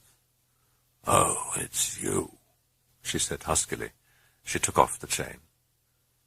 Carl met the eyes that were shifting hardness, that were haggard wells of pain and blame, glimpsed briefly the dissolute bending of the lips, and the ravaged face of a youth and beauty buried alive in 1,000 motel rooms, in 1,000 awakenings from restless sleep with stifled cry at remembered grace. "Come on, tell him to fuck off," a coarse male voice from within the apartment slurred. The girl turned to Carl. "You drunk, Pop. You better not come in." Carl nodded. The girl's hollow eyes shifted down to his hand as it reached to a back trouser pocket. "How's Mama?" she asked him, eyes on the hands that were dipping in the wallet, hands counting out tens. "She is fine," he nodded tersely. "Your mother is fine." As he handed her the money, she began to cough rackingly. She threw up a hand to her mouth. "Fucking cigarettes!" she choked out. Carl stared at the puncture scabs on her arm. "Thanks, Pop." He felt the money being slipped from his fingers. "Jesus, hurry it up!" growled the boyfriend from within. "Listen, Pop, we better cut this kind of short. Okay? You know, he gets... "Elvira, there is a clinic in New York now," he whispered at her pleadingly. She was grimacing, trying to break free from his grip. "Oh, come on." "I will send you. They help you. You don't go to jail. It is—" "Jesus, come on, Pop!" she screeched, breaking free from his clutch. No, please, it is—" She slammed the door in his face. From within the apartment came muffled conversation, then a cynical, ringing woman's laugh. It was followed by coughing.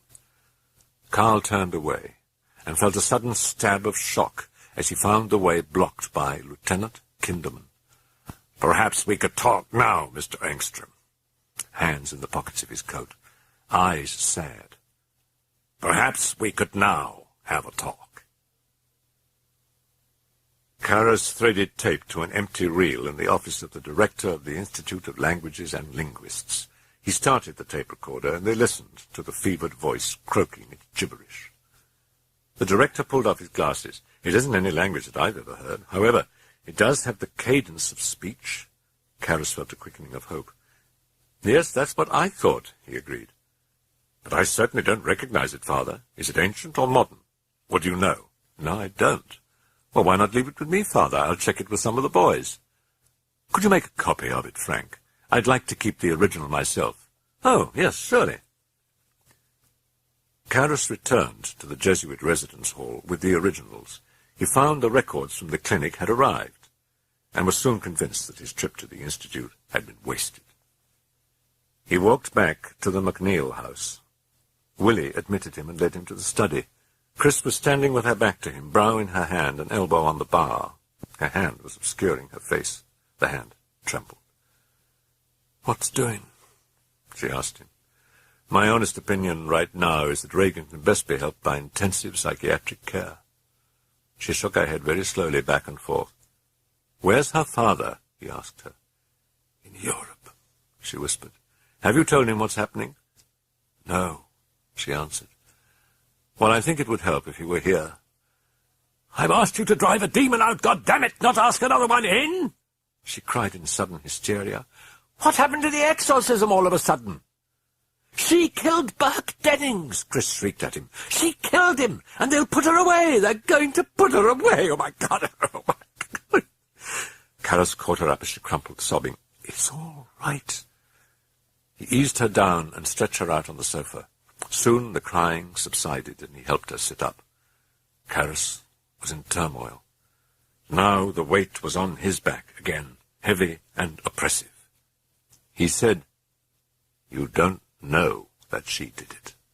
"She told me that she did it," Chris intoned. He had another thought. "You think Dennings brought the book upstairs? Or was it there?" "I think it was already there," Chris answered. "Chris, where's this Dr. Klein?" "In Roslin." "In the medical building?" "Yes."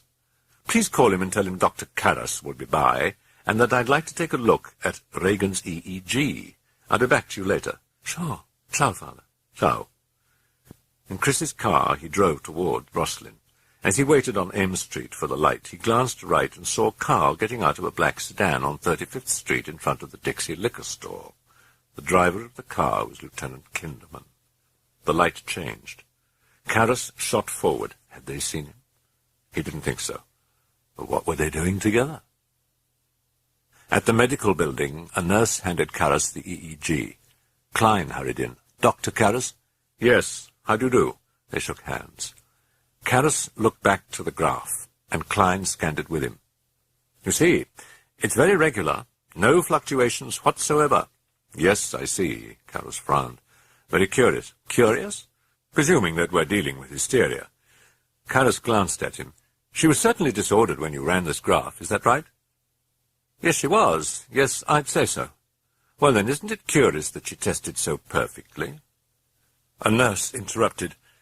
"Yes, I'm coming," sighed Klein. "Sorry, got to run." Karras went back to his study of the graph, finished, then returned it to the nurse in reception. It was something he could use with the bishop as an argument that Regan was not a hysteric and therefore conceivably was possessed.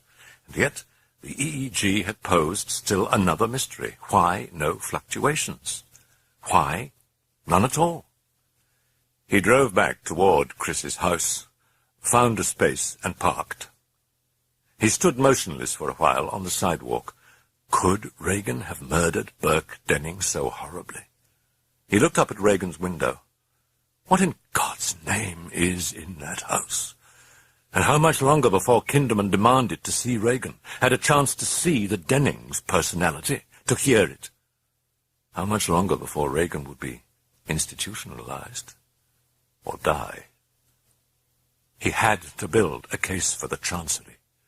He walked to Chris's house. He rang the doorbell. Willie let him in. "Mrs. taking little nap now," she said. He walked by her and up to Regan's bedroom. He entered and saw Carl in a chair by the window, his arms folded, watching Regan. Karras walked up beside the bed and looked down. The whites of the eyes like milky fog, the murmurings, spells from another world. Karras began to unfasten one of Regan's restraining straps. "Father, no!" Karl vigorously yanked back the priest's arm. "Very bad, Father. Strong. It is strong. Leave on stress." Now he knew that in strength was not theory, it was a fact. She could have done it. Could have twisted Denning's neck around. Ich möchte Sie etwas fragen, Engstrom. With a stab of discovery and hot-surging hope, Karras jerked around his head and looked down at the bed. The demon grinned mockingly at Karl. Tanzt Ihre Tochter gern? German. It had asked if Karl's daughter liked to dance. "Karl, you'd better step outside," Karras advised him. "No, I stay." "You will go, please," the Jesuit said firmly. Karl gave way and hurried from the room. The laughter had stopped. Karras turned back. The demon was watching him. It looked pleased. "So back. I'm surprised. I would think the embarrassment over the holy water might have discouraged you from returning. But then I forget that a priest has no shame." Karras forced himself to think clearly. He knew that the language test in possession required intelligent conversation as proof that whatever was said was not traceable to buried linguistic recollection. "Sprechen Sie Deutsch?" asked Karras warily. "War games? "Sprechen Sie Deutsch?" Natürlich. Mirabile dictio. Wouldn't you agree?" The Jesuit's heart leaped up, not only German, Latin, and in context. "Quod nomen mihi est?" he asked. "What is my name?" Karras. And now the priest rushed on with excitement. "Ubi sum? Where am I?" Cubiculo. "In a room." "Et ubi est cubiculum? And where is the room?" In Domo. "In a house." "Ubi est Burke Dennings? Where is Burke Dennings?" Mortuus. "He is dead." "Quomodo mortuus est? How did he die?" Inventus est capite reverso. He was found with his head turned around. "Quis occidit eum? Who killed him?" Regan. "Quomodo ea occidit illum? Die mihi exacte. How did she kill him? Tell me in detail." Well, sufficient excitement for a moment, sufficient altogether. Though, of course, it will occur to you, I suppose, while you were asking your questions in Latin, you were mentally formulating answers in Latin. All unconscious, of course. Yes, whatever would we do without unconsciousness? You say I'm driving at Karras. I cannot speak Latin at all. I read your mind. I merely plucked the responses from your head. Karras felt an instant dismay as his certainty crumbled. Yes, I knew that would occur to you, Karras. That's why I'm fond of you. That is why I cherish all reasonable men. The Jesuit's mind raced rapidly. Question that you don't know the answer to. He could check the answer later to see if it was correct. He waited for the laughter to ebb before he spoke. Quam profundus est imus oceanus Indicus? What is the depth of the Indian Ocean at its deepest point? La plume de martante. Responde latine. Bonjour. Bonne nuit. Quam... Karras broke off as the eyes rolled upward into their sockets and the gibberish entity appeared. Karras demanded, "Let me speak to the demon again." No answer. "Quis est tu?" he snapped. A hiccup, breathing, a hiccup, breathing. "Let me speak to Burke Dennings." The hiccuping, regular and wrenching, continued. Karras shook his head. Then he walked to a chair and sat on its edge. Time passed. He looked over at Regan. No hiccuping. Silent. Sleeping? He walked over to the bed and looked down. Eyes closed. Heavy breathing. He felt her pulse, then examined her lips. They were parched. At last, he left the room. He went down to the kitchen in search of Sharon. Karras found her. "You're her tutor?" "Yes, that's right." "Have you taught her any Latin?" "No, I haven't." "Any German?" "Only French." "What level? La plume de ma tante?" "Pretty much." "But no German or Latin?" "Oh, no." "But the Engstroms, don't they sometimes speak German?" "Oh, sure."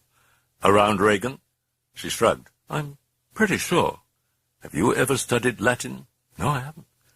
"But you recognize the general sound?" "Oh, sure." "Has she ever spoken Latin in your presence?" "No, never." "Any language at all?" "Well, I might have imagined it. I could have sworn I heard her talking in Russian." Karras stared. "Do you speak it?" he asked, throat dry. She shrugged. "Oh, well, so-so. I just studied it in college, that's all." Karras sagged. "She did pick the Latin from my brain." He looked blearily at Sharon. "I'm going over to the residence," he told her. "As soon as Regan's awake, I'd like a call." "Yes, I'll call you." He crossed to the residence and saw a message slip on the floor. He picked it up from Frank. The tapes. Home number. "Please call." He picked up the telephone. "What's the story, Frank? What have you found?" "The two different voices on the tapes are probably separate personalities." "Probably. Well, I wouldn't want to swear to it in court. In fact, I'd have to say the variance is really pretty minimal." "Minimal," Karras repeated. "And what about the gibberish? Is it a language or not?" "Oh, I'd say it was a language, all right." Karras stiffened. "What's the language?" he asked. "English?" For a moment, Karras was mute. "Frank, we seem to have a very poor connection, or would you like to let me in on the joke?" "Put your tape on the machine and play it backward, and I'll talk to you tomorrow. Good night, Father." "Night, Frank." He played the tape in reverse. He heard his voice speaking backward. Then Regan, or someone, in English. Merrin, Karras, be us, let us." English, senseless, but English. He listened to it all, then rewound and played the tape through again, and then realized that the order of speech was inverted. He made a transcription on a sheet of paper, reversing the order of the words. Then he leaned back and read it. "Danger, not yet, will die. Little time. Let her die. No, no, sweet. It is sweet in the body. I feel. Better than the void. I fear the priest. Give us time. Fear the priest. He is... No, not this one. The one who... Indecipherable. He is ill. Ah, the blood. Feel the blood. How it sings? Here Karras asked, "Who are you?" With the answer, "I am no one. I am no one." Then Karras, "Is that your name?" And then, "I have no name. I am no one. Many. Let us be. Let us warm in the body. Do not..." Indecipherable. From the body into void, into indecipherable. Leave us, let us be, Karras. Merrin? Again and again he read it over, haunted by its tone, by the feeling that more than one person was speaking, until finally repetition itself dulled the words into commonness. Not an unknown language. And writing backward with facility was hardly paranormal or even unusual, but speaking backward, adjusting and altering the phonetics so that playing them backward would make them intelligible, wasn't such performance beyond the reach of even a hyperstimulated intellect? He drifted into motionless, dark granite sleep. The ringing of a telephone awakened him. He reached for the telephone. Answered. Sharon. Would he come to the house right away? He splashed cold water on his face and went out into the street. Sharon met him at the door. "Sorry, Father," she whispered as he entered, "but I thought you ought to see this." He followed her up the stairs to Regan's bedroom. Entering, the Jesuit felt chilled to the bone. The room was icy. He frowned at Sharon, and she nodded at him. "Yes, the heat's on," she whispered. Regan seemed to be in a coma, heavy breathing, motionless. The nasogastric tube was in place, the sustagen seeping slowly into her body. Beads of perspiration on Regan's forehead, her hands gripped firmly in the restraining straps. Sharon was bending, gently pulling the top of Regan's pajamas wide apart, and an overwhelming pity hit Karras at the sight of the wasted chest, the protruding ribs, where one might count the remaining weeks or days of her life. He felt Sharon's haunted eyes upon him. She whispered, "Just keep looking at her chest." His brows knitted tightly as he saw something happening to the skin. A faint redness, but in sharp definition, like handwriting. He peered down closer. "There, it's coming," whispered Sharon. Abruptly, the gooseflesh on Karras's arm was not from the icy cold in the room, was from what he was seeing on Regan's chest, was from bas-relief script, rising up in clear letters of blood-red skin. 2 words. "Help me." "That's her handwriting," whispered Sharon. At 9 o'clock that morning, Damien Karras came to the president of Georgetown University and asked for permission to seek an exorcism. He received it, and immediately afterward went to the bishop of the diocese. "You're convinced that it's genuine?" the bishop asked. "I've made a prudent judgment that it meets the conditions set forth in the ritual," answered Karras. "You would want to do the exorcism yourself?" asked the bishop. "Yes, of course," answered Karras. "Have you ever been involved with this sort of thing before?" "No, I haven't." "Well, it might be best to have a man with experience. There aren't too many, of course, but let me see who's around. I'll call you as soon as we know." When Karras had left him, the bishop called the president of Georgetown University. "And what about the exorcist? Any ideas? I'm blank." "Well, now, Lancaster Merrin's around. He was working on a dig around Nineveh, but he came back around 3 months ago. He's at Woodstock, working on another book. Don't you think he's too old, though? How's his health?" "Well, it must be all right, or he wouldn't still be running around digging up tombs. Besides, he's had experience." "When was that?" "Oh, maybe 10 or 12 years ago, I think, in Africa. Supposedly the exorcism lasted for months. I heard it damn near killed him." "Well, in that case, I doubt that he'd want to do another one." "We do what we're told here. All the rebels are over with you seculars." "Well, what do you think?" "Look, I'll leave it up to you and the provincial." Early that silently waiting evening, a young scholastic preparing for the priesthood wandered the ground of Woodstock Seminary in Maryland. He found him on a pathway, strolling through a grove. He handed him a telegram. The old man thanked him, serene, eyes kindly, then turned and renewed his contemplation, continued his walk through a nature that he loved. Now and then he would pause to hear the song of a robin, to watch a bright butterfly hover on a branch. He did not open and read the telegram. He knew what it said. He had known. He had read it in the dust of the temples of Nineveh. He was ready. He continued his farewells. In the breathing dark of his quiet office, Kinderman brooded above his desk. Below him were records, transcripts, exhibits, police files, crime lab reports, scribbled notes.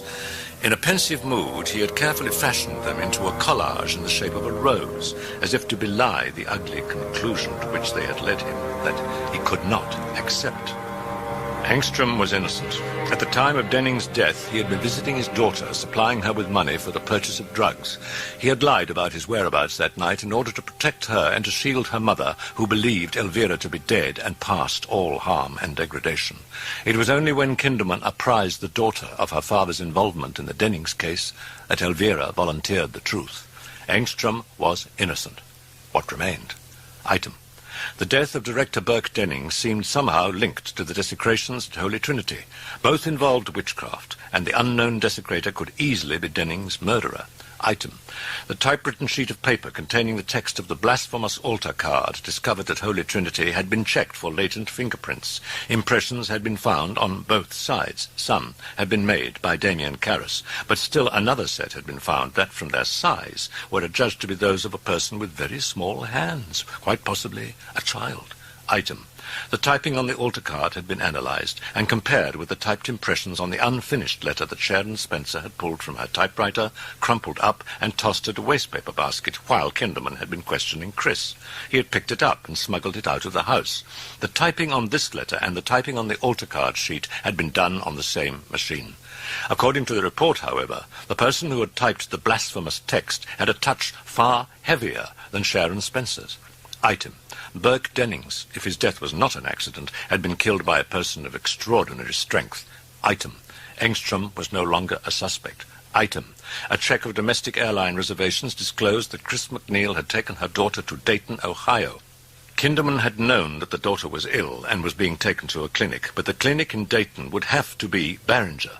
Kinderman had checked, and the clinic confirmed that the daughter had been in for observation. Though the clinic refused to state the nature of the illness, it was obviously a serious mental disorder. Item. Serious mental disorders at times cause extraordinary strength. Kinderman went down to the garage, got into the unmarked black sedan, and drove to the Georgetown area, where he parked and sat. Sat, staring at Regan's window. Should he knock at the door and demand to see her? He rubbed at his brow. William F. Kinderman, you are sick. You are ill. Go home. Take medicine. Sleep. A cab pulled up to the house. He started the engine and turned on the windshield wipers. From the cab stepped a tall old man. He paid the driver, turned, and stood motionless, staring at the house. The cab pulled away, and Kinderman quickly pulled out to follow. The detective blinked his lights at the taxi. Inside, at that moment, Karras and Carl pinned Regan's arms, while Sharon injected her with Librium, bringing the total amount injected in the last 2 hours to 400 milligrams. Karras would assist the exorcist, Lancaster Merrin, the Chancery Office told him. The news had stunned him. Merrin, the philosopher, the soaring, staggering intellect. His books had stirred ferment in the church, for they interpreted his faith in the terms of science, in terms of a matter that was still evolving, destined to be spirit and joined to God. Karras had telephoned Chris at once to convey the news, and told her not to expect too much. He knew that an exorcism often took weeks, even months, knew that frequently it failed altogether. He himself had been the natural choice for exorcist, yet the bishop had passed him over. Why? Because Merrin had done this before. He recalled that exorcists were selected on the basis of piety and high moral qualities. That a passage in the Gospel of Matthew related that Christ, when asked by his disciples the cause of their failure in an effort at exorcism, had answered them, "Because of your little faith." The provincial had known about his problem. So had the president, Karras reflected. Had either told the bishop? He felt somehow unworthy, incompetent, rejected. It stung, unreasonably. It stung. He held Regan while Sharon administered the Librium injection that now brought the total dosage up to 500 milligrams. He went down to the kitchen, where he found Chris sitting alone at the table. She was pouring brandy into her coffee. The shouts above finally ceased. "I guess the Librium took hold," he said gratefully. chiming of the doorbell. Chris got up abruptly and went to the living room. She parted a curtain and peered furtively through the window at her caller. Thank God, not Kinderman. She was looking instead at a tall old man in a threadbare raincoat, his head bowed patiently in the rain. He carried a worn, old-fashioned valise. Chris walked to the entry hall. She opened the door. The man's hat brim obscured his face.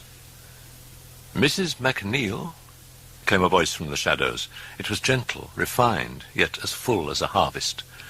Suddenly she was looking into eyes that overwhelmed her, that shone with intelligence and kindly understanding, with serenity that poured from them into her being like the waters of a warm and healing river, whose source was both in him, yet somehow beyond him, whose flow was contained and yet headlong and endless.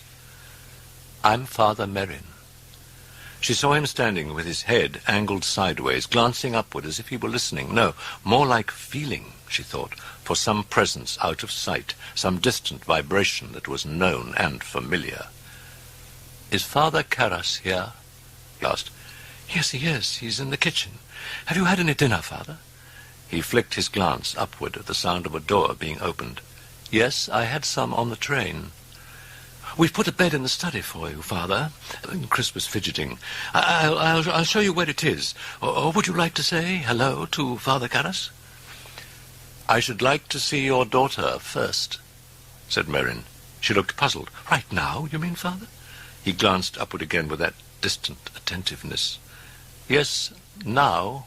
I think now." "Gee, I'm sure she's asleep." "I think not." Suddenly, Chris flinched at a sound from above, at the voice of the demon, booming and yet muffled, croaking like amplified premature burial. "Merrin."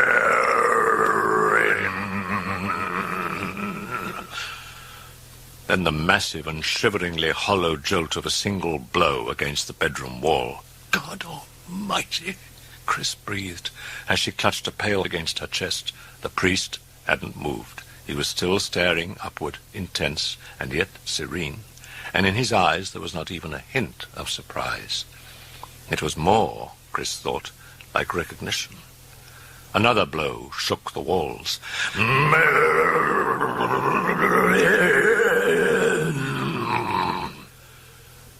The Jesuit moved slowly forward, oblivious of Chris, of Carl, stepping from the study, of Karras, emerging bewildered from the kitchen while the nightmarish poundings and croakings continued. He went calmly up the staircase, slender hand like alabaster sliding upward on the banister.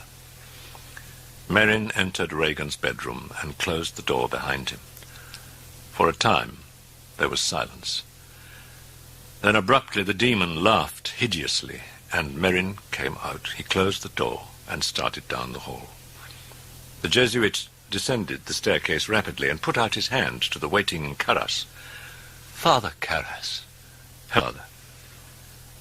Merrin had clasped the other priest's hand in both of his. He was squeezing it, searching Karras's face with a look of gravity and concern, while upstairs the laughter turned to vicious obscenities directed at Merrin. "You look terribly tired," he said. "Are you tired?" "Not at all. Why do you ask?" "I should like you to go to the residence, Damien, and gather up a cassock for myself, 2 surplices, a purple stole, some holy water, and 2 copies of the Roman ritual. I believe we should begin." Karras frowned. "You mean now? Right away?" "Yes, I think so." Karras stepped out into the rainy night. Merrin glanced back to Chris. "You don't mind if we begin right away?" he asked softly. She'd been watching him, glowing with relief at the feeling of decision and direction and command, rushing in like a shout in sunlit day. "No, I'm glad," she said gratefully. "You must be tired, though, Father. Would you like a cup of coffee?" "Yes, I would," he said warmly. "Thank you." Something heavy had been gently brushed aside, told to wait. "If you're sure it's no trouble." She led him to the kitchen, and soon he was leaning against the stove, a mug of black coffee in his hand. "Want some brandy in it, Father?" Well, the doctors say I shouldn't, he said, and then he held out the mug. But, thank God, my will is weak. For minutes, she and Merrin spoke of homely things, little things. Finally, Sharon appeared, and only then did Merrin move to leave. He put his hand on Chris's shoulder and squeezed it reassuringly. Chris felt a power and warmth flowing into her. Peace. She felt peace. And an odd sense of safety, she wondered. You're very kind. His eyes smiled. Thank you. He removed his hand and watched her walk away. As soon as she was gone, a tightening pain seemed to clutch at his face. He entered the study and closed the door. From a pocket of his trousers, he slipped out a tin, opened it, extracted a nitroglycerine pill, and placed it carefully under his tongue. Chris entered the kitchen. What happened, Sharon? She asked, when Father Merrin walked in upstairs. Sharon shifted her far-away gaze to a point in space between doubt and remembrance. Strange. They only... She paused. Well, they only just stared at each other for a while, and then Regan, that thing, it said, this time you're going to lose. Sharon had angled her head up as if she were listening. Chris glanced upward and heard it too, the silence, the sudden cessation of the raging of the demon, yet something more, something, and growing. You feel it too? Asked Sharon. Chris nodded. The house, something in the house, a tension, a gradual thickening of the air, a pulsing like energies slowly building up. The lilting of the door chimes sounded unreal. Sharon opened the door. It was Karras carrying a cardboard laundry box. Father Merrin's in the study, she told him. Karras moved quickly to the study and entered with the box. Merrin, in trousers and T-shirt, kneeled in prayer beside the rented bed, his forehead bent low to his tight-clasped hands. Karras stood rooted for a moment, as if he had suddenly encountered his boyhood self with an altar boy's cassock draped over an arm. He moved to the sofa and soundlessly laid out the contents of the box. As he glanced toward Merrin, he saw the priest blessing himself, and he hastily looked away, reaching down for the larger of the white cotton surplices. He began to put it on over his cassock. He heard Merrin rising, and then, "Thank you, Damien." Karras reached for a sweater. "I thought you might wear this under your cassock, Father. The room gets cold at times." Merrin touched the sweater lightly with his hands. "That was thoughtful of you, Damien." Karras picked up Merrin's cassock from the sofa and watched him pull the sweater down over his head, and only now, and very suddenly, while watching this homely prosaic action, did Karras feel the staggering impact of the man, of the moment, of a stillness in the house, crushing down on him, choking off breath. "You're familiar with the rules concerning exorcism, Damien?" "Yes, I am," answered Karras. "Especially important is the warning to avoid conversations with the demon." The demon. He'd said it so matter-of-factly, thought Karras. "We may ask what is relevant," said Merrin, "but anything beyond that is dangerous, extremely. Especially do not listen to anything he says. The demon is a liar. He will lie to confuse us, but he will also mix lies with the truth to attack us. The attack is psychological, Damien, and powerful. Do not listen. Remember that. Do not listen." The exorcist added, "Is there anything at all you would like to ask now, Damien?" Karras shook his head. "No, but I think it might be helpful if I gave you some background on the different personalities that Regan has manifested. So far, there seem to be 3. "There is only one," said Merrin softly. A haunted expression came into his eyes. Then he reached for the copies of the Roman ritual and gave one to Karras. "We will skip the litany of the saints. You have the holy water." Karras slipped the slender cork-tipped vial from his pocket. Merrin took it, then nodded serenely toward the door. "If you will lead, please, Damien." Upstairs, Karras opened the door and almost reeled back from the blast of stench and icy cold. In a corner of the room, Carl sat huddled in a chair. The Jesuit quickly flicked his glance to the demon in the bed. Its gleaming eyes stared beyond him to the hall. They were fixed on Merrin. Karras moved forward to the foot of the bed, while Merrin walked slowly, tall and erect, to the side. There he stopped and looked down into hate. A mothering stillness hung over the room. Then Regan licked a wolfish, blackened tongue across her cracked and swollen lips. Well, proud scum, at last you've come. The old priest lifted his hand and traced the sign of the cross above the bed, and then repeated the gesture toward all in the room.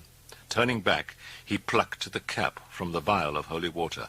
Ah, yes, the holy urine now, the semen of the saints. Merrin lifted up the vial, and the face of the demon grew livid, contorted. Oh, will you bastard? Will you? Merrin started sprinkling. The demon jerked its head up, the mouth and the neck muscles trembling with rage. Yes, sprinkle, Merrin, drench us. Drown us in your sweat is sanctified. Saint Merrin, bend and fart out clouds of incense, bend and show the holy rot, but we may worship it and adore it, kiss it, lick it, bless. Be silent! The words flung forth like bolts. Karras flinched in wonder at Merrin, who stared commandingly at Regan, and the demon was silent. Was returning his stare, but the eyes were now hesitant, blinking, wary. Merrin kneeled down beside the bed and closed his eyes in murmured prayer. "Our Father," he began. Regan spat and hit Merrin in the face with a yellowish glob of mucus. It oozed slowly down the exorcist's cheek. "Thy kingdom come." Merrin continued the prayer without a pause, while his hand plucked a handkerchief out of his pocket and unhurriedly wiped away the spittle. "And lead us not into temptation, but deliver us from evil," responded Karras. He felt something in the room congealing. He returned to his text to follow Merrin's prayer. "God and Father of our Lord Jesus Christ, I appeal to your holy name, humbly begging your kindness, that you may graciously grant me help against this unclean spirit, now tormenting this creature of yours, through Christ our Lord." "Amen," responded Karras. Now Merrin stood up. "God and defender of the human race, look down in pity on this, your servant, Regan Teresa MacNeil, now trapped in the coils of man's ancient enemy, sworn foe of our race, who—" Karras glanced up as he heard Regan hissing, saw her sitting erect with the whites of her eyes exposed, while her tongue flicked in and out rapidly, head weaving slowly back and forth like a cobra's. He looked back at his text. "Save your servant," prayed Merrin, reading from the ritual. "Who trusts in you, my God," answered Karras. "Let her find in you, Lord, a fortified tower in the face of the enemy." As Merrin continued with the next line, Karras heard a gasp from Sharon behind him. Puzzled, he looked back and was instantly electrified. The front of the bed was rising up off the floor. He stared at it incredulously. 4 inches, half a foot. Then the back legs began to come up level with the front. "It's not happening," he thought as he watched transfixed. The bed drifted upward another foot and then hovered there, bobbing and listing gently as if it were floating on a stagnant lake. Regan undulating, hissing. "Father Karras." The exorcist motioned his head. "The response, please, Damien." Karras looked blank and uncomprehending. Sharon ran from the room. "Let the enemy have no power over her," Merrin repeated gently. Hastily, Karras glanced back at the text and with a pounding heart breathed out the response. "And the son of iniquity be powerless to harm her. "Lord, hear my prayer. And let my cry come unto thee. The Lord be with you." And with your spirit." Merrin embarked upon a lengthy prayer, and Karras again returned his gaze to the bed, to his hopes of his God, and the supernatural hovering low in the empty air. An elation thrilled up through his being. "It's there! There it is, right in front of me! There! "Almighty Father, everlasting God." The exorcist reached up his hand in a workday manner and traced the sign of the cross unhurriedly 3 times on Regan's brow, while continuing to read from the text of the ritual. "Who sent your only begotten Son into the world to crush that roaring lion." The hissing ceased, and from the taut-stretched O of Regan's mouth came the nerve-shredding lowing of a steer. "Snatch from ruination and from the clutches of the noonday devil this human being made in your image," and the lowing grew louder, tearing at flesh and shivering through bone. "God and Lord of all creation." Merrin routinely reached up his hand and pressed a portion of the stole to Regan's neck while continuing to pray. "By whose might Satan was made to fall from heaven like lightning, strike terror into the beast now laying waste your vineyard." The bellowing ceased, a ringing silence. Then a thick and putrid greenish vomit began to pump from Regan's mouth in slow and regular spurts that oozed like lava over her lip and flowed in waves onto Merrin's hand, but he did not move it. "Let your mighty hand cast out this cruel demon from Regan Teresa MacNeil." The bed began to rock lazily, then to pitch, and then suddenly it was violently dipping and yawing, and with the vomit still pumping from Regan's mouth, Merrin calmly made adjustments and kept the stole firmly to her neck. "Fill your servants with courage to manfully oppose that reprobate dragon, lest he despise those who put their trust in you," and abruptly the movements subsided. And as Karras watched, mesmerized, the bed drifted, feather-like, slowly to the floor and settled on the rug with a cushioned thud. "Lord, grant that this—" Numb, Karras shifted his gaze. Merrin's hand. He could not see it. It was buried under mounded, steaming vomit. "Lord, hear my prayer," said the exorcist gently. Slowly, Karras turned to the bed. "And let my cry come unto thee." Merrin lifted off the stole, took a slight step backward, and then jolted the room with a lash of his voice as he commanded, "I cast you out, unclean spirit, along with every satanic power of the enemy, every spectre from hell, every savage companion." Merrin's hand at his side dripped vomit to the rug. "It is Christ who commands you, who once stilled the wind and the sea and the storm, who—" Regan stopped vomiting, sat silent, unmoving. The whites of her eyes gleamed balefully at Merrin. He moved to the side of the bed, reached down to grasp Regan's wrist, and found what he'd feared. The pulse was racing at an unbelievable speed. "It is he who commands you, he who flung you headlong from the heights of heaven." Merrin's powerful adjuration pounded off the rim of Karras's consciousness in resonant, inexorable blows as the pulse came faster now and faster. Karras looked at Regan, still silent, unmoving.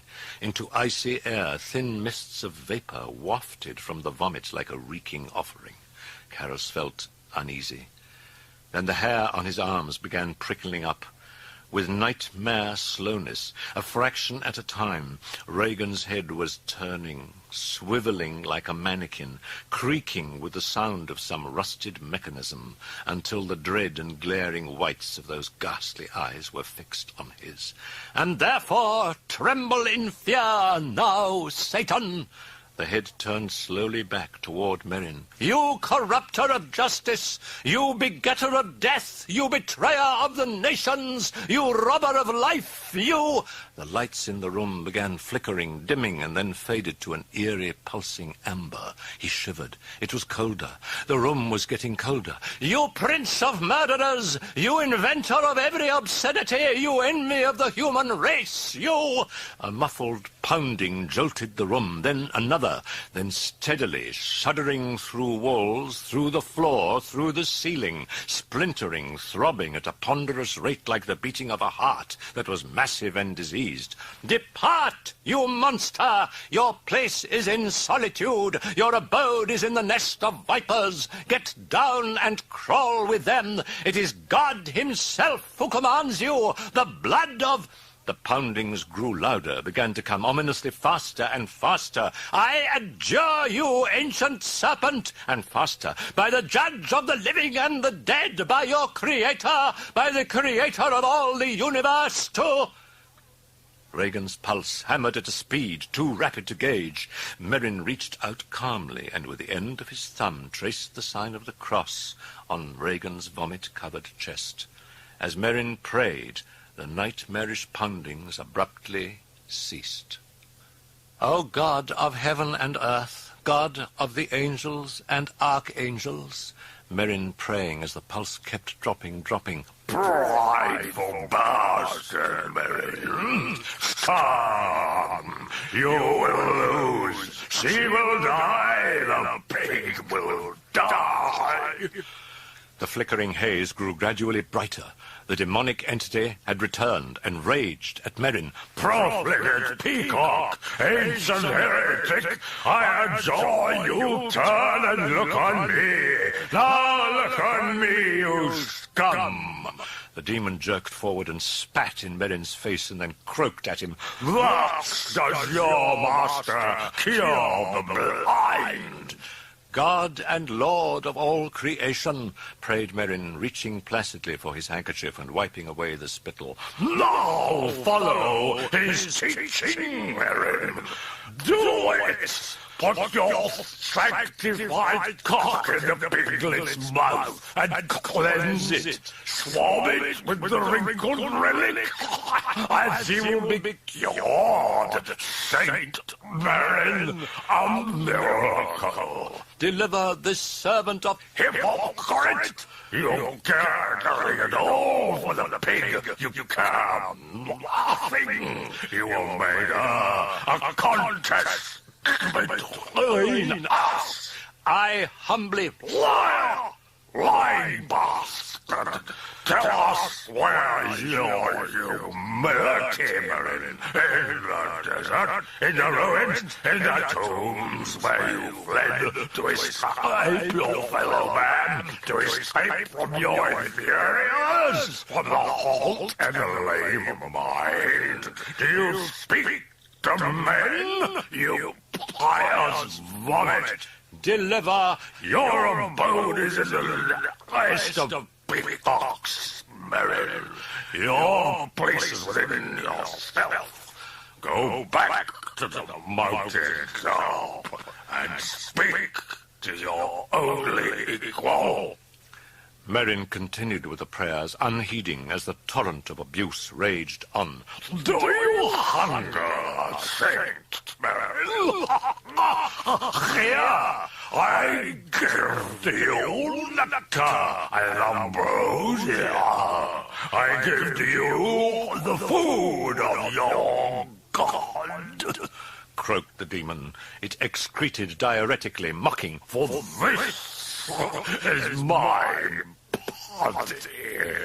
Now consecrate that Saint Merrin." Repelled, Karras focused his attention on the text as Merrin read a passage from St. Luke. My name is Legion, answered the man, for many demons had entered into him, and they begged Jesus not to demand them to depart into the abyss. Now a herd of swine was there, feeding on the mountainside, and the demons kept entreating Jesus to let them enter into them, and he gave them leave. And the demons came out from the man and entered into the swine, and the herd rushed down the cliff and into the lake and were drowned.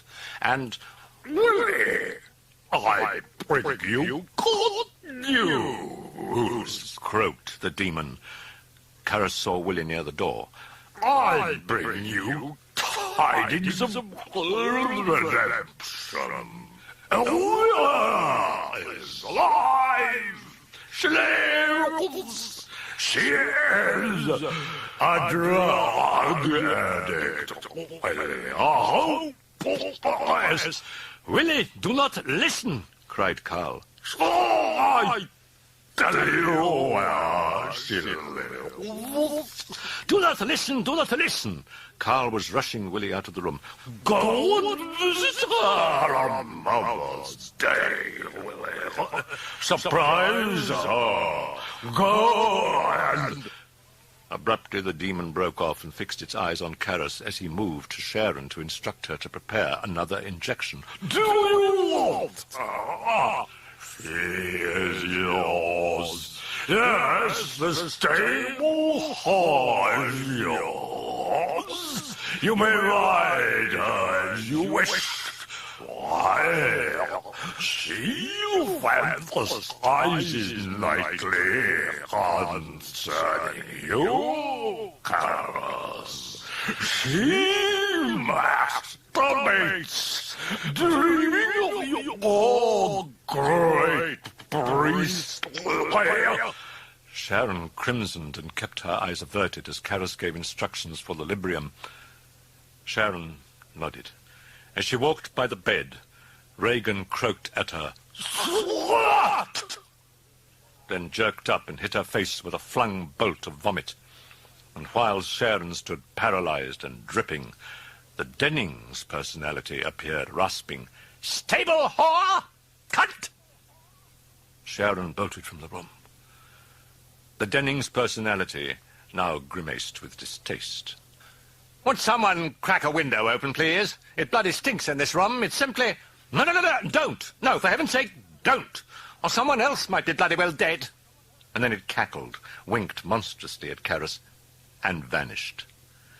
"It is he who expels you." The demon? Does he?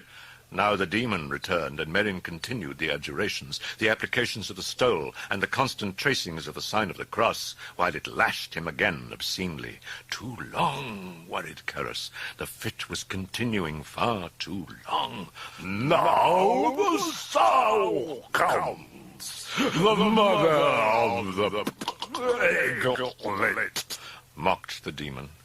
Karras turned and saw Chris coming toward him with a swab and disposable syringe. Oh, yes. Come see your handiwork, soul mother. Come. Chris tried not to look, while Karras pinned Regan's unresisting arms. See the puke. See the murderous bitch. Are you pleased? It is you that did it. Yes, you with your career before anything. Your career before your husband, before your divorce. Go to priests, will you? Priests will not help. Chris's hand began to shake. She is mad. She is mad. The piglet is mad. You have driven her to madness and to murder, and... I can't. Chris was staring at the quivering syringe. I can't do it. Karras plucked it from her fingers. All right, swab it. Swab the arm. Over here, he told her. In her coffin, you bitch! Don't listen, cautioned Karras. Now the demon jerked its head around, its eyes bulging fury. And you Karras! Chris swabbed Regan's arm. Now get out, Karras ordered her, flicking the needle into wasted flesh. She fled. Yes, we know of your kindness, Father Karras, croaked the demon. The Jesuit blenched and for a moment didn't move. And slowly he drew the needle out and looked into eyes that had rolled upward into their sockets. Out of Regan's mouth came a slow, lilting singing, almost chanting, in a sweet, clear voice like a choir boy's. Tanto mago sacramento meneremus herlui. It was a hymn sung at Catholic benediction. Weird and chilling, the singing was a vacuum into which Karras felt the horror of the evening rushing with a horrible clarity. He looked up and saw Merrin with a towel in his hands. With weary, tender movements, he wiped away the vomit from Regan's face and neck. Atanti cum documentum. The singing. Whose voice? Wondered Karras. And then fragments. Dennings. The window. Haunted, he saw Sharon come back in and take the towel from Merrin. I'll finish that, Father, she told him. I'd like to change her and get her cleaned up. Could you both wait outside for a while? The two priests stepped into the warmth and the dimness of the hall and leaned wearily against the wall. Karras spoke softly to Merrin. You said earlier there was only one entity. Yes? All the others are but forms of attack, continued Merrin. There is one, only one. It is a demon. There was a silence. Then Merrin stated simply, I know you doubt this, but you see, this demon I have met once before, and he is powerful. Powerful. A silence.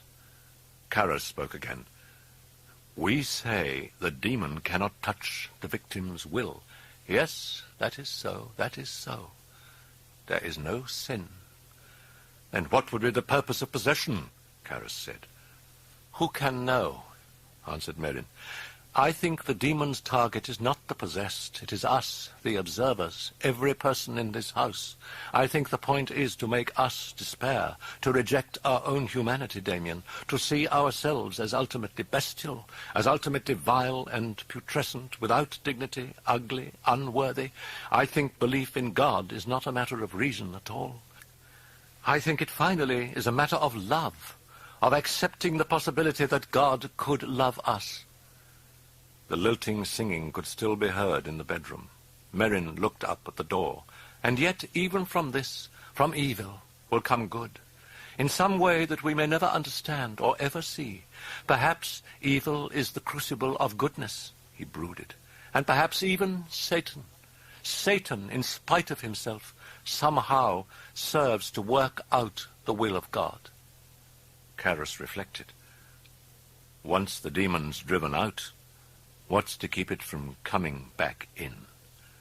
I don't know, Merrin answered. And yet it never seems to happen.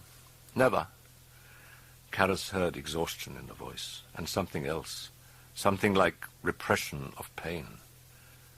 Abruptly, Merrin excused himself and hurried down the hall to the bathroom.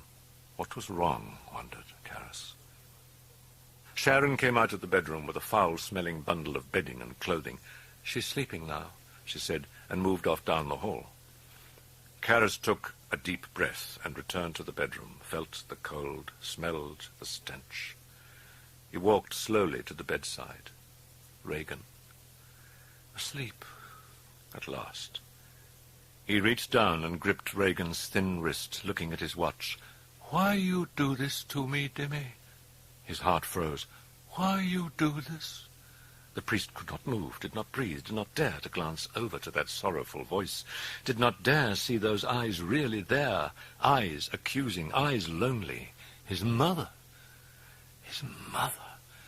You leave me to be priest, Dimmy.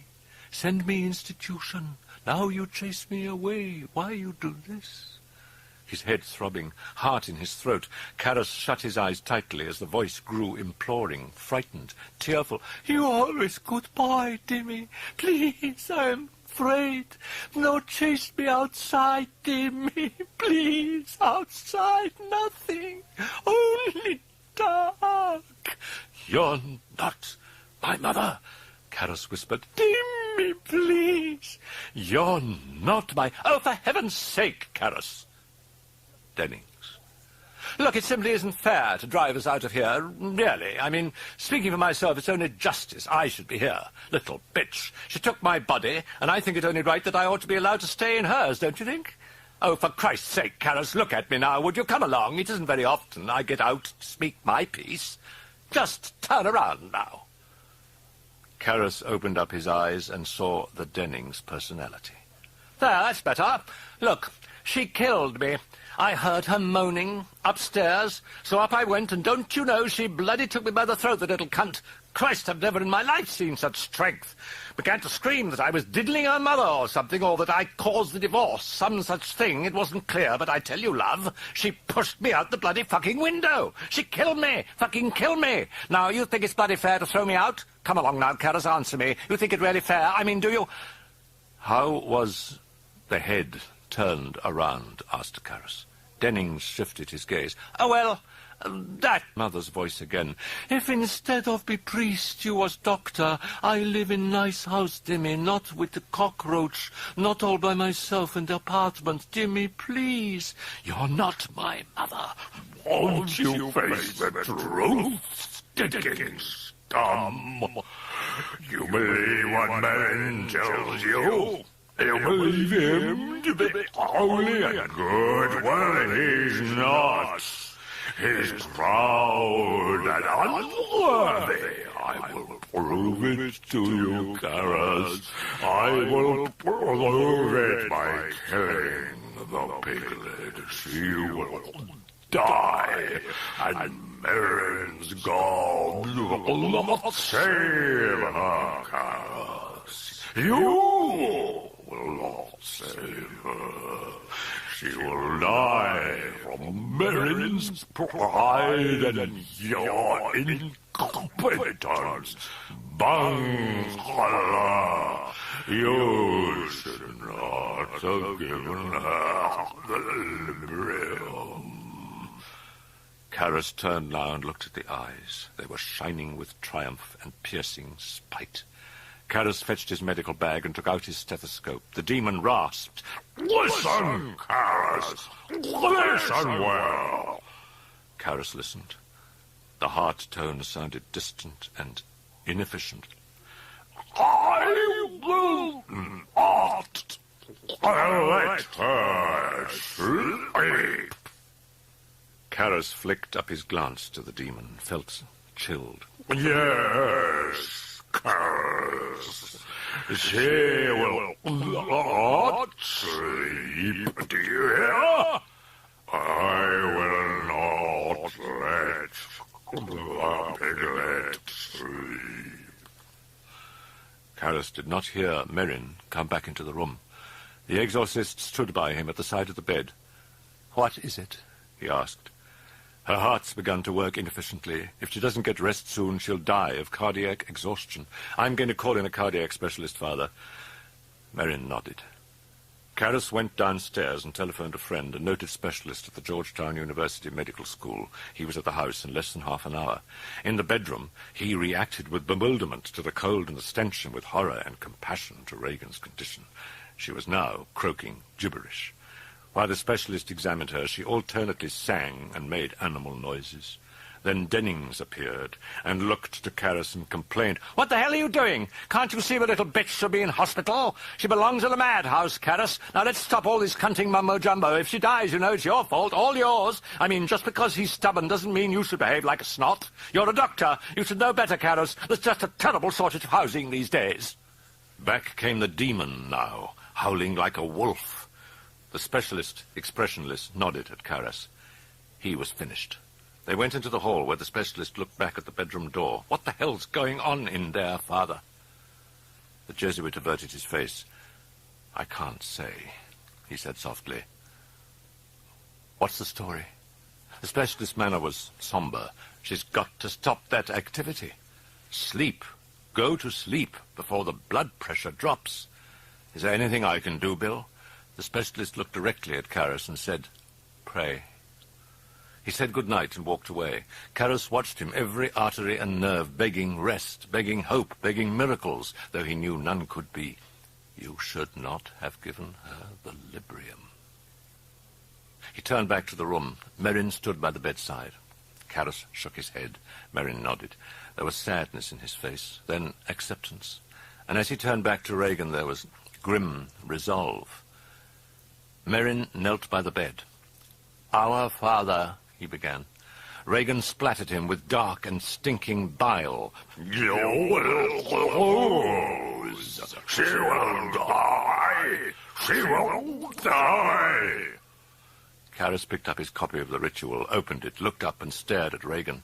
"Save your servant," prayed Merrin, "in the face of the enemy." In Karras's heart there was a desperate torment. "Go to sleep, go to sleep," roared his will in a frenzy.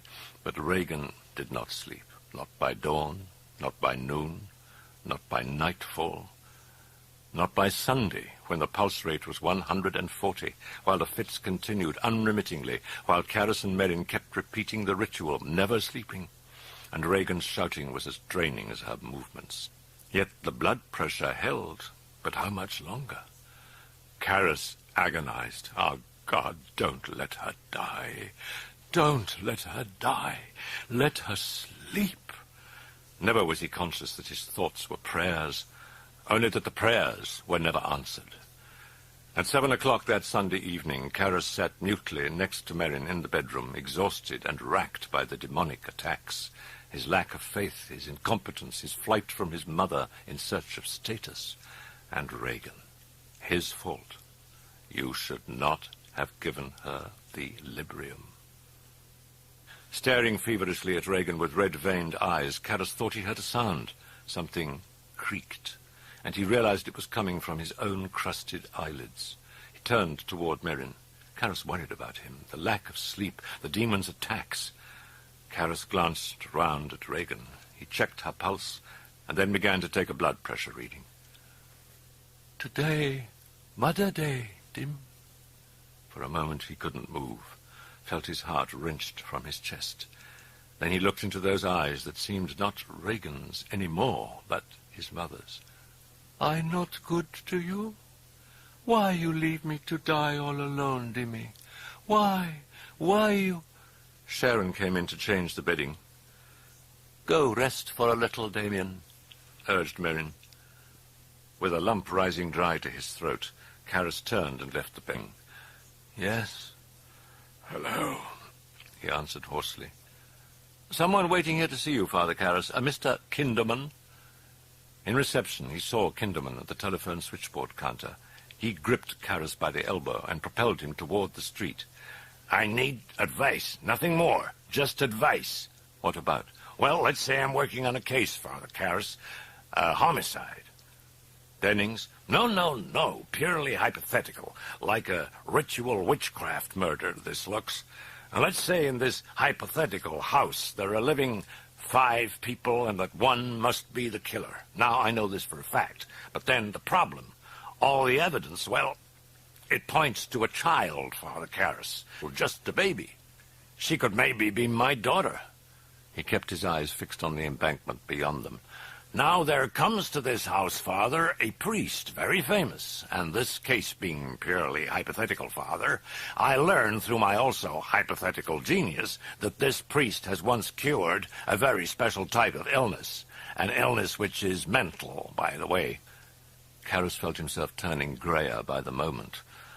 "Now, also, there is Satanism involved in this illness, plus strength, yes, incredible strength. And this hypothetical girl, then, could twist a man's head around, you see. Now, the question, you see, the girl is not responsible, Father. She's demented," he shrugged, "and just a child," he shook his head.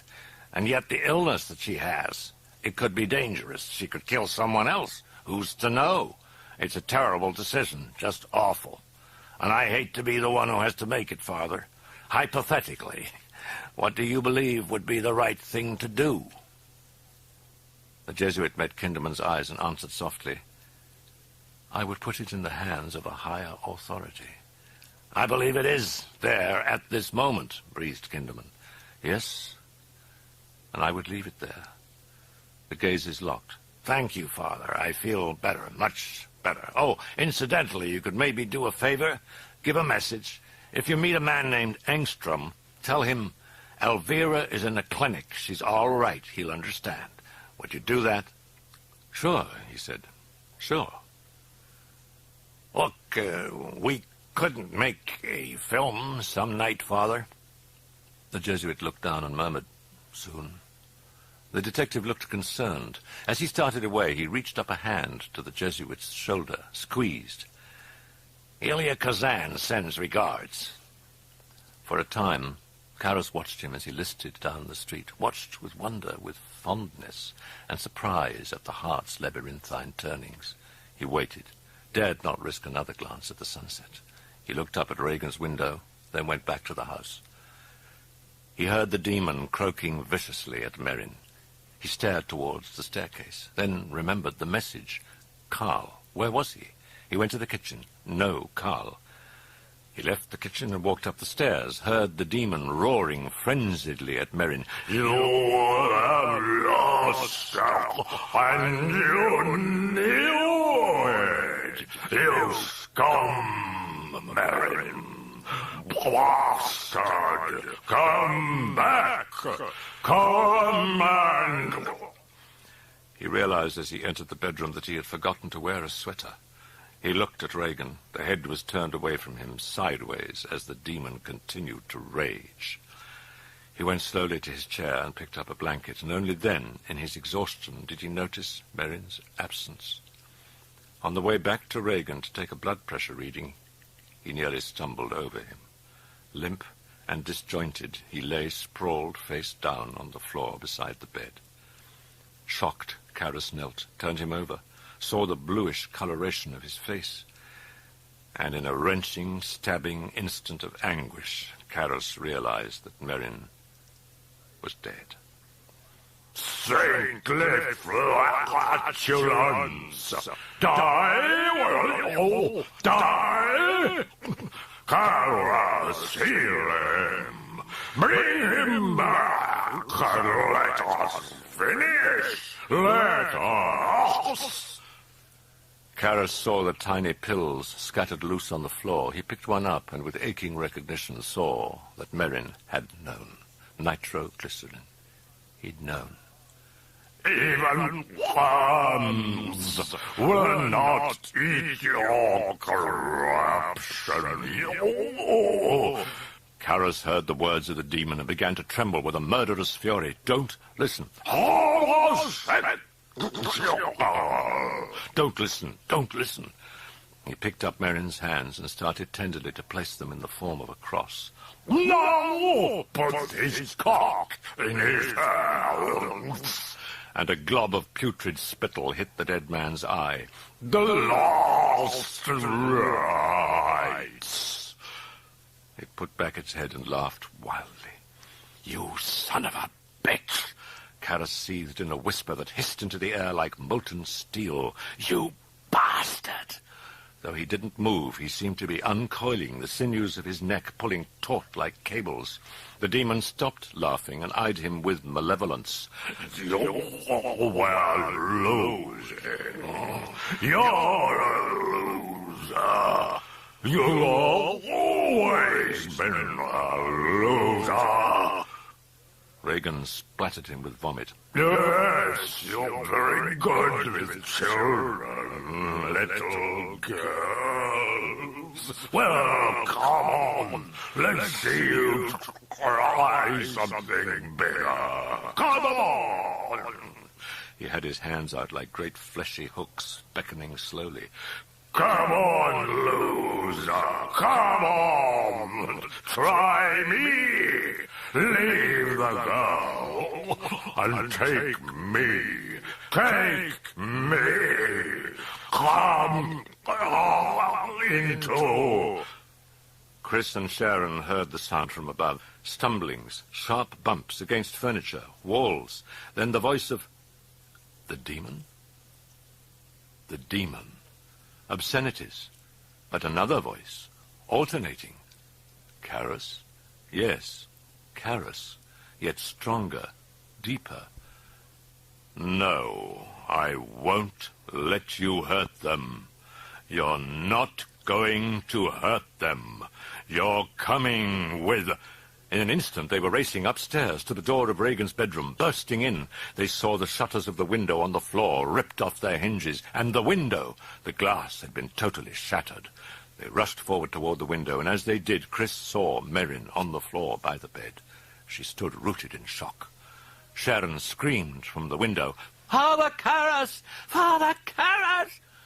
Chris ran trembling to the window. She looked below and felt her heart dropping out of her body. At the bottom of the steps, Karras lay, crumpled amid a gathering crowd. She stared, horrified, paralyzed, tried to move. "Mother!" A small, wan voice calling tearfully behind her. Chris gulped, did not dare to believe. "What's happening, Mother? Oh, please, please come here, Mother, please. I'm afraid." Chris turned quickly and saw the tears of confusion, the pleadings, and suddenly she was racing to the bed, weeping. "Rags! Oh, my baby, oh, Rags!" Sharon raced from the house and ran to the Jesuit residence hall. She asked for Dyer. He raced from the hall, crossed the street, down the steps. Karras lay crumpled and twisted on his back with his head in the center of a growing pool of blood. His eyes shifted numbly to Dyer, leaped alive, seemed to glow with an elation, some plea, something urgent. "Damien," Dyer paused, and in the eyes saw that faint, eager shine, the warm plea. He leaned closer. "Can you talk?" Slowly Karras reached his hand to Dyer's wrist. He clutched it, briefly squeezed. Dyer fought back tears. "Do you want to make your confession now, Damien?" A squeeze. "Are you sorry for all of the sins of your life and for having offended Almighty God?" A squeeze. Dyer slowly traced the sign of the cross over Karras. He recited the words of absolution. "Ego te absolvo."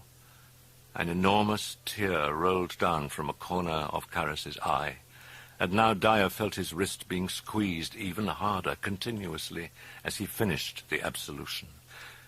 "In nomine Patris et Filii et Spiritus Sancti. Amen." The pressure on his wrist abruptly slackened.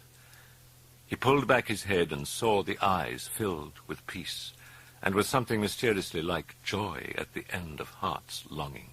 The eyes were still staring, but at nothing in this world, nothing here. He lowered his head and wept. The wail of the ambulance siren lifted shrill into night above the river until the driver remembered that time no longer mattered. He cut it off. The river flowed quiet again, reaching toward a gentler shore. Late June, sunlight streamed through the window of Chris's bedroom. She folded a blouse on top of the contents of the suitcase and closed the lid. It was now 6 weeks since the deaths of the priests, since the shock, since the closed investigation by Kinderman. And still there were no answers, only haunting speculation and frequent awakenings from sleep in tears. The death of Merrin had been caused by coronary artery disease, but as for Karras, baffling, Kinderman had wheezed. Not the girl, he decided. She'd been firmly secured by restraining straps and sheet. Obviously, Karras had ripped away the shutters, leaping through the window to deliberate death. But why? Fear? An attempt to escape something horrible? No. Kinderman had quickly ruled it out. Had he wished to escape, he could have gone out the door. Nor was Karras in any case a man who would run. But then, why the fatal leap? For Kinderman, the answer began to take shape in a statement by Dyer, making mention of Karras's emotional conflicts.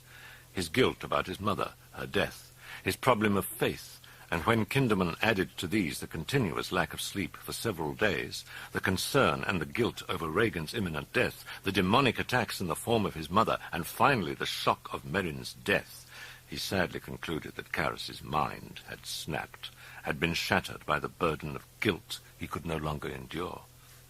Moreover, in investigating Denning's death, the detective had learned from his readings on possession that Exorcist frequently became possessed, and through just such causes as might here have been present, strong feelings of guilt and a need to be punished added to the power of autosuggestion. Karras had been ripe, and the sounds of struggle, the priest's altered voice heard by both Chris and Sharon, these seemed to lend weight to the detective's hypothesis. But Dyer had refused to accept it. Again and again he returned to the house during Regan's convalescence to talk to Chris. He asked over and over again if Regan was now able to recall what had happened in the bedroom that night, but the answer was always a headshake or a no, and finally the case was closed. Now Chris poked her head into Regan's bedroom, saw her daughter with 2 stuffed animals in her clutch, staring down with a child's discontent at the packed open suitcase on her bed. "How are you coming with your packing, honey?" Chris asked her. Regan looked up, a little dark beneath the eyes. "There's not enough room in this thing." She frowned. "Well, you can't take it all, sweetheart. Leave it, and Willie will bring the rest. Come on, baby, or we'll miss our plane." They were catching an afternoon flight to Los Angeles. The door chimes rang. Chris opened the door. "Hi, Chris." It was Father Dyer. "Just came by to say so long." She took his hand and drew him in. They went to the kitchen where they sat at the table, drank coffee. They were silent together while Dyer stared down into his cup, into sadness. Chris read his thought. "She still can't remember," she said gently. "I'm sorry." "You said Father Karras had a problem with his faith." Dyer nodded. "I can't believe that," she said. "I've never seen such faith in my life." "Taxi here, madam." "Oh, thanks, Carl. Okay." She and Dyer stood up. "No, you stay, Father. I'll be right down. I'm just going upstairs to get rags." He nodded absently and watched her leave. He was thinking of Karras's puzzling last words, the shouts overheard from below before his death. There was something there. What was it? He didn't know. Both Chris's and Sharon's recollections had been vague, but now he thought once again of that mysterious look of joy in Karras's eyes, and something else he suddenly remembered, a deep and fiercely shining glint of triumph. He wasn't sure, yet oddly he felt lighter. Why lighter? He wondered. He walked to the entry hall, then turned at the sounds of footsteps coming down the staircase. Chris and Regan, hand in hand. Chris kissed his cheek, then she held out her hand to it, probing his eyes tenderly. "It's all right," he said. Then he shrugged. "I've got a feeling it's all right." She nodded. "I'll call you from L.A. Take care." Dyer glanced down at Regan. She was frowning at him as at a sudden remembrance of forgotten concern. Impulsively, she reached up her arms to him. He leaned over and she kissed him. Then she stood for a moment, still staring at him oddly. No, not at him, at his round Roman collar. Chris looked away. "Come on," she said, taking Regan's hand. "We'll be late." Chris waved through the window. The taxi pulled away. Soon the cab turned a corner and was gone. From across the street, Dyer heard a squeal of brakes. He looked. A police car. Kinderman emerging. He waved.